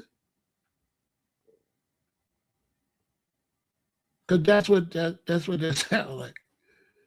It's like I'm a Baptist. You ask me, can you get all the Baptists to do something? Like, bro, I don't know many Baptists. I know a few at my church.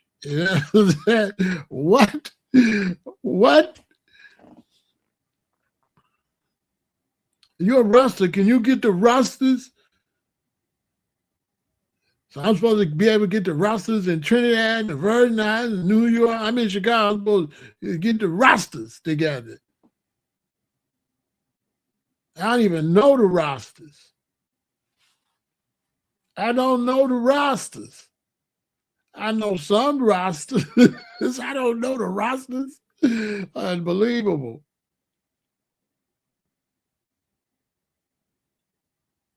There's no GD here that knows the GDs. Like,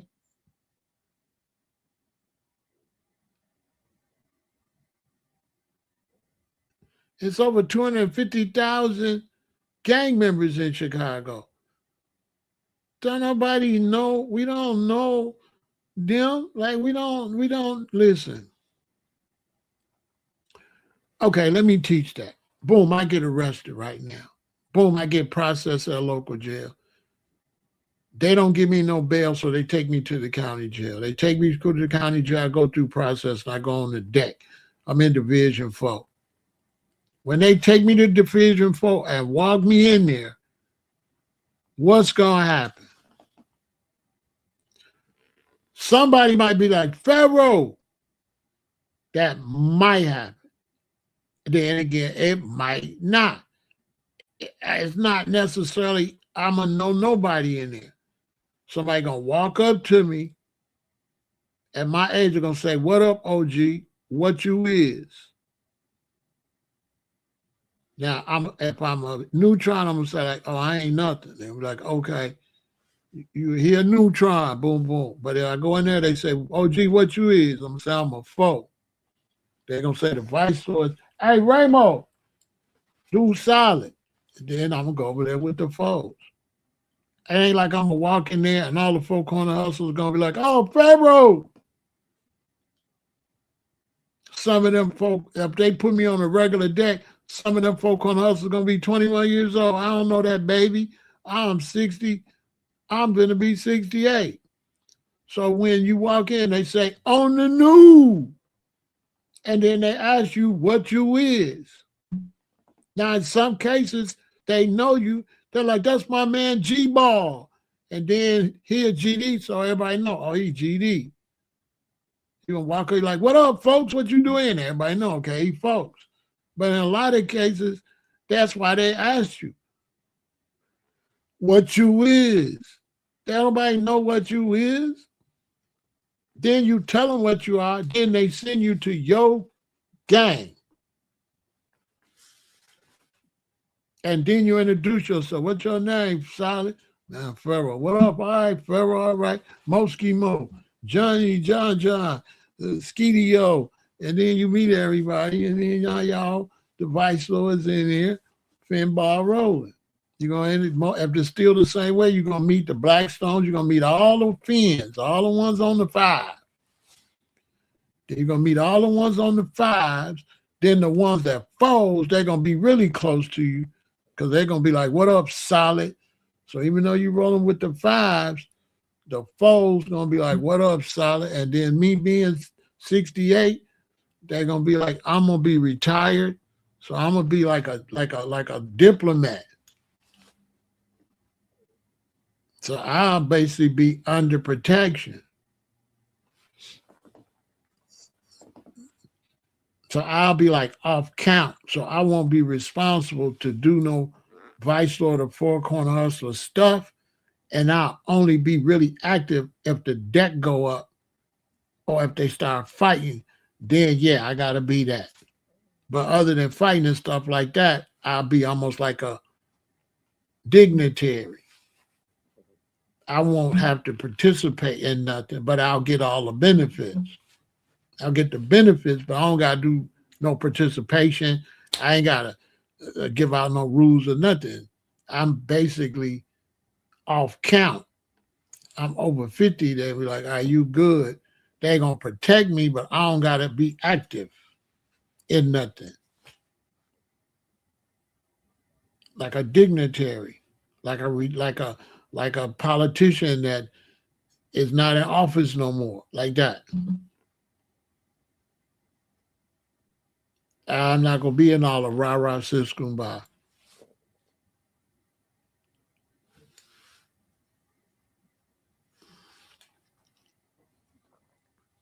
Basically, that's how that works. But a lot of people don't know that gang members own car washes, play in bands, rap, run businesses, nurses, doctors, police officers, lawyers.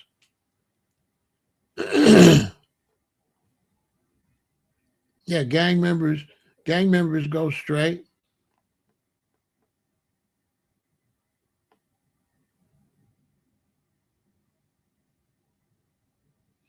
Ain't hardly nobody on gang time. Even when you in the hood. If I'm in the hood, Afro, I'm in the hood. I'm standing around talking to a lot of the foes. I'm in the foe neighborhood. Boom, we out there talking. Ramey Rowe, always wild. He a foe. He always shooting. He always wilding. He always getting in trouble. I'm standing out with a bunch of foes. We see him coming. Guess what everybody say? Oh, here come this nigga Ramey Rowe. Man, I'm up, man. I ain't man, I'm up. Oh, here come Ramey Rowe. All right, I'm up. Don't nobody want to be bothered with dude. People get gang member mixed up with gang banger.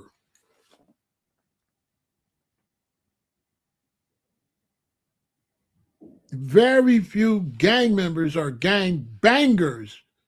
A lot of gang members don't bang.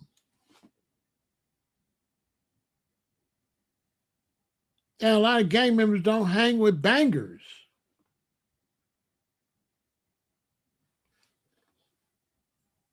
Yeah, the crazy ones, no. That's why there's a bad reputation about gangs, because nobody don't come like me and explain it to you. There's no requirements to be in no gang. There's no crimes you have to do. There's no requirements to do crimes because you're a GD. It doesn't work like that. We got politicians that's GD.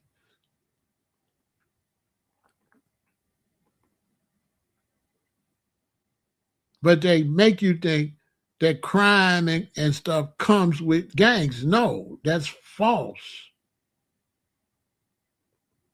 That's false. Gangs is nothing but foundational Black American tribes, basically. Basically.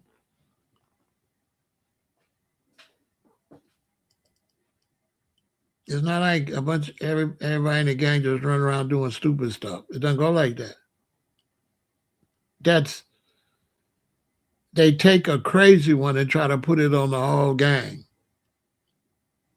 But it's really no different than sororities and fraternities. Basically, it's the same shit.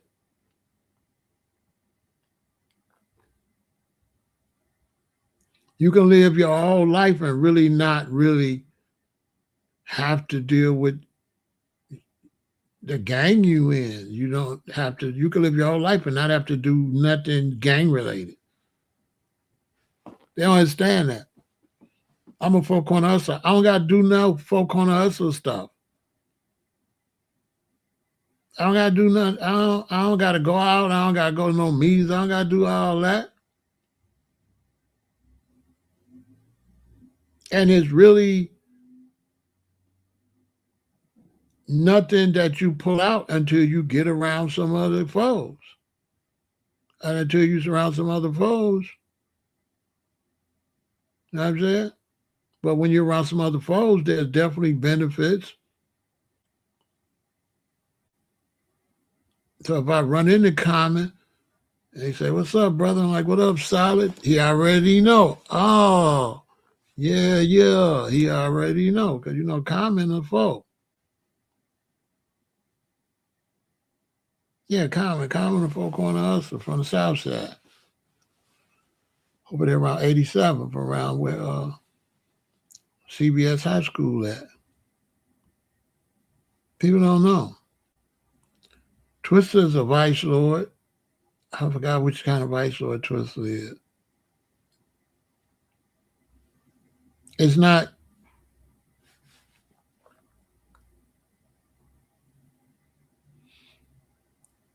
The gang culture is totally misrepresented.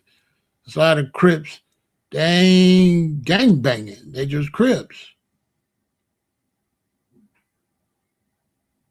Some brothers get confused. They doing crimes. And they doing crimes and they constantly hollering they're a gang. So they say they're going to drop their flag because they done associated their crime with the gang. They be confused. So they feel like they got to disassociate themselves with the gang because they was gang banging. And see, when you see brothers drop their flag, it's because they was hollering they was a gang. They was going around violence against the other gang. And at any time the other gang see them, it's up. So some of them try to drop their flag. But if whatever you did was egregious to the other gang, they don't care if you dropped your flag or not. When they see you, it's still going to be up. You ain't going to be able to shoot somebody's brother and then say you ain't no Crip no more. He ain't trying to hear that. My brother not here no more. As far as I'm concerned, you a Crip. So it's a bunch of confusion about the gang culture. The gang culture is most applicable in jail and prison. That's a fact. It's most needed for survival in prison and in jail.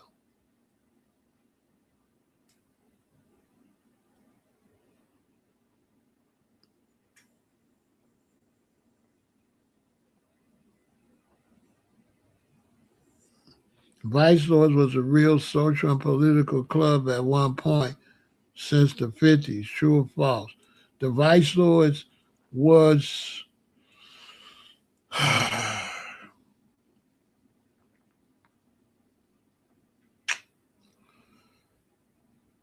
that's some Vice Lords were doing social and political things since the 50s. But other Vice Lords were still going to war with other gangs. So it go back to what I said. There's really no Vice Lords, but there could be some Vice Lords doing something positive, but they don't represent all of the individual Vice Lords. Because Shorty a Vice Lord and he still act crazy. It's more like, okay, let's say we the Jackson family. And it's Tony and Sarah's the daddy, and then it's Reggie and Johnny and Raymond. And the Jackson family is a decent family, but Raymond crazy. So Raymond gonna go do stuff, and we can't do nothing about it. So yeah, we the Jackson family, we known for doing positive stuff, and Raymond is the Jackson family, and Raymond known for doing horrible stuff. That's basically how it is.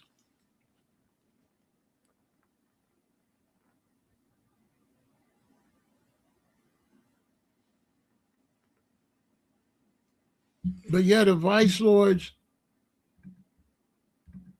all of them had, all of the gangs had positive things they was trying to do. The GDs was growth and development and was trying to get people to vote and stuff like that and become political. And some people say that's why they refused to let Larry out when he was pushing politics.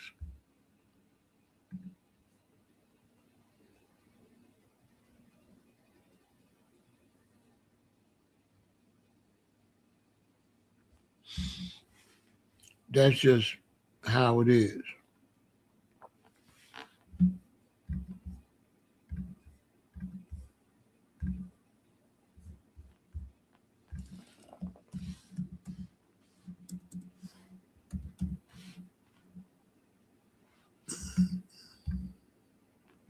You know what I'm saying?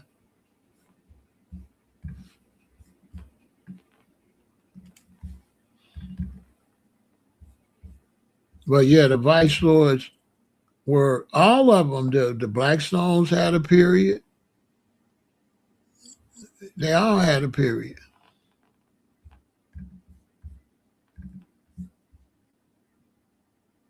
But it was never all the vice lords. This is the old conservative vice lord, Pooh,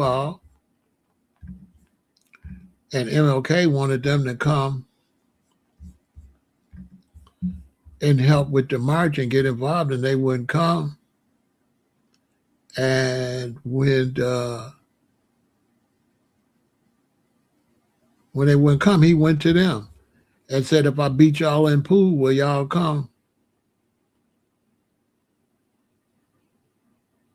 Will y'all come?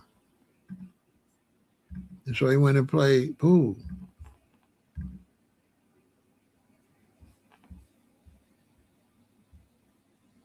And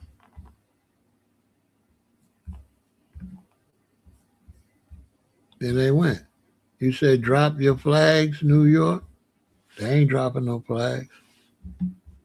That's just wishful thinking. They ain't dropping them flags. Them shorties ain't dropping them flags.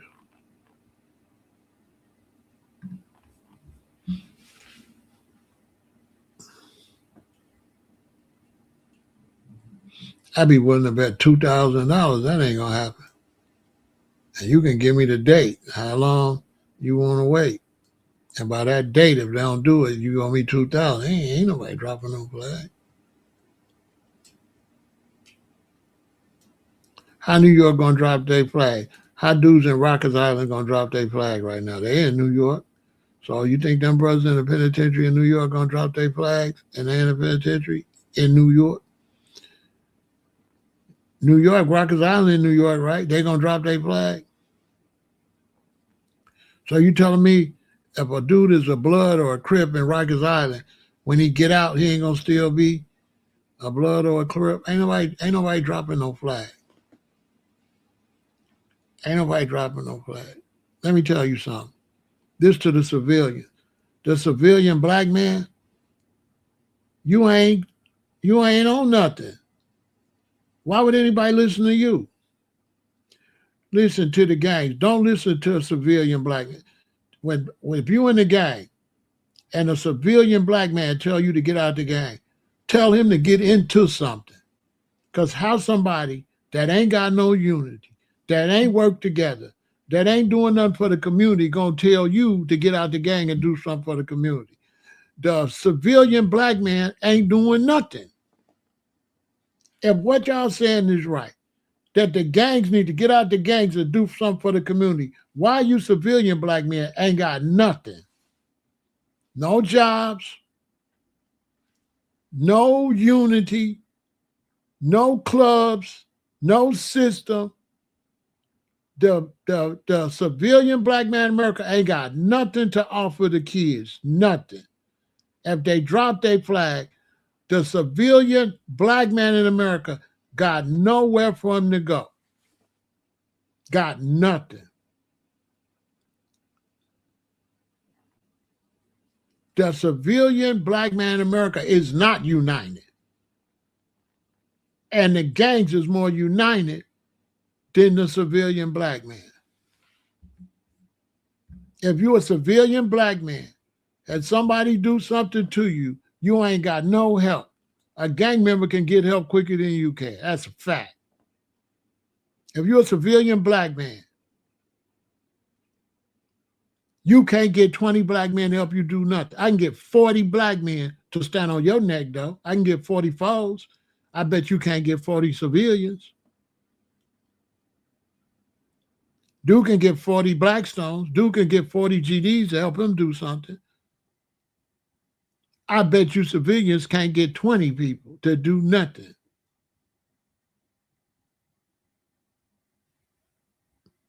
Y'all talk about the gang members in the music business.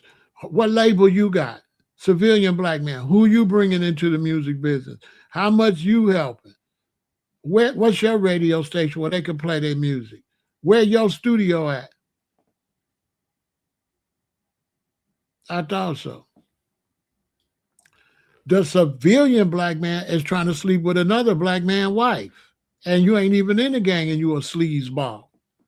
Listen, can you trust civilian black men, they holy. Look, a civilian black man that's not in a gang won't sleep with your wife while you at work. He ain't in a gang. Will he sleep with your wife?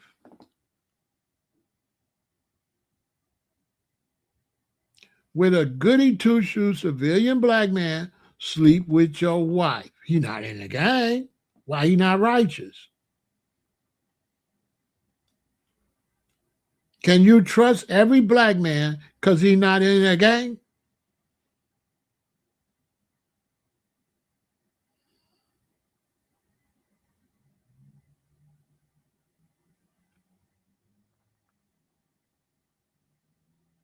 It is way better to be in a gang than to be a civilian black man. A civilian black man, he ain't got no help or nothing. He by himself. Gang members got help. Civilian black man ain't got nobody. You can't call nobody to do nothing. You on your own.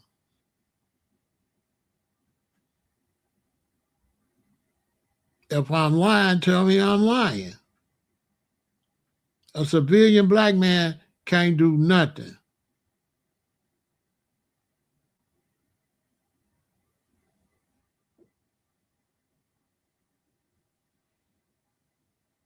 Rasta and Pan Africans ain't worth a damn.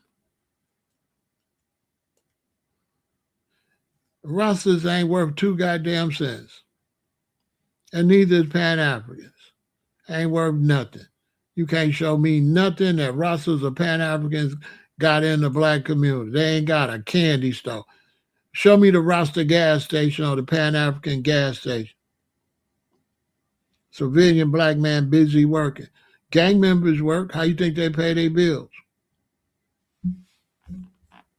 Gang members work.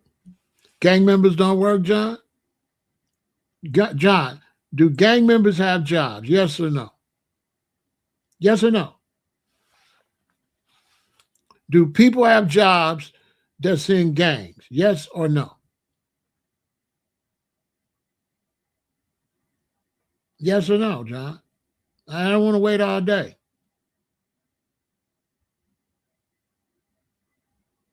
Yes or no? Are there police officers that's GDs and BDs? Yes or no?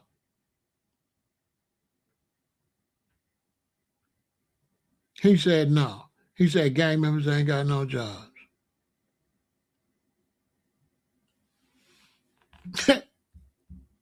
Look, he said gang members ain't got no jobs. That's what he said.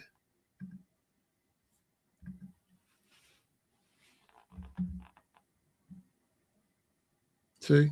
You know why he said that? He know they do, but John is not a righteous and honest person. So for John to talk about gangs and be dishonest, what that tell you? You can't trust John further you can see him because he know doggone well that gang members got jobs. He know that. He know it's not enough money in the streets for all these gang members to earn a living and pay their rent. They got to go to work. He know that. And he know that police officers is gang members.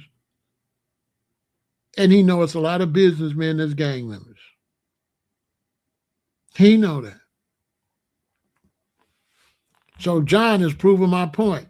He ain't no gang member and he's a liar and can't be trusted. He's not honest. He's not an honest brother. John not a gang member and he's dishonest.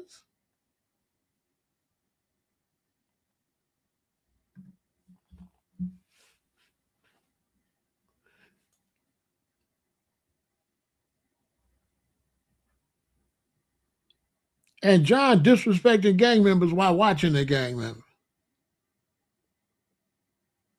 Because I'm a folk on us. And according to John, he shouldn't be watching me. According to John, he shouldn't be watching me because I'm a folk on hustle. John's a hypocrite, ain't he? Because I don't got no job. I don't work. I don't do nothing, according to John, right? John is watching a gang member.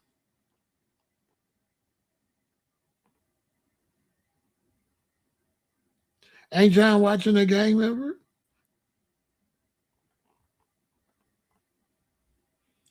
Ain't John watching a gang member? I'm a gang member. I'm a four-corner hustler. In John's mind, I'm running up and down the street doing crimes. Even though I'm trying to teach him something,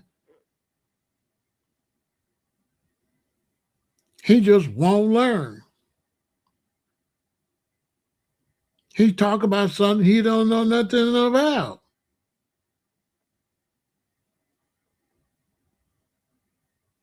He think a gang member is a criminal. That's what he think. He has a stereotype mentality about gangs. He don't know nothing about gangs. You call them whatever you want to call them. I'm just trying to give y'all the reality. And look, John ain't answered me yet. Now, let me tell you something. Let me show you something. John said, civilian black men work. I said, do gang members work? He said, no. I asked him another question. Now, look, right? Never answered a question or nothing. He said, I'm a civilian and a victim of white supremacy. That ain't what I asked you. I asked you, do gang members work? You said no. You're a liar. And for you to have this much dislike for gangs, you should be a victim of gangs. If you're a victim of white supremacy, what that got to do with the gangs?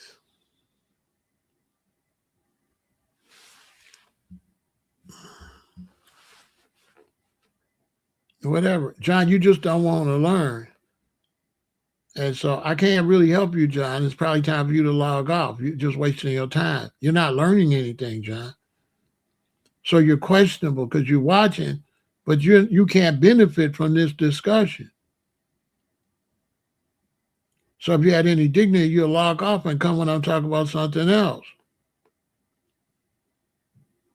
White supremacy ain't no gang.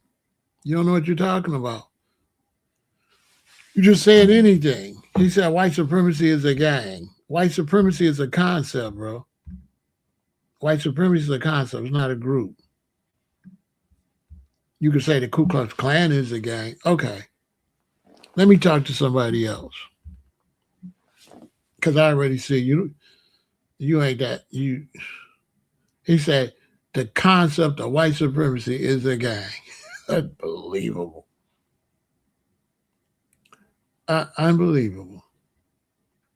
How is a concept a gang? How is racism a gang? You just saying anything, ain't you? He's saying, okay, I gotta ignore you. Let me talk to okay.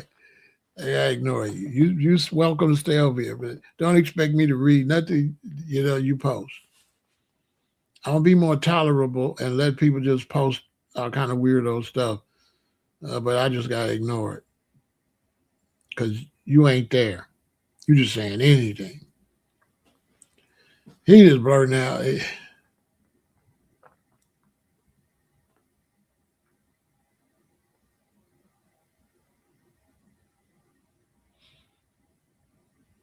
Isn't that crazy? He was blurting out. He said, white supremacy is the biggest gang.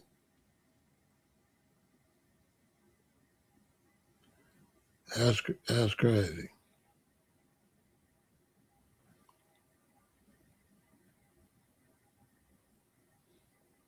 The internet, man. You see, some brothers, they just like to argue with brothers. And they'll just say anything to go against a brother. But to talk unity.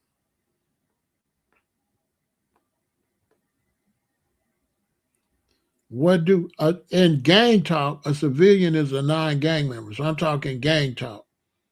So in gang talk, we say if you're not in a gang, you're a civilian. That's for gangs.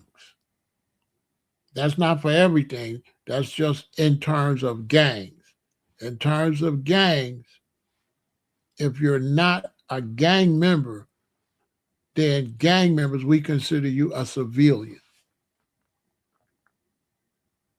Just in terms of gangs.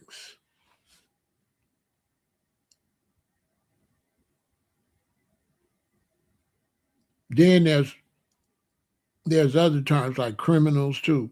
Criminals say that sometimes too, but it really don't make sense with criminals because civilians can be criminals. But it's basically a gang. It's a gang thing, meaning you're not affiliated. So then we just say you're a civilian. In other words, you're a neutron. In the county jail, it's neutron. So if you come to the county jail and you ain't in no gang, we call you a neutron, meaning you're neutral. That's what we call you in the county jail and in prison. If you're not in a gang, you're called a neutron, meaning you're neutral. You're not, you don't do any of that.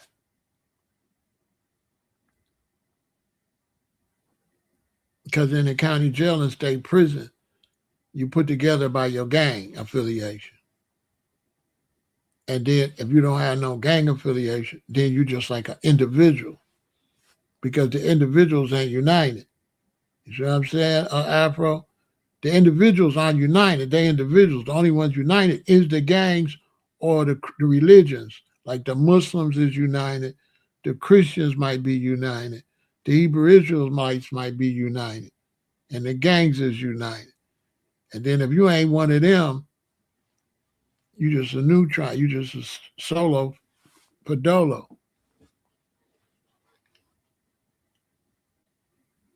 So a civilian is a positive thing, meaning you don't got to get involved with the wars, right? So, okay, if you're a civilian Afro man and we in the county jail and we finna go to war, the 5 against the 6, you wouldn't be in it at all because we're going to war, so we soldiers, and then nobody would attack you because you would be considered a civilian.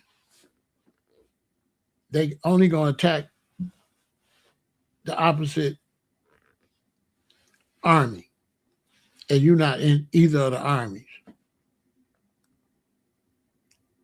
So you would be a civilian, or in the Cook County, you're going to be a neutron.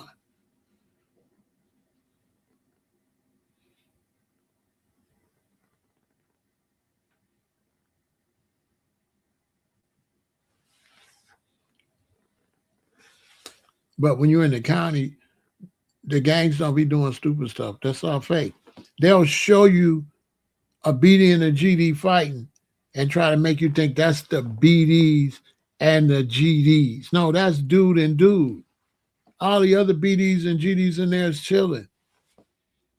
You see what I'm saying, Afro? They'll take one situation of 2 gang members fighting and they'll try to stamp that on the whole gang. But you don't see the whole gangs fighting. Here in Chicago, a lot of BDs and GDs are cool. They're not beefing.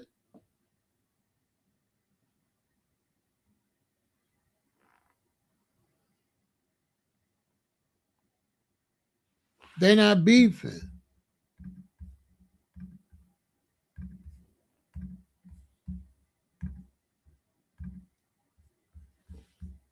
And so they don't know, and they be saying the gangs, but I'm just trying to show my audience that's not really accurate. Like I said, I'm not promoting gangs. I'm just trying to teach people the accuracy of the situation.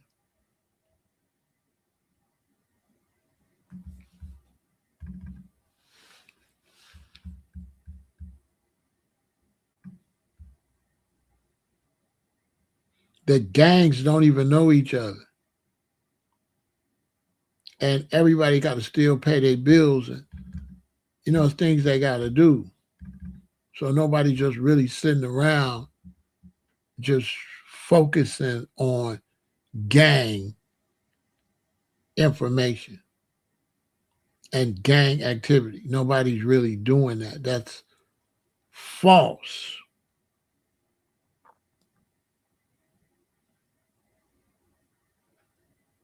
But they try to make you think that's what, they stereotyping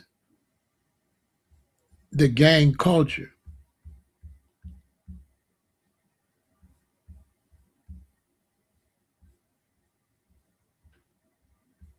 Basically, it's a stereotype.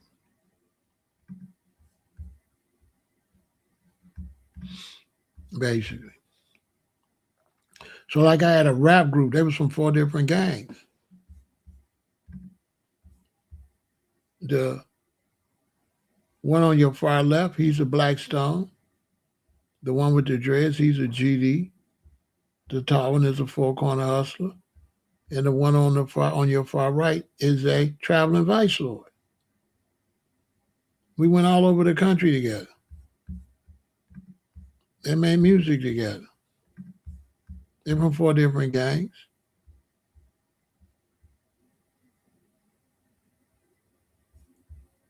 That had no,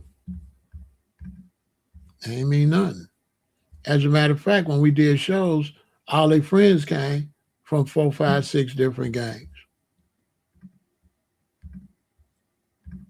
Actually, everything they tell you false. They're just telling you like fake hype stuff. It's 250,000 gang members in Chicago, probably 300,000. If it was like that, it would be hundreds of murders a week.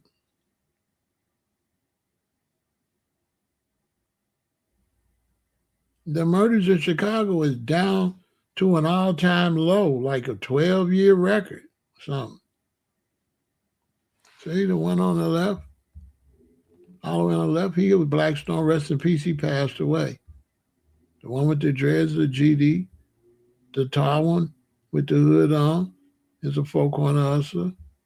And the one on the far right is a traveling vice lord. The tall one with the hoodie on, I met him in the Cook County Jail. He a Four Corner Hustler like me. I met him in the Cook County Jail. He was in the next tip next to me. So he was right over there. We was on the same deck.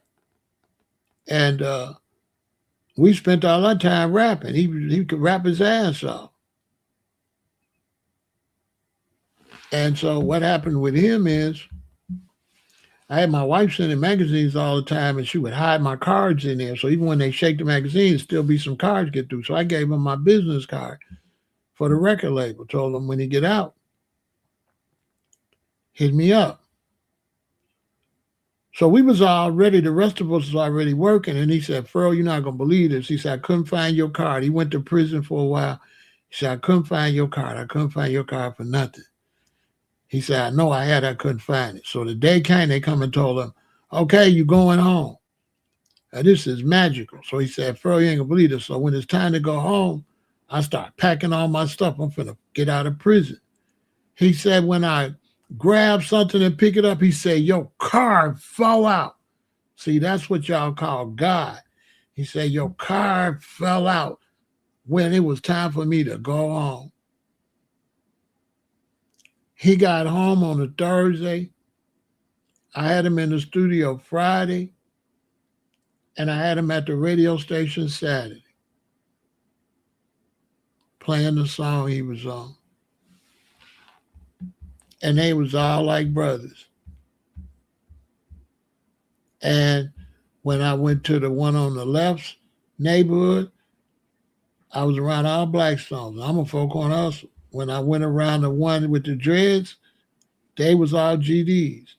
When I went around the one with the hood, they was all foes and vice lords. And when I went around the one on the right, they was our vice lords and BDs because his little brother was a BD. Nobody wasn't doing no stupid beefing. And we used to have shows and all their friends would come and there'd be 5, 6 gang members. I got a record with 6 gang members on it. 2 GDs. I got 2 GDs on there. I got a conservative vice lord. I got a traveling vice lord.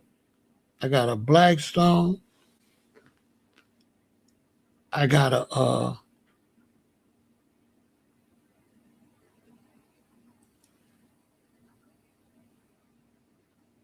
think I said travel. I got a travel on there, and I had a BD on there. My boy from O Block. So I had a BD, 2 GDs, a traveler, a conservative. So I had like 7 gang members on the album. One song, I think I had 5 or 6 of them all on one record. Then I had a female. She was like a motorcycle gang. She was shout out to Sunny. She was like a motorcycle.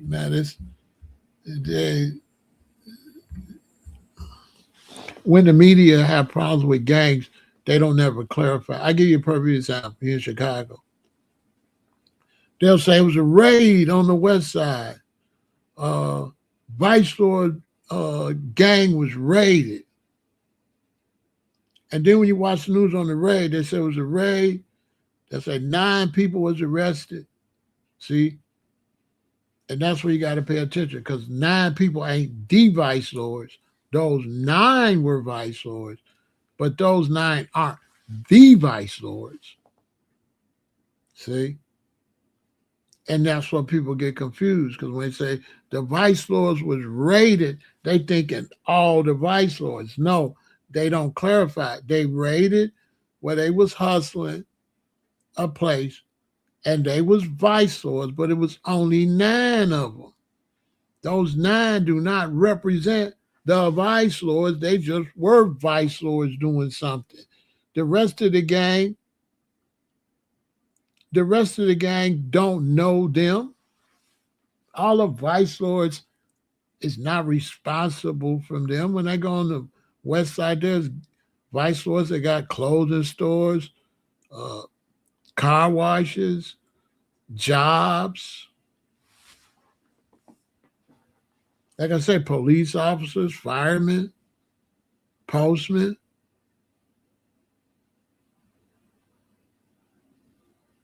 It's not like you not that no more. You that. People think because you're associated with a gang, you have to do crimes. It's not true. Gangs have nothing to do with crime. Gangs have nothing to do with crime.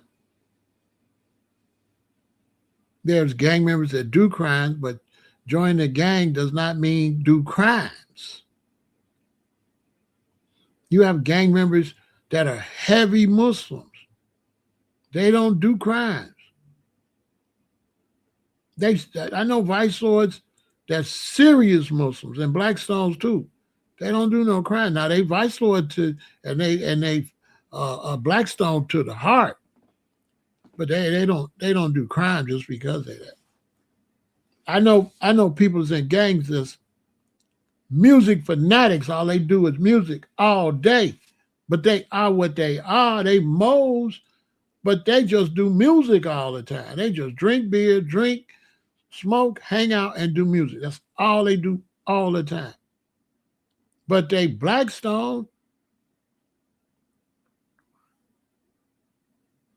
they drive buses and all that. They just regular people. The gang is nothing that makes a difference until you get around other gang members.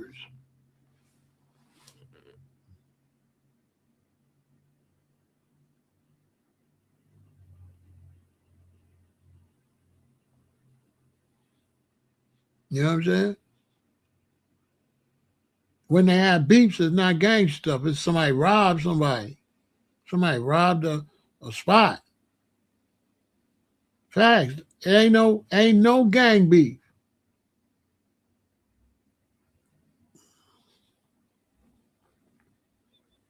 When King Von and Duck and them, they wasn't beefing over gang stuff. Look, Duck and Von was not beefing over gang situations. They was beefing over something else.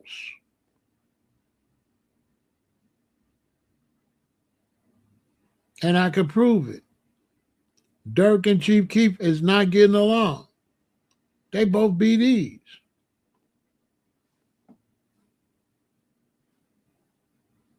So they not beefing over gang stuff.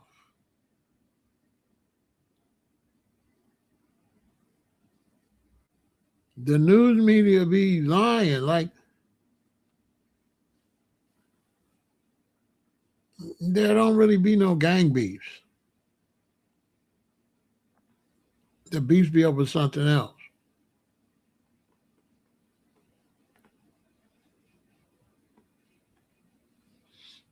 You understand? The beefs be over robberies most times, stealing and robberies. Y'all rob dude. Basically.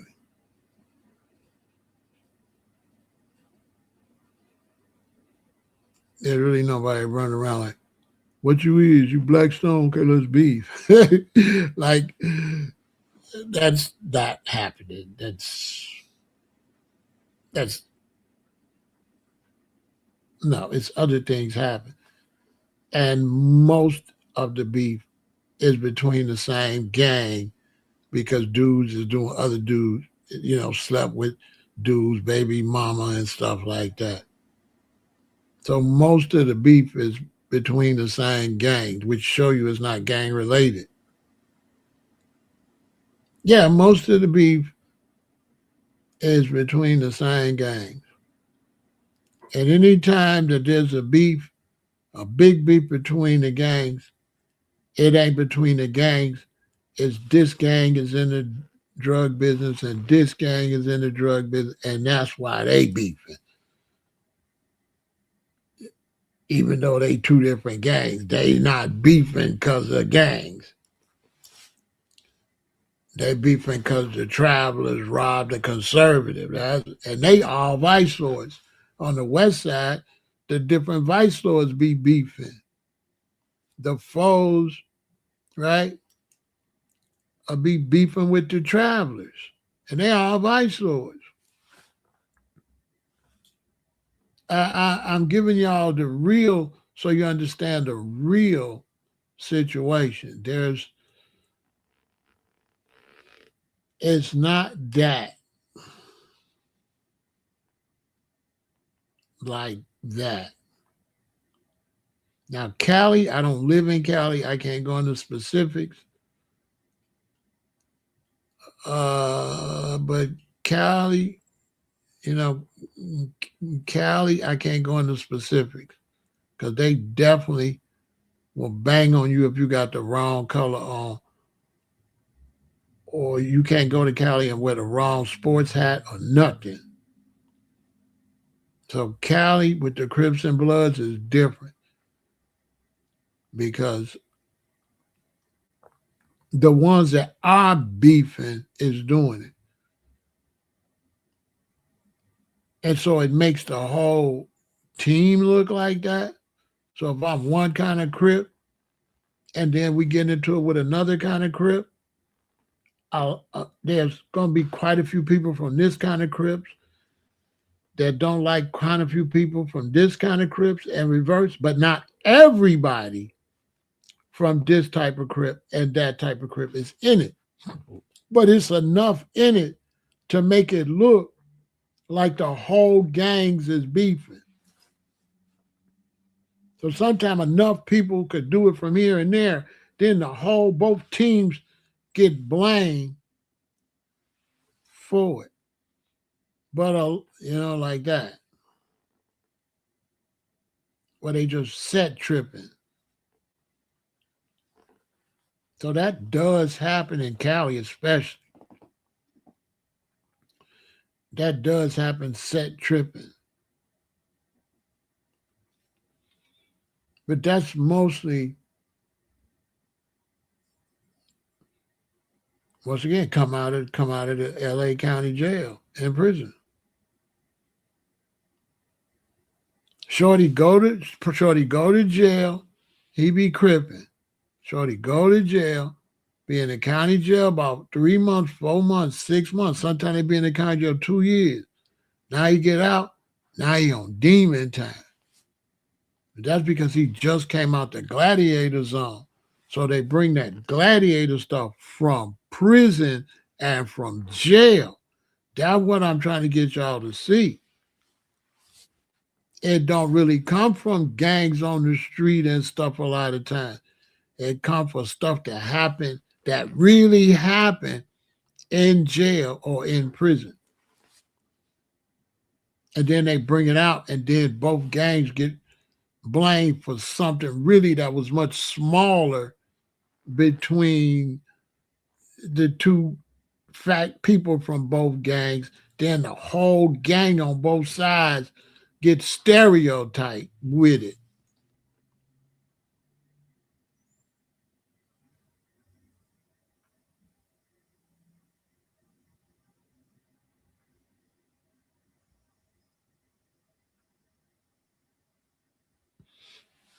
I know what's going on in Cali. I definitely know what's going on in Cali.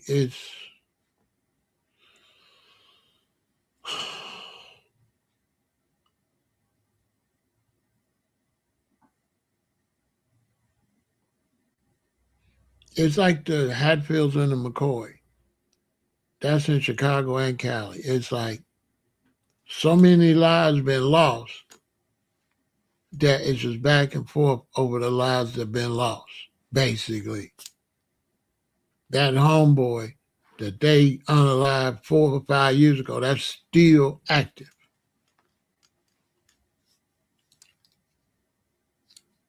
And so it's really not just because they in gangs. That's my point overall. It's other reasons.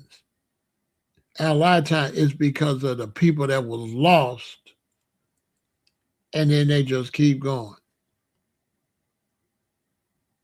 They unalive my brother. I go over there to shoot the guy that unalive my brother. I hit somebody else's brother.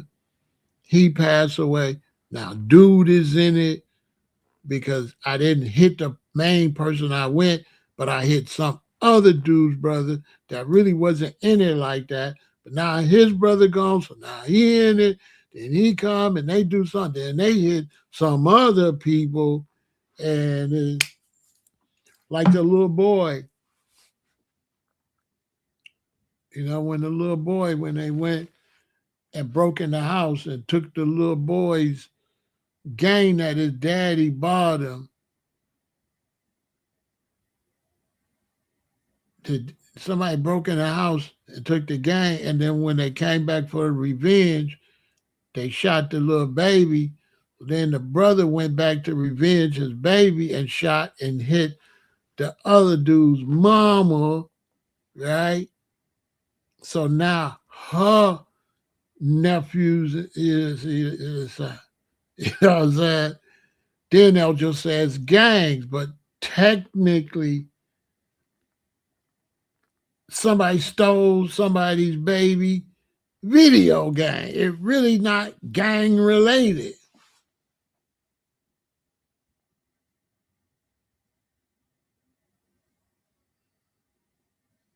Like a lot of this stuff had nothing to do with gangs. Gangs is by default. So I'm a GD. I got a bunch of GD friends. You went and did something to me. My baby mama got hit. Of course, my GD friends going to come back with me. So now they're going to say it's the GDs. But it's not really the GDs. I mean, they my friends and they GDs. But the issue is when y'all came and hurt somebody, and then my friends is just GDs. So it's not technically like the GDs. It's weird. It's not like that. So although it be GDs, it really don't be, the issue don't be because they GDs. And that's what's making it look like it's gangs when it's really just your friends as gang members. It's not that, it has nothing to do with the fact that gangs has something to do with my friends as gang members. So they're not coming to, we're not really doing this as a gang, but we are a gang. So the media takes it and says it's gang, but it's really not.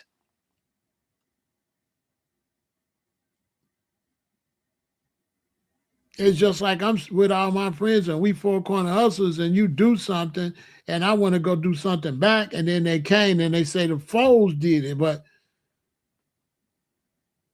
technically we didn't come as foes. We came as friends. We just happen to be foes. And you just happen to be like another gang. And so when we do something to you and your friend, it looked like this gang did something to that gang, but really it was this bunch of dudes did something to that bunch of dudes, and it really had nothing to do with being gangs. That's what's going on, y'all. Most of this stuff is not really gang related, it's friend related, and the friends is gangs. Basically. So I hope that made some sense. And most of that stuff has nothing to do with the gang culture. Most of that is just friendships.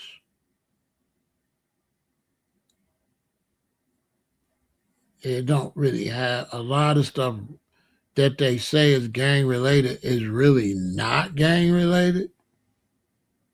They just happen to be gang members. That's what 90% of the problems, that's what it is. It ain't really gang related. They just say it's gang related because all your friends and you was in a gang. That's what's going on. That's why it's so confusing. Because typically gangs ain't really doing nothing. Gangs ain't doing nothing. If dude open up a trap house, he a BD, the BDs ain't got nothing to do with that. But the news will say the BDs, some BDs, and then, it paints this false narrative like that was the BDs. No, that was some dudes that's BDs. That's not the BDs. That's dude in them, and they just happen to be BDs. And it's crazy because guess what? When the police unalive us, right? The police unalive us, right? They don't say it's the police. What I like if my son was in a gang. If my son was in it, no, I ain't answering you no more. You didn't answer my question. I don't want to talk to you. Yeah, I don't want to talk to you. You see, this guy is phony. When I ask this guy a question, he don't answer. And you see, he got the audacity to ask me a question. And so he not righteous or decent. He's not a decent person like that to be talking about gangs. He don't even have the deep. I asked this man a question he didn't even answer, and he asked me another question. Can you believe that? Would I rather my son be with another gang member that's decent or be with you that's not a gang member that's not decent? Yes. I'd rather my son be with a decent, honest, stand-up gang member than to be with a civilian that's not honest, that don't stand on their word, that'll ask you questions and won't answer, and that's phony. Yes.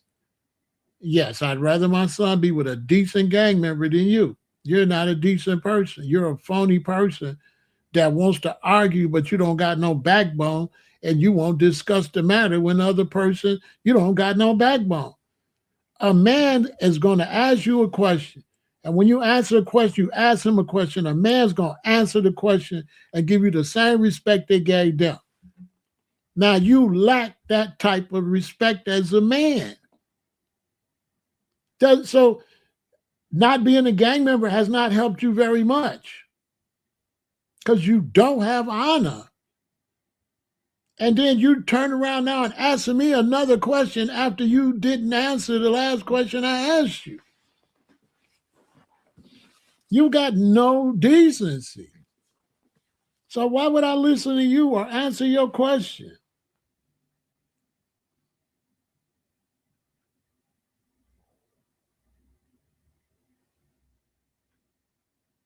Listen, what part is I don't want to talk to you no more? You understand? I shouldn't have to block you. Shut up. Please stop talking to me. Okay? I'm not talking to him. He's not trying to have no honest conversation. He's just want to be, listen, that man does not want to have an honest conversation. That man's got a belief in his mind and he only wants to push that and he doesn't want to have a conversation. So why would I have a conversation with somebody that don't want to, he's just trying to push an agenda, but talking to me like he wants to have a conversation. He's phony. If you try to push the agenda, then don't ask me no questions. Just push the agenda. But don't ask me no question. Talk like you're on the side of decency. I answer your question. I ask you a question. You don't see it. You wait a long time because the question will catch you up and the question would prove you wrong. So rather than stand up like a man and say, you make a good point, he's hell-bent on me not being able to make a good point. So he's trying to be the only one to make a good point. That's what's going on here psychologically. He wants to be the only one to make a good point. He wants to ask me a question so he can make a good point. When I ask him a question to counter, he won't answer. Which means, would you trust him? Would you do business with him? I wouldn't. I wouldn't do business with him. Because he's going to do the same thing when you're doing business. He's going to do the same thing in everything in life.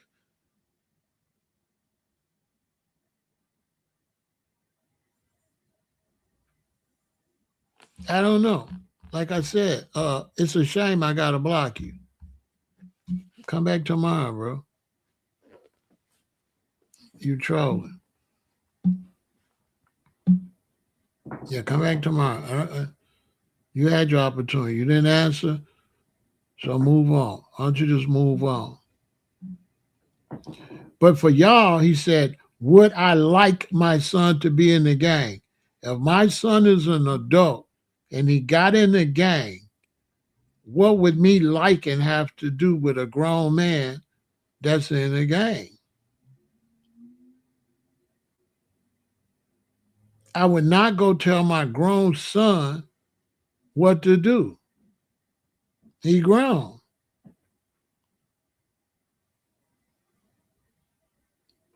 I wouldn't care if my son was in the gang. I just don't want my son to be doing crimes. So if my son was in the gang and he wasn't doing crimes, I wouldn't have a problem with it.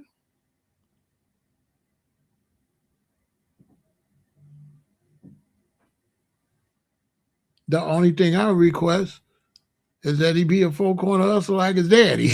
Hello. If he a foe, I'll definitely be cool with it. On the foe. I'm just saying. I might feel a little way if he ain't no foe. I might be like, boy, what you a GD? Boy, you bogus. You know what I'm saying?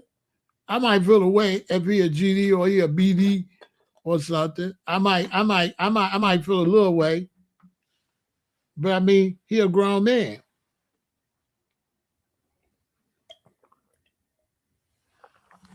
Basically.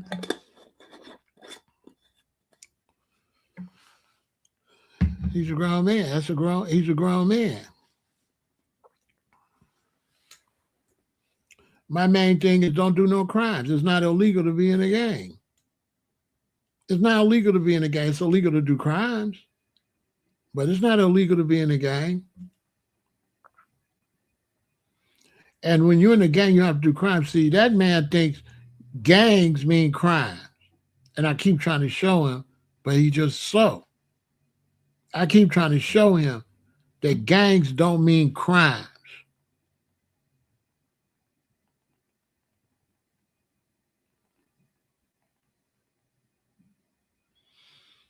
I mean,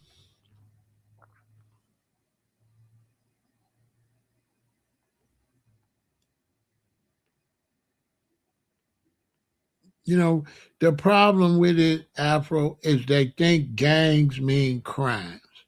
That's basically, I've been trying to show them that's not what it means. But some people that don't know, they don't want to listen to an expert. If you go on a block on the west side and everybody's a vice lord, they are not doing crimes. They're not doing crimes because they're vice lords. So they think that gangs is not the same as the mob. The mob is a criminal organization. A gang is not a criminal organization. So that's the difference.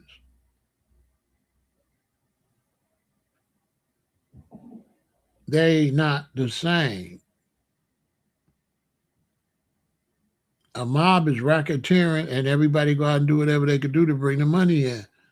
Gangs are not responsible for bringing money into the boss or none of that.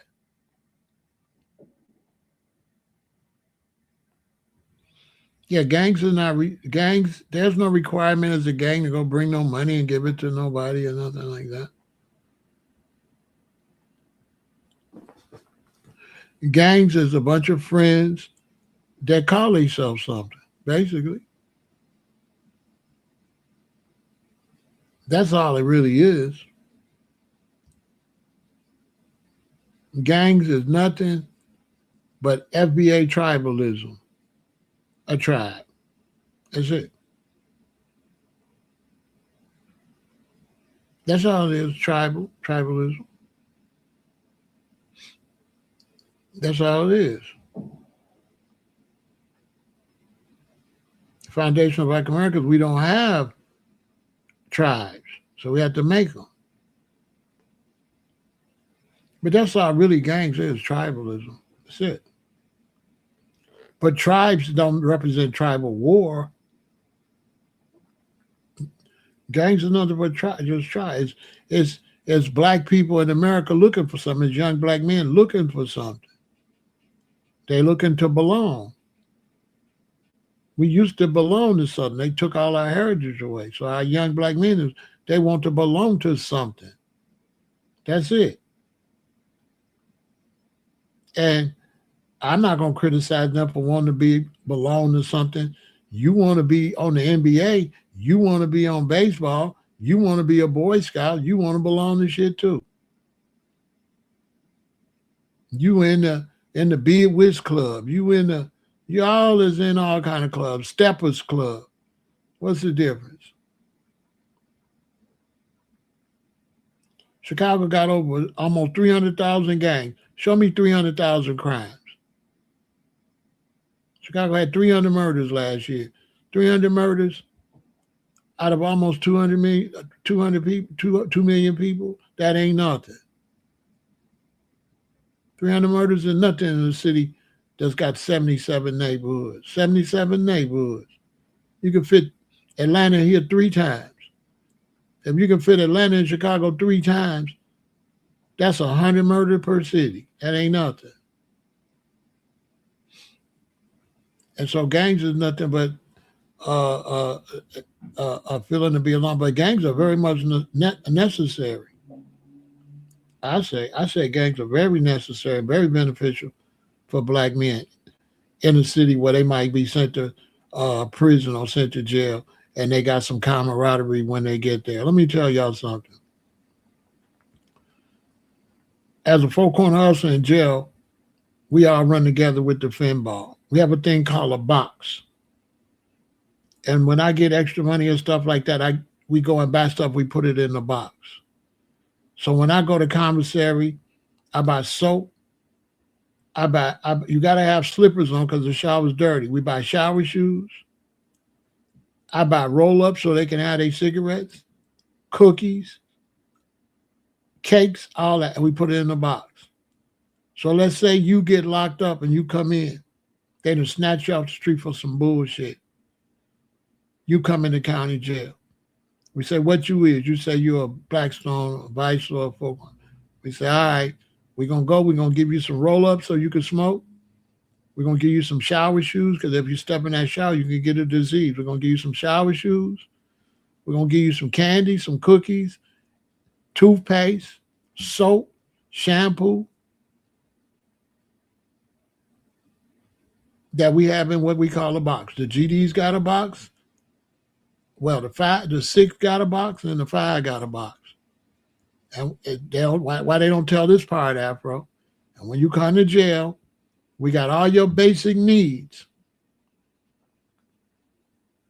when you come.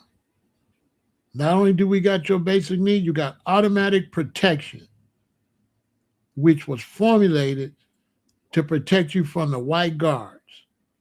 That's why the gangs was formulated in the prison system, in the jail, to fight the white guards.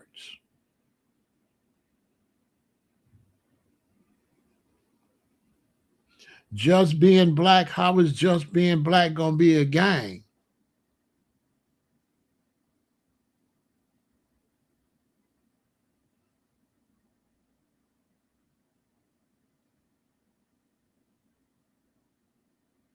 And why should we wait for y'all to be black? As a gang member, we like to hell with you black people. We not waiting on y'all to get together.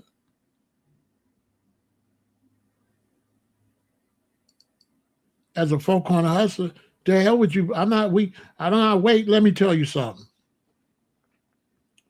I got my family member and I got the foes. Let's say right now, somebody was causing me a serious problem.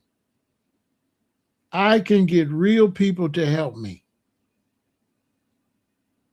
Okay?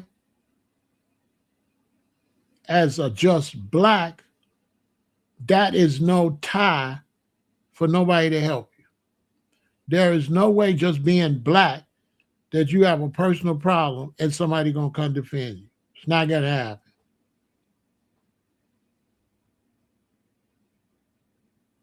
That's make-believe. In order to get help, you have to be in a specialized group. What you're saying is make-believe. Because what you're saying is you wish it was, but it's not. So when you say it's wish it was, as a gang member, well, holler at me when it is. In the meantime, I'm a foe. Because I'm dealing with today and you're dealing with wish. And if you go to jail, what you gonna wish? No, they don't. The Serenos and the Notarios don't get along. You don't know what you're talking about. Hey, y'all, do the Mexicans get along in California? No, they do not. You got the South gang and you got the North gang. And they're mortal enemies. Do the Hispanics get along in Chicago? No.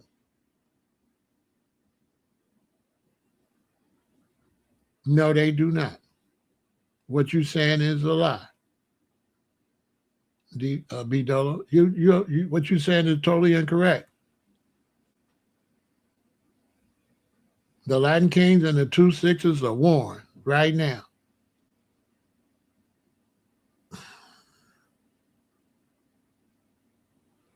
All facts. And when the Venezuelans came up here, the Latin Kings was unaliving them. Facts. Look, let me ask you something, Bilo. Did the Latin Kings and the Venezuelans get along? No.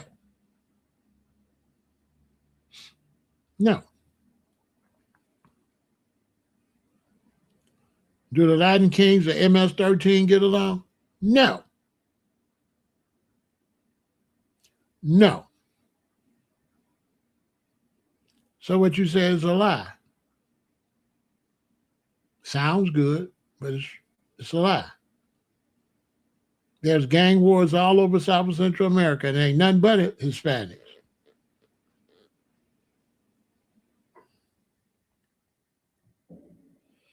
It's gang wars all over. I don't know. You said Latinos embrace each other in jail. No. There's gang wars in prison from Mexico to the bottom of South America. That is incorrect.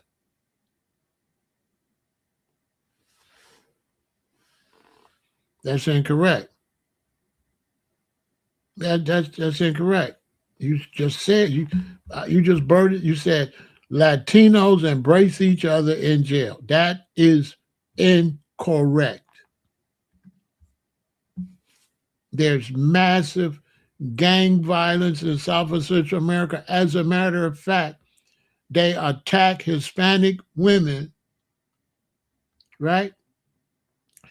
And they tattoo their gang logo on their women's faces to defile them forever. In South and Central America, they will attack your woman and your mama, and they'll tattoo their faces.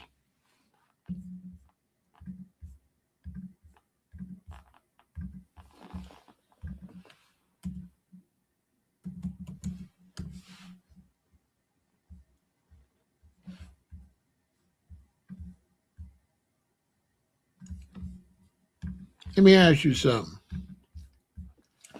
When Latinos trying to pass through Mexico, in order for them to let them pass, guess what the Latino men do to Latino? They take their kidney. Now, who took their kidneys? I thought Latinos took these Latinos' kidneys. I could have swore that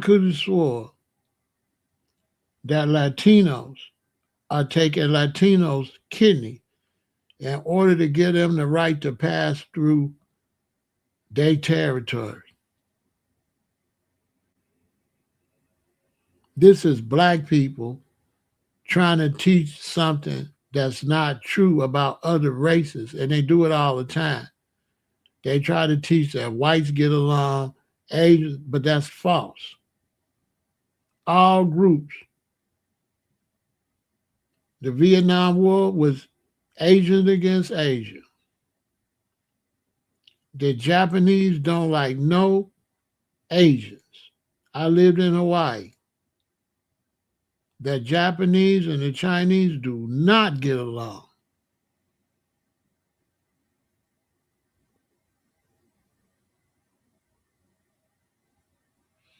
At all. That's all make-believe, and that's the media trying to paint black people like we different than anybody else. That's what they be doing. They try to paint black people. That's what they be doing. Most of the crimes and the violence in this country is white against white. By a long shot, percentage-wise. Because there's more of them, so it wouldn't be fair. But percentage-wise, there's more white-on-white violence than black-on-black. Look it up. That's a fact.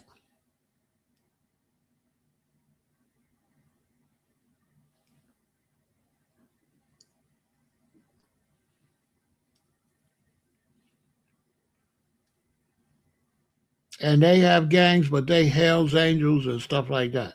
Same thing, though. Go to prison. Go to prison in there with them white gangs. I bet you be glad you in a black gang.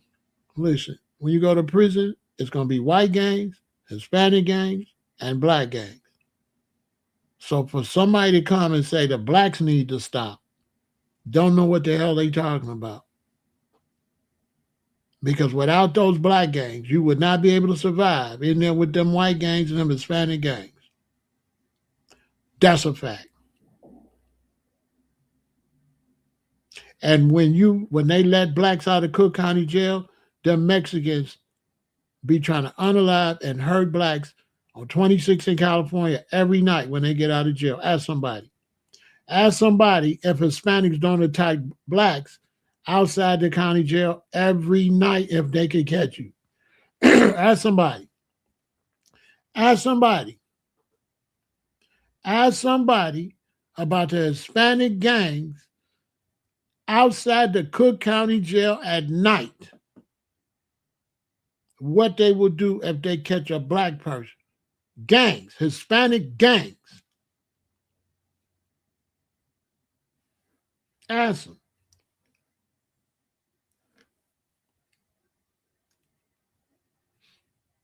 Ask about the Chinese triads. Ask. Ask if the Chinese triad is abusing Chinese people, torturing Chinese people, and extorting Chinese people. Right here. Ask somebody. Ask them about the triad. Ask them. You think it's sweet in Chinatown, huh? You don't think they taxing them?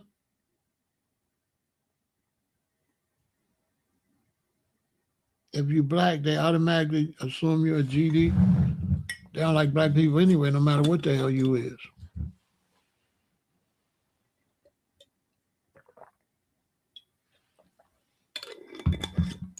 They don't like you. They don't like nobody like you. The guards don't like you. Nobody like you.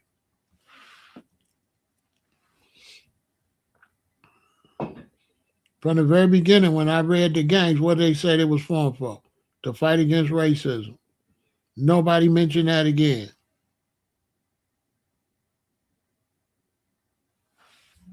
Hey, I'm trying to tell them. I'm trying to tell them when I first started, I brought up why the gang started. Very few brothers that hate the gangs have ever came back and said anything about what I said.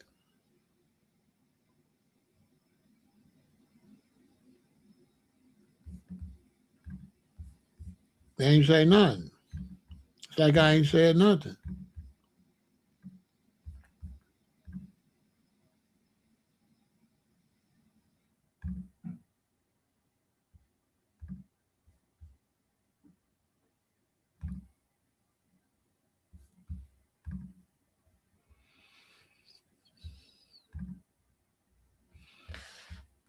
It's like I ain't said nothing.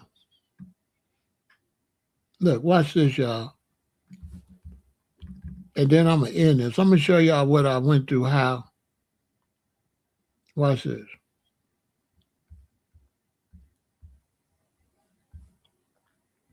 Watch this. Look how they overlook. Look what they overlook. Black gangs in Chicago originated primarily in the early 20th century as a response to racial violence. Never got mentioned again.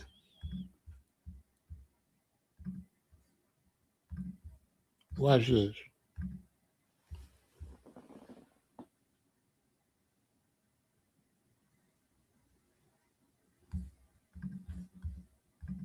Los Angeles.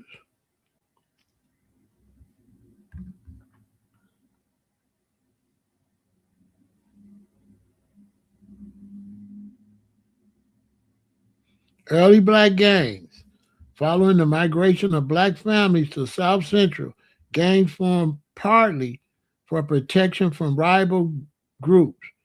Groups like the Bozies existed in the 1930s. After the 1965 Watts Rebellion, many early gangs focused on community, but by the late 1960s, these groups dissolved.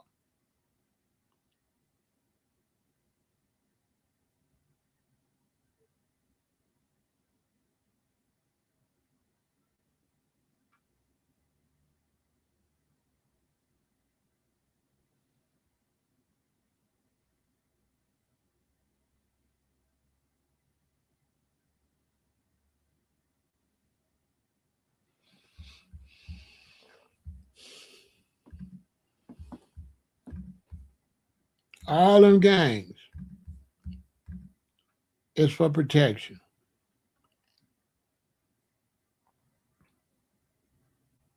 That's what they was for.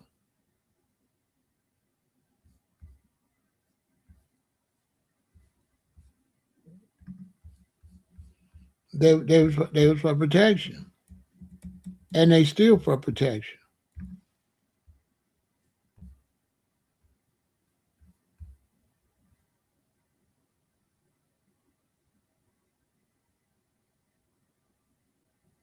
Look, later, black gangs emerged in 1967, driven by school tensions, lack of opportunity, and protection against white intimidation.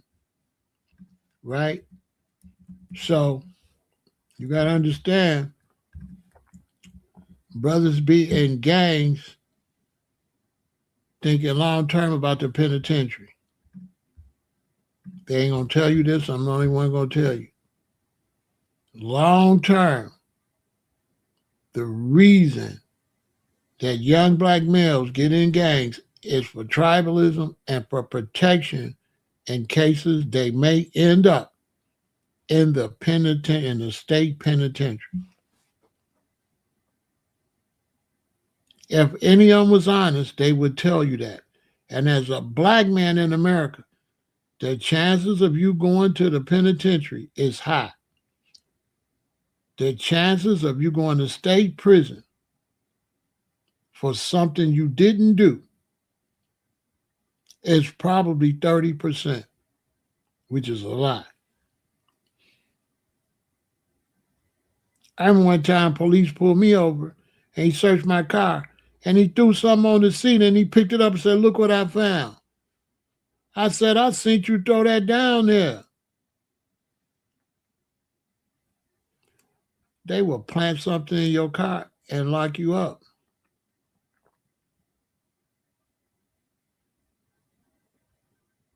The biggest the biggest benefit you get from being in a gang is protection if you have to go to jail or prison. That's an absolute fact. And somebody say, "So you need a gang to protect you?" They gonna say that as if you got to fight one person. So they'll question you and say, "You got to be in the gang to protect you," but then you got the Army, Navy, Air Force, and Marines to protect you. Why don't one American go and fight other countries? You got a military because they got a military. We got a gang because they got a gang.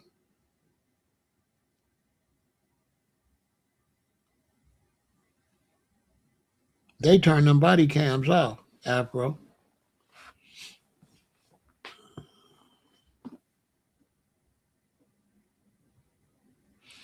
Hey, I'm going to end after this one. So we in the county jail. In the Cook County jail, different brothers got to go to court every week. Now they got a piece of paper they would bring to the deck that you could fill out to go get a haircut. When they would bring the paper to my deck, when I ran my deck, the brothers went and filled the paper out and didn't let the neutrons fill the paper out. So in other words, if you wasn't in a gang, you would not get to go to the barbershop because the gangs take the paper, they run everything, and they all sign up and they keep a fresh haircut. Now, I'm a four-corner horse hustler, and it was my deck because whoever's there the longest is yours because people is in and out. So it's my deck. I called all the brothers, GDs, and everybody and said, we're not doing that. Under my authority, when the paper come from the barbershop, whoever got to go to court that week, that's who go to the barber.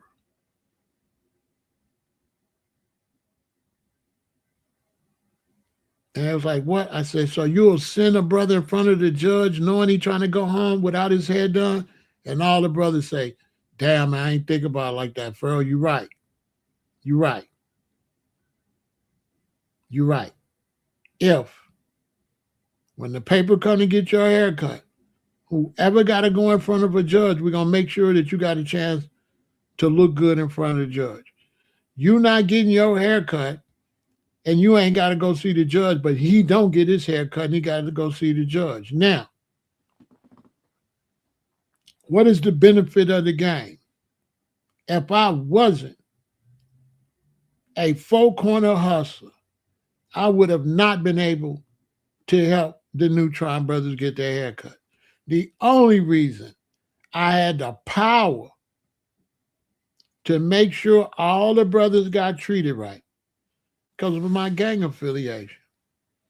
Without my gang affiliation, I wouldn't have been able to help the brothers. Now, tell me, was it valuable for me to be in a gang? Yes or no? Checkmate. And there's a lot of brothers right now that if they seen this, they'll come over here and tell y'all, get off of Pharaoh because I'm one of the ones he made sure I got a haircut and made sure I went on. And yeah, the gangs looked out for me. That we tell you. Because it ain't the gang, it's the member. It's not the gang. It's not the job. It's the leadership.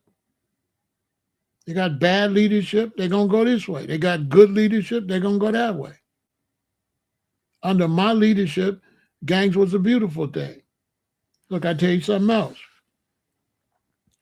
One day we in there, we in the day room. You got the day room, and then you got your little separate cells. They go around the bottom, they go around the top. We all in there. They lock you up at 9 at night. About 4:30, 5 in the morning, they wake you up for breakfast. You have breakfast, they lock you back in there again. You got the day room, and then you got the cells around the top and the bottom.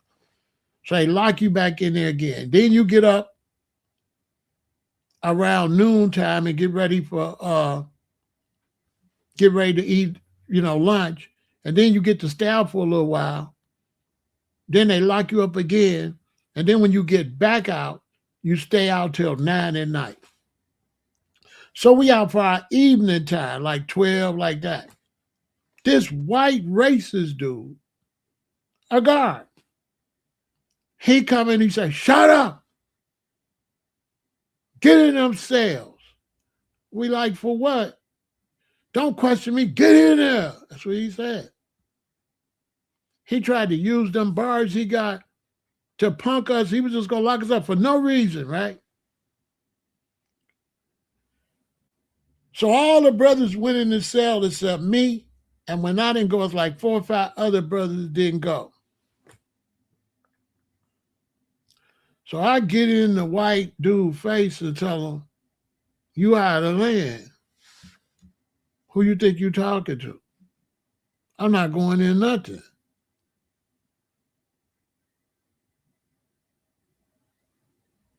He said, yes, you are. I said, no, I'm not. Go get the lieutenant. So after I refused, he went and got the lieutenant. Lieutenant's black. Lieutenant came. I said, Lieutenant, he came in and talking to us like we children, trying to make us go and lock us up. We ain't even supposed to be locked up. Lieutenant looked at the white dude, black lieutenant. He said, you tried to lock them up for what? He didn't have a good answer. Lieutenant said, get out of here. Go out there. I'll talk to you in a minute. So everybody, come on out. Come out. When everybody came out, he sent a new guard. That was cool. But when everybody came out, I told all the brothers that went in, y'all some B words, y'all some P words. Just like that. Only me and 2 or 3, 4 brothers stayed out here. All y'all ran like that, let that man talk to y'all like that. So my attitude, this man coming in and treat you like a little girl, you run in there, don't you ever talk crazy to me in here, because you didn't show me you're not built like that. So miss me with the tough black, bro. I wish one of y'all would. You're not ready to show your colors. Y'all let that man chase y'all in there like that, and it was all unrighteous.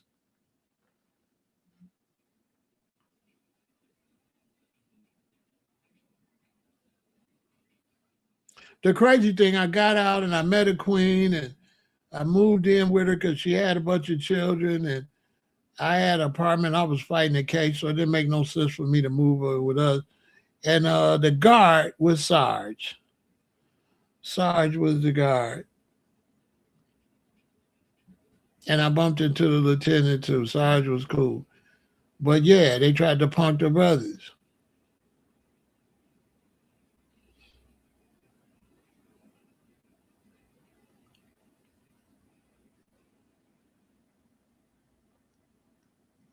The brothers that stayed out there with me, they were strong.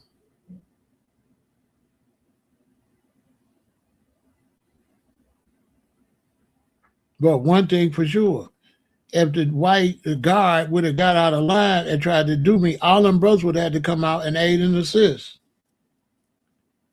Or they would all catch a violation. That's a fact. And so I'm saying all that to say it's a bunch of racism in there. And if you're not organized, if you don't have no groups in there, you can't survive.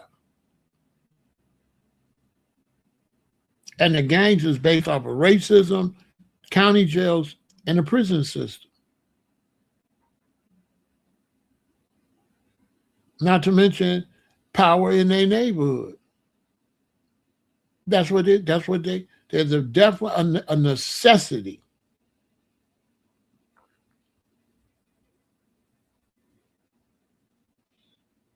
Gangs is a necessity. And any brother there to tell you that gangs ain't a necessity, ask him what kind of power he got. And if he's honest, he's going to say none. So if you ain't got no power, shut up.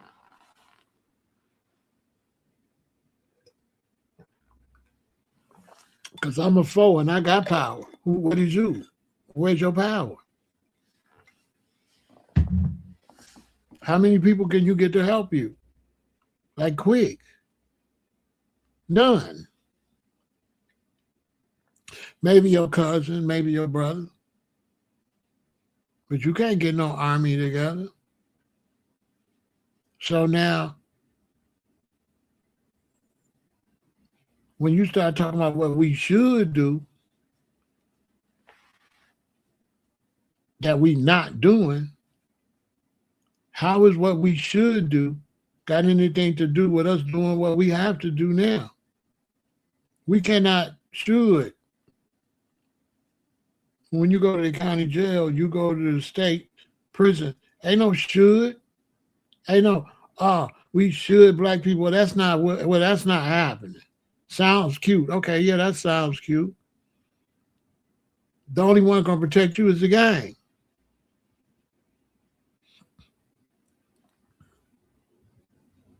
Now, if you're something like Chairman Fred, you can get all the gangs to protect you. This is why they got rid of Fred Hampton, because he had the power to get the main 21, and he had the power to get the gangs to assist the Black Panthers. That's why they got rid of them, because they was dealing with the gangs. The gangs was their backbone.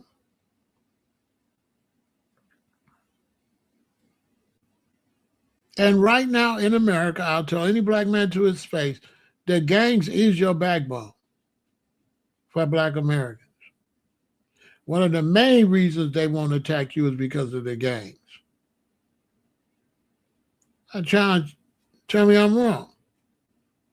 So you don't believe that they look at the gangs as a possible defense for the black people? Y'all don't believe that? Y'all don't believe the KKK and the Nazis and all the white power groups? Y'all don't believe they scared of the black gangs? You don't think they take that into consideration? You don't think that white supremacy groups know that their biggest problem is the gangs. They more scared of the gangs than you civilian brothers. They not scared of y'all because y'all got no rank and file in no organization. Y'all ain't unified. They scared of the gangs.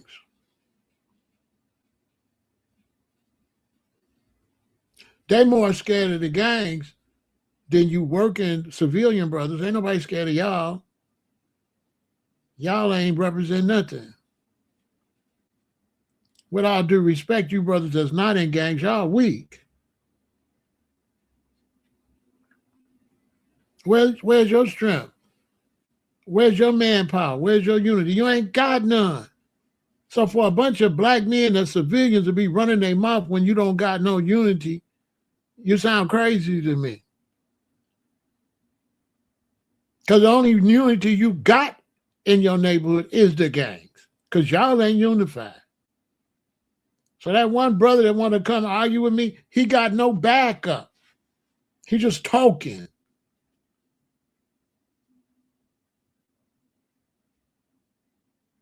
When the situation happened to Rodney King, it was the gangs. It was the Crips and the Bloods out there making noise. Ask somebody. Everybody know they united real quick for the cause. Who was watching? If you was watching it, you seen it. The gangs are the only military y'all got.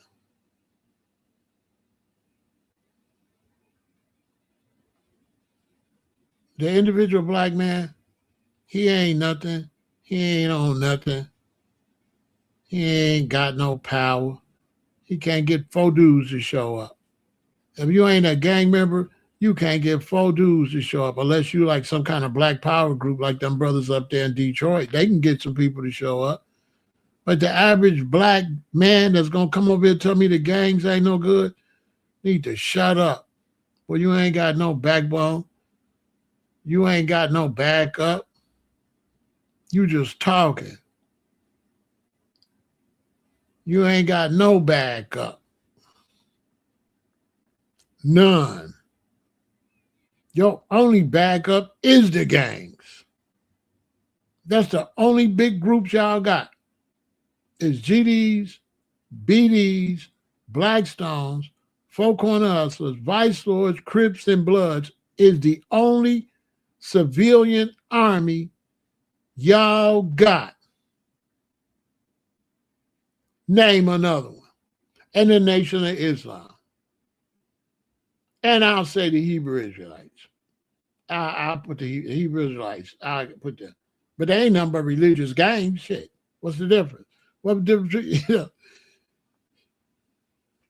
then that's the only backups you got. Regular civilians, men ain't organizing nothing. So when I see brothers that ain't organized nothing, ain't stand on nothing, coming to my chat telling me all this and that, I look at you crazy.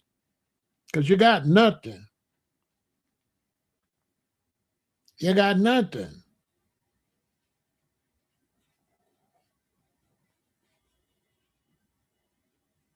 If you get into it with the Blackstones, you'll lose. You get into it with any Vice Lord group, you'll lose. Any Four Corner Hustlers, you will lose. Any GD, any BD, any Crip, any Blood, if you get into it with one of them, you will lose. You do not have no backup. You would have to call the police, and the police will not be able to help you. Not at all. I'm just saying. And if you mess around and go to prison, I ain't going to say you ain't going to be all right, but it depends on what prison you go to.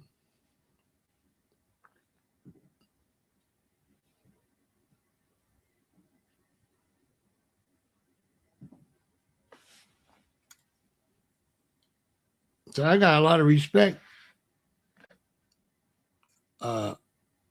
Fred Hampton called them street organizations. That's what he called.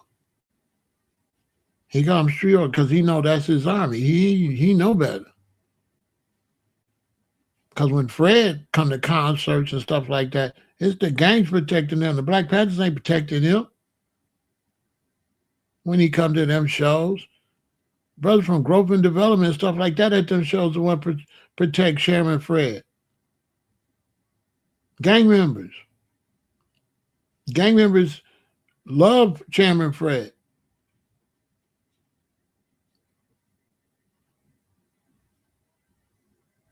So I just wanted to give y'all, the heads up. So try to help change your concept based on when you see these shorties out here doing crazy. Them are shorties. Them are shorties that call themselves gangs and just doing crazy shit.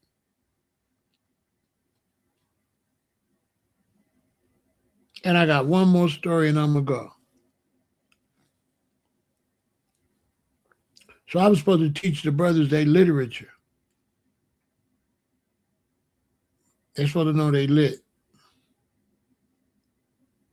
And there was this one young shorty, he about 19, because they put him in there, 17, 18. They lock him up with the grown men. They could put him downstairs in the school wing, but sometimes they have a 17-year-old. So shorty's about 17, 18.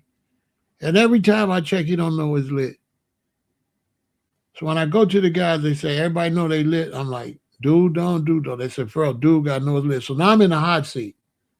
Because I got to make sure you know your stuff, because if you are in a gang and you don't know your information and you go to prison and they ask you your information, you don't know it, they're going to say who you was locked up with. I was locked up with him and him. They're going to send a kite up there and say, dude ain't doing his job because he's sending people down to the penitentiary, don't know nothing, calling themselves this, calling themselves that. So now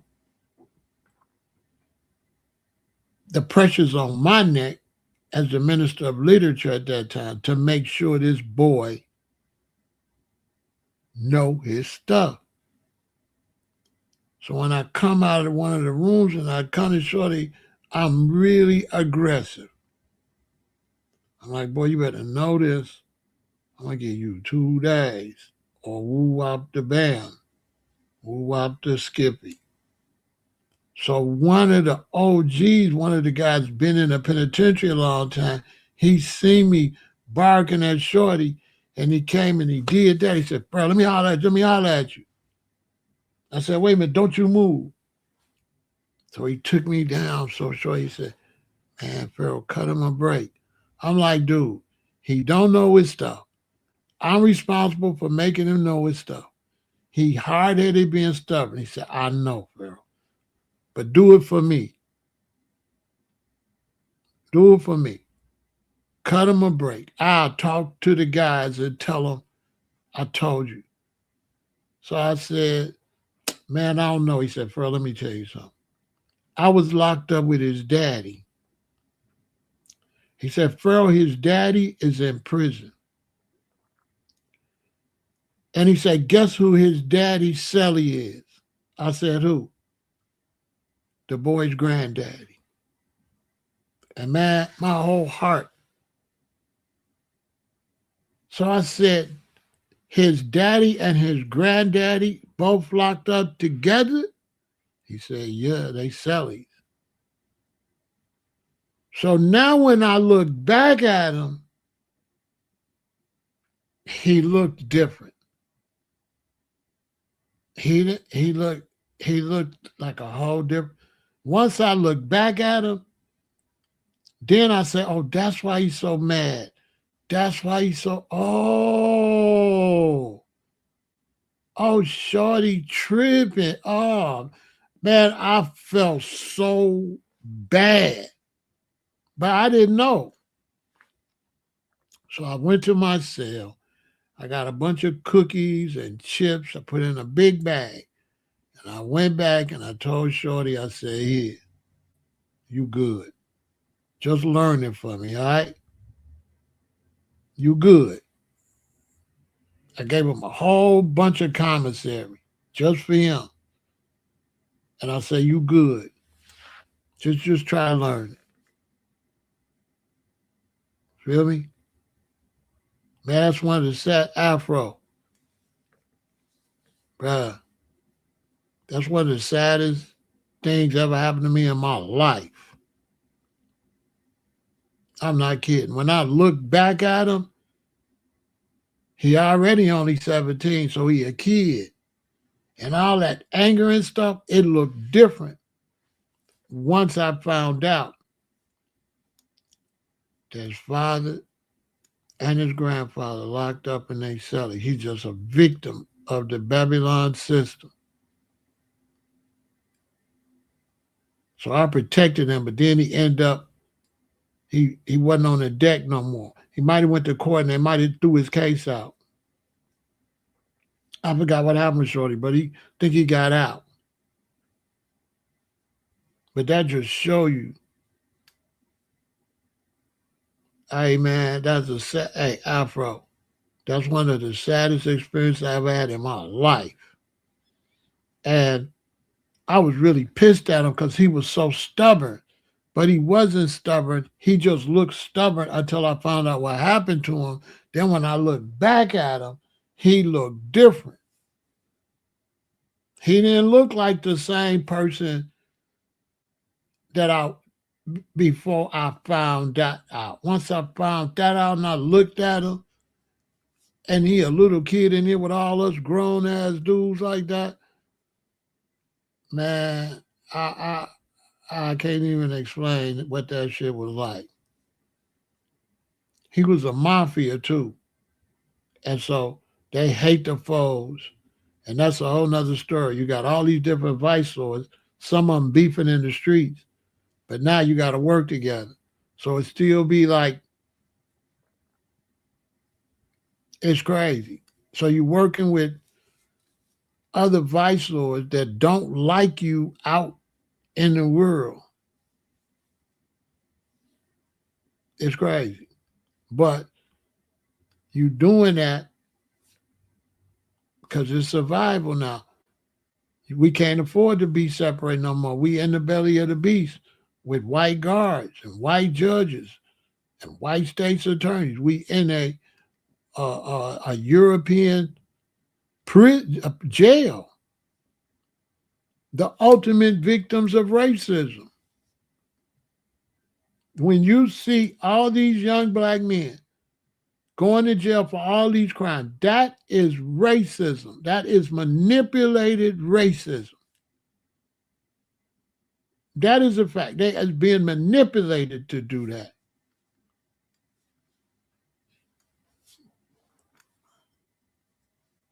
That's a fact. And when they give you that case and you walk out of jail, you can't get no job. So you tell me, if a young person, young black dude get arrested for something and catch a case and he walk out, can't get no job, what he supposed to do? What he supposed to do? Because once they give you that trash criminal record, they basically ban you from getting a job. You can't get an apartment or nothing. Who over here believe that little stuff people be doing to go to jail to catch a case give you the right to deny them somewhere to live or to make some money? So let me get this straight. I do some crimes. I go in front of the judge. The judge tell me I shouldn't do no crimes. I should work and be a productive citizen. But when I get out, I can't work and be a productive citizen. Do that make any sense?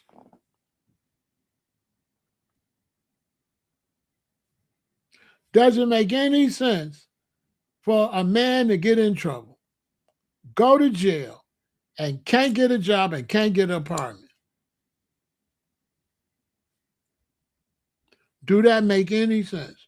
Can't turn his life around if he want to. For many years, you can't drive Uber, you can't do nothing. Do that make sense? So how is he supposed to not be a gang member? How is he not supposed to sell substance? How is he not supposed to rob and steal? How? And how many brothers is over here, came over here getting down on the gangs, ain't gonna say nothing about the system? Because we live in a world, because you doing all right, you close your eyes to your people that's being abused. That's what brothers was over here doing. beating on their chest because they doing all right and don't even know what other black young men and women go through. You don't even know that until one day they charge you for something that you didn't even do, and you end up with a criminal record, and now you crying like a baby, and now you find out what the other brothers went through. Now you gotta do crimes. So now you get another criminal record. So people say, well, you was doing crimes, but they don't know you was doing crimes because you had a fake crime and they took away your right to live, your right to earn some living. So what the hell are you gonna do now but crime?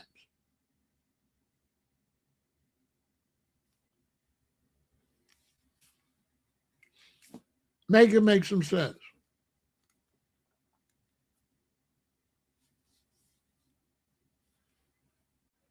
Once they put them bullshit cases on you, you can't get a job or nothing.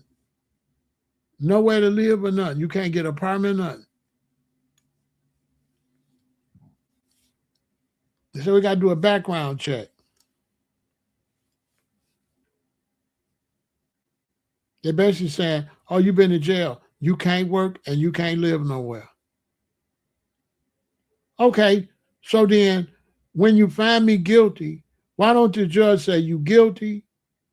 You get 2 years probation, and for 10 years you can't work and you can't get no apartment. Why don't say that? That's your sentence. Why they don't add that to your sentence? When you sentence these young men, why don't you sentence them to however much probation or jail time and no job for however many years that and nowhere to live? Why don't you sentence them for that? Because that's the sentence. Tell me I'm lying. Your sentence ain't no housing, no job. That's your sentence.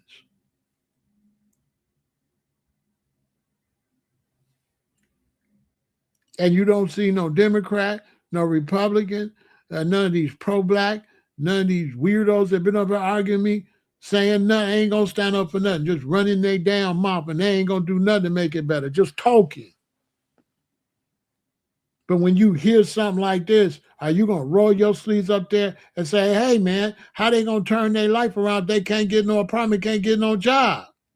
But you'll say, Pharaoh, they need to get out of gangs. So you'll say they need to get out of gangs, but you won't say they need to be able to get a job. Do that make sense? Do that make sense for you to say they need to get out of gangs, they need to stop selling substance, but they can't get no job because of the past crime? So you're saying they should turn their life around when they can't turn their life around? Is that what you're saying? Is that what you said, Pharaoh? They should turn their life around, even though they can't turn their life around. So somebody asked me, would I want my son in the gang? Would you want your son to be accused of shoplifting or something like that, be charged for it, and not be able to get an apartment and not be able to get a job? Would you want that for your son? Don't worry about my son. What about your son? Would you want your son to commit a crime and be sentenced to 10 years no job, 10 years no apartment until that stuff come off his record? And that can happen just from crimes. He don't have to be in no gang for crimes. Let's get that part straight. Crimes have nothing to do with gang. You can do crimes without being in a gang. You can do crimes without being in a gang. And whether you're in a gang, if you're not in a gang and you do a crime, you can't drive for Uber, you can't drive for DoorDash, you can't drive for Instacart, and you can't get no apartment. And you're not even a gang member.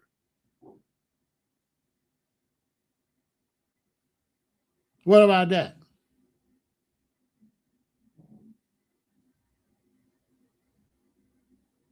Your son young, he 23 years old, he got a girlfriend, her ex-boyfriend threatened him. Your son go get a gun because he's scared. He don't got no right, he don't got no lights or nothing. He get pulled over with the gun. He get found guilty, but he got the gun to protect himself from another dude. They find him guilty. He can't get no job now. He can't get no apartment. And he's not a criminal. He had the gun for self-defense. Now he's got to be a criminal because he can't get no job and he can't get no apartment.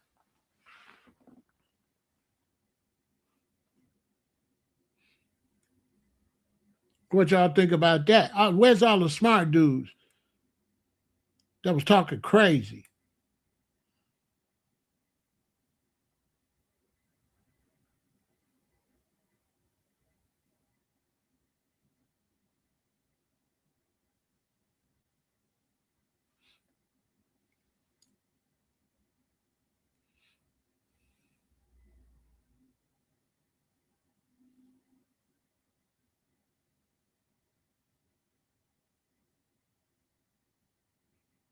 If you're on the deck in the county jail and you've been accused of rape,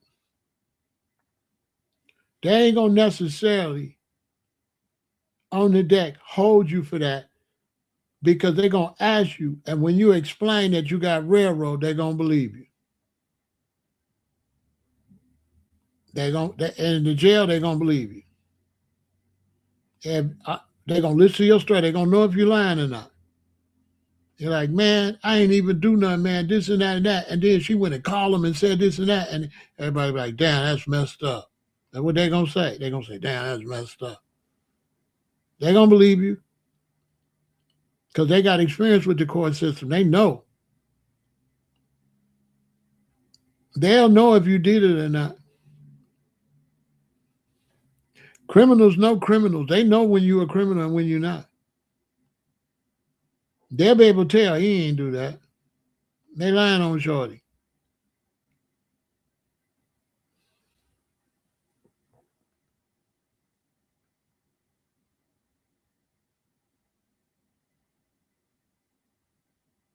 They ain't gonna necessarily believe that. There's too many of them been railroaded. The first thing says, man, my baby mama did that to me, man. It's just they didn't believe her. Oh, he gonna hear all kind of stories. Especially when it comes to false accusations from a woman and you in the jail and you say that, that ain't gonna sound foreign to them. Yeah, that's not gonna sound like make-believe. Real talk. They're not gonna sound like make-believe. They're not gonna jump to the conclusion that he really did that. They're gonna need some type of proof that he really did that. They really don't jump conclusions in there. They don't just jump conclusions based on what the court say. They don't necessarily like the court or the police, and they do not believe everything the police and court say, and they definitely ain't gonna believe what no woman said necessarily unless they got some kind of evidence. Because there's too many men on there. Baby mama call the police, say, hey, look, I got back from a trip to take care of some business, and my ex, I had a new queen. My ex at that time had to go do some court appearance in LA, and she had to go.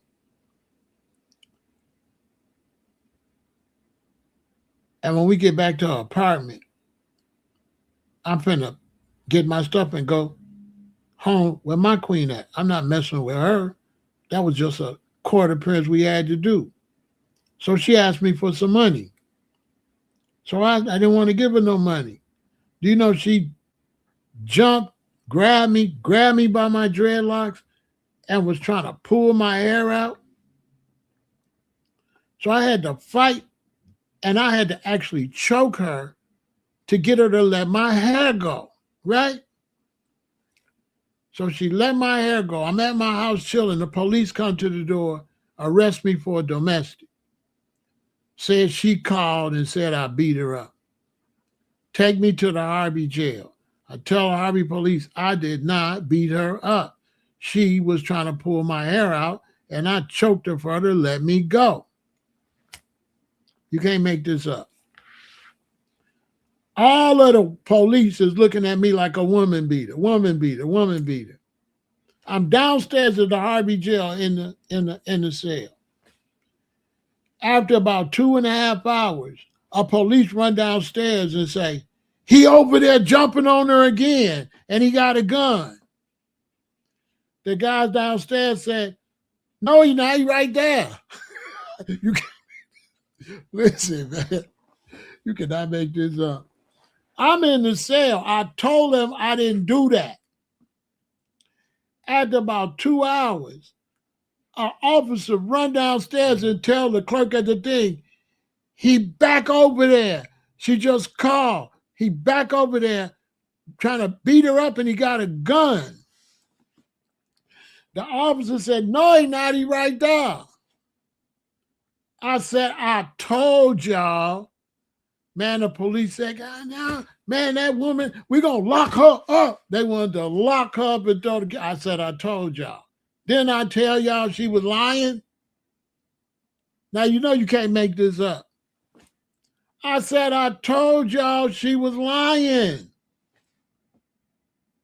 That woman said I was over there beating up and had her gun. and I was still in jail for the last lie.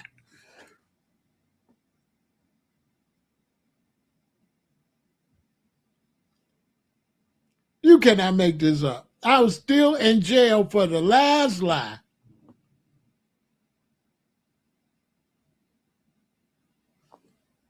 She said I was over there beating up and I had a weapon.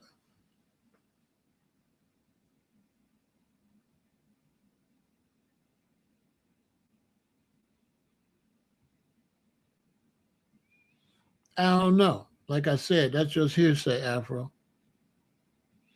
If I wouldn't have been down there, they would have believed her and they would have came and got me.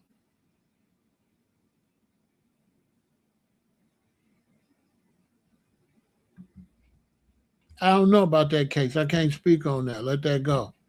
That's all just hearsay. So I can't speak on hearsay.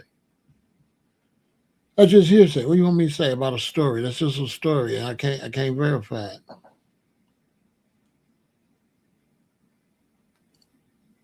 Like, I can't verify that story. It's a story. I can't say it didn't happen, but I can't say it did. So I don't know what to tell you. And I didn't say they would believe him. I said they would know if he told the truth or not. Because I don't know the story myself. That's just hearsay. I don't know. When it comes to crime and stuff like that, if we don't know, we don't know. We don't speculate on crimes. You know, that ain't nothing I'm going to speculate on.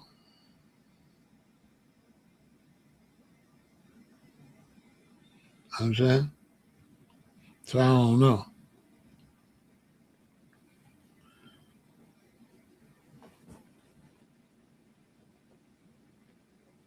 All I'm saying is I had a false claim put on me, so that was my point. The last story was my point is that people say all type of stuff. So it could be false allegations or it could be real. Who knows? I don't know. So I'm not really going to give no. I can't let nobody tell me a story and then give an opinion on the story somebody just told me. I got no information or nothing. So, I mean, you put me in a situation, what do you want me to say? I don't know. I don't know the story. I don't know nothing. So it's really nothing I can speak on. I can't say you should do this or that because based on what? What kind of input you wanted from me on that? I mean, what do you want me to say?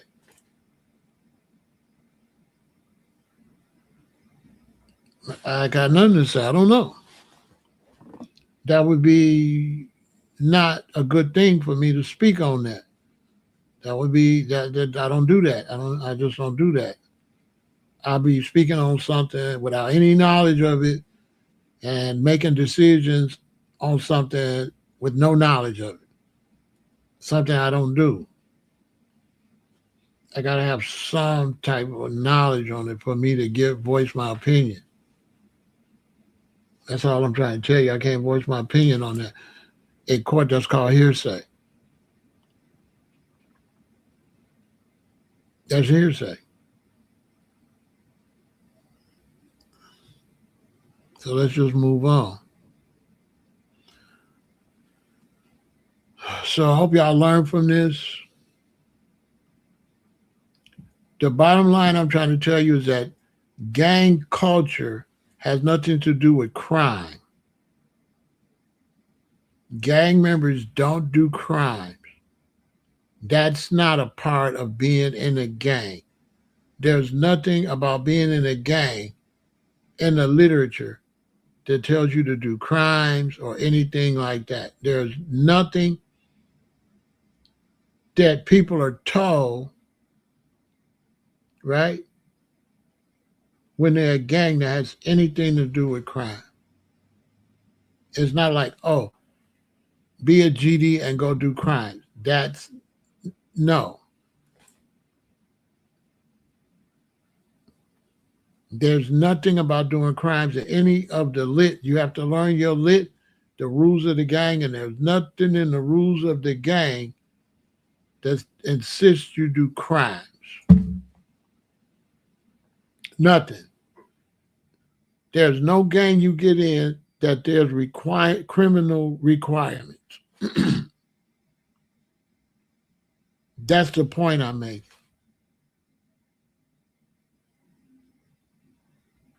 Actually, all the literature tell you to be a stand-up citizen in your community, really. And so when they take people that's in gangs that are doing crime and try to associate that with the gang, it's false. That's why the police, right? That's why the police, Afro man, don't go arrest the gang members. Because you can't arrest gang members because it's not illegal to be a gang member. It's not a terrorist organization or nothing. There's nothing illegal about being in a gang. That's why there is so many gang members.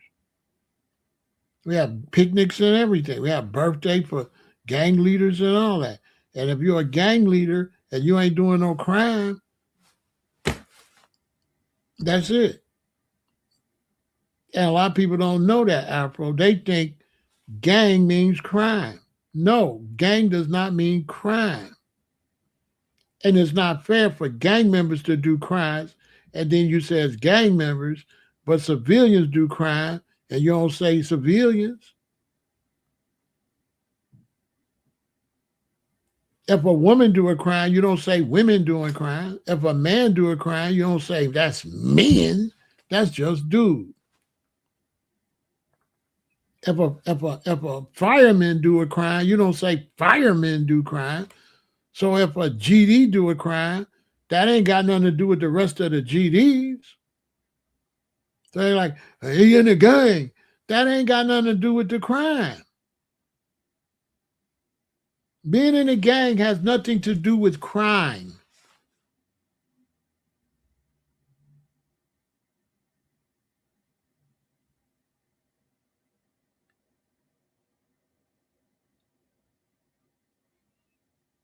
That's the only point I'm trying to teach my audience. Being in a gang member has nothing to do with crime. And a lot of these shorties on the street don't really know they lit. And the county jail is the only place where we can keep them sit still long enough to learn their literature. Because they don't really know it. They really don't label gangs as a criminal organization. They'll only label a crew as a criminal organization. So if I'm a four-corner hustler and I go get in the building, we start serving, they gonna label my crew as a criminal organization. And they're gonna say we're four-corner hustlers, but they're not going to label the four-corner hustlers as a criminal organization. They only gonna label the Four Corner Hustlers that was criminally organized as a criminal organization. I'm in Chicago, I read it all the time. They can never say the gang. They have to say that group. So when they come on news, they got to say it was a group, so-and-so doing this and that and that. And typically, that group will call themselves the La La Foes. So they'll be like a group known as the La La Foes. They can't say Four Corner Hustlers because a lot of times these groups, they get another name.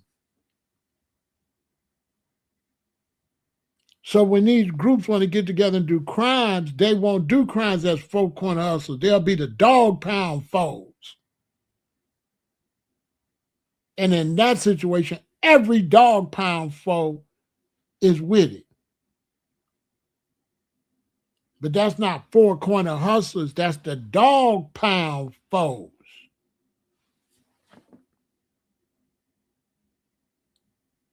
And them the only ones that can bust. They just can't go around and bust all the Four Corner Hustlers. They got to bust the ones that was in that building doing that. You can't go bust me, and I'm on the south side, I'm a foe for some Dog Pound foes over on Madison, way on the west side, that had a building doing something. We don't even know them. So I'm trying to help the civilians meet because they don't know that kind of stuff. And when they hear, oh, it's a group and they was Four Corner Hustlers, they don't understand. No, they is a specific clique that the feds and the DA investigated, and they did all that. That's not the gang. That's not the gang. The gang don't even know them.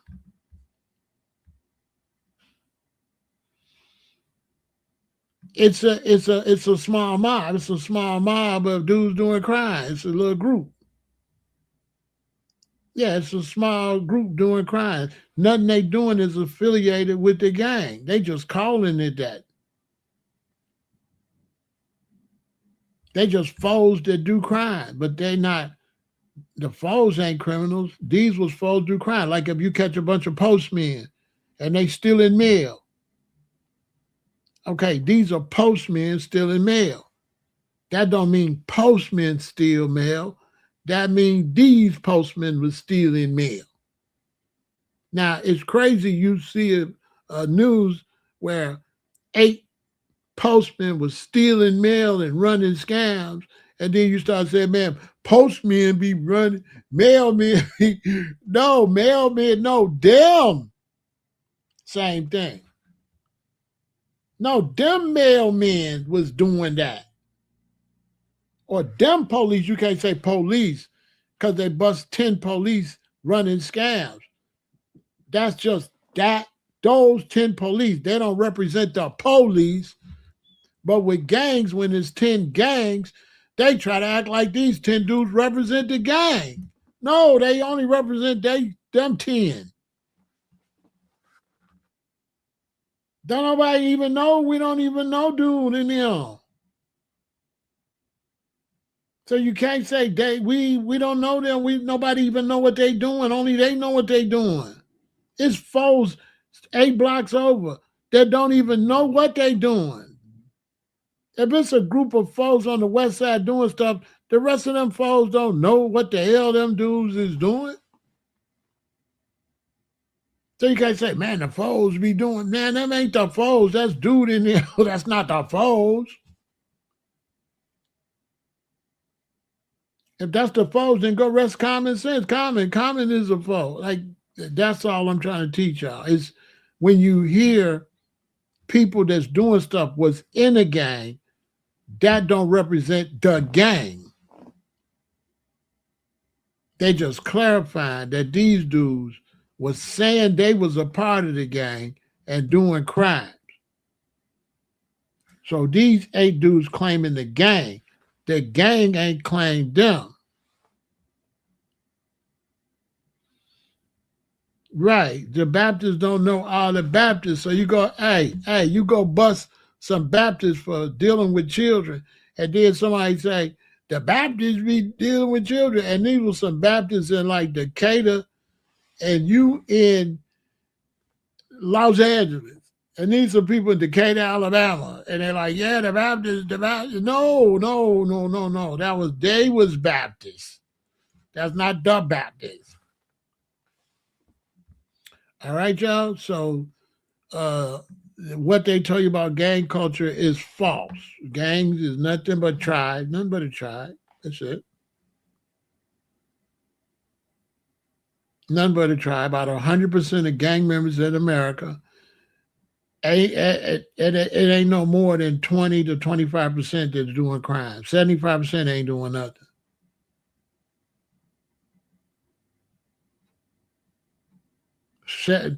And out of that 75%, a good half of that 75% is entrepreneurs and got their own businesses. Because a lot of gang members are entrepreneurs. They music producers, they rappers, they musicians, they videographers, stuff like that. Raise dogs. They got dogs. They got them, they got them Rottweilers. They got them Corsos. Yeah. They got car washes. That's what they be doing. That's what gang members be doing. Jobs and entrepreneurs. Most gang members got jobs and it's entrepreneurs.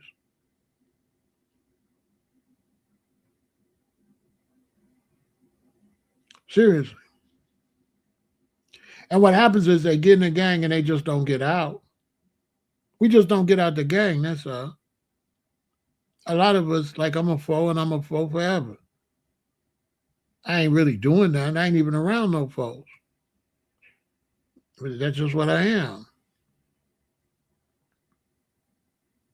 So you don't like never feel like you got to get out of it because it ain't no requirements. Ain't nobody coming to your house. Pharaoh, you a foe. You need to come to foe stuff. It don't go like that.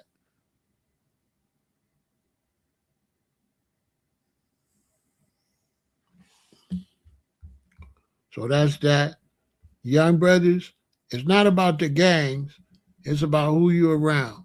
So if you're young, it's not about gangs. It's not about if you're in a gang or not. It's about what are the people you're around, what are they doing?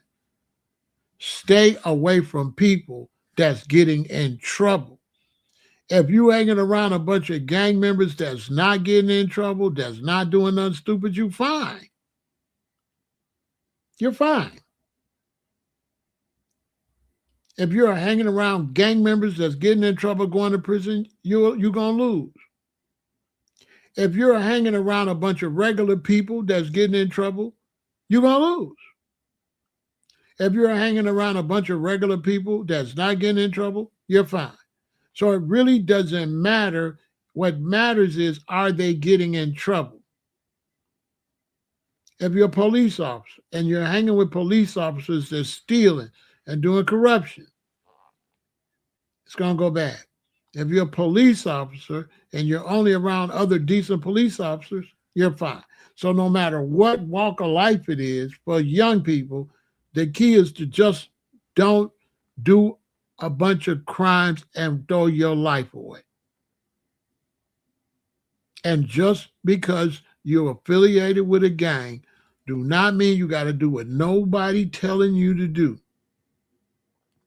And just because you don't like what the gang members you around are doing, you don't have to quit the gang. You could just stay away from them, go get an apartment, and they just don't see you. And you can still be whatever you is.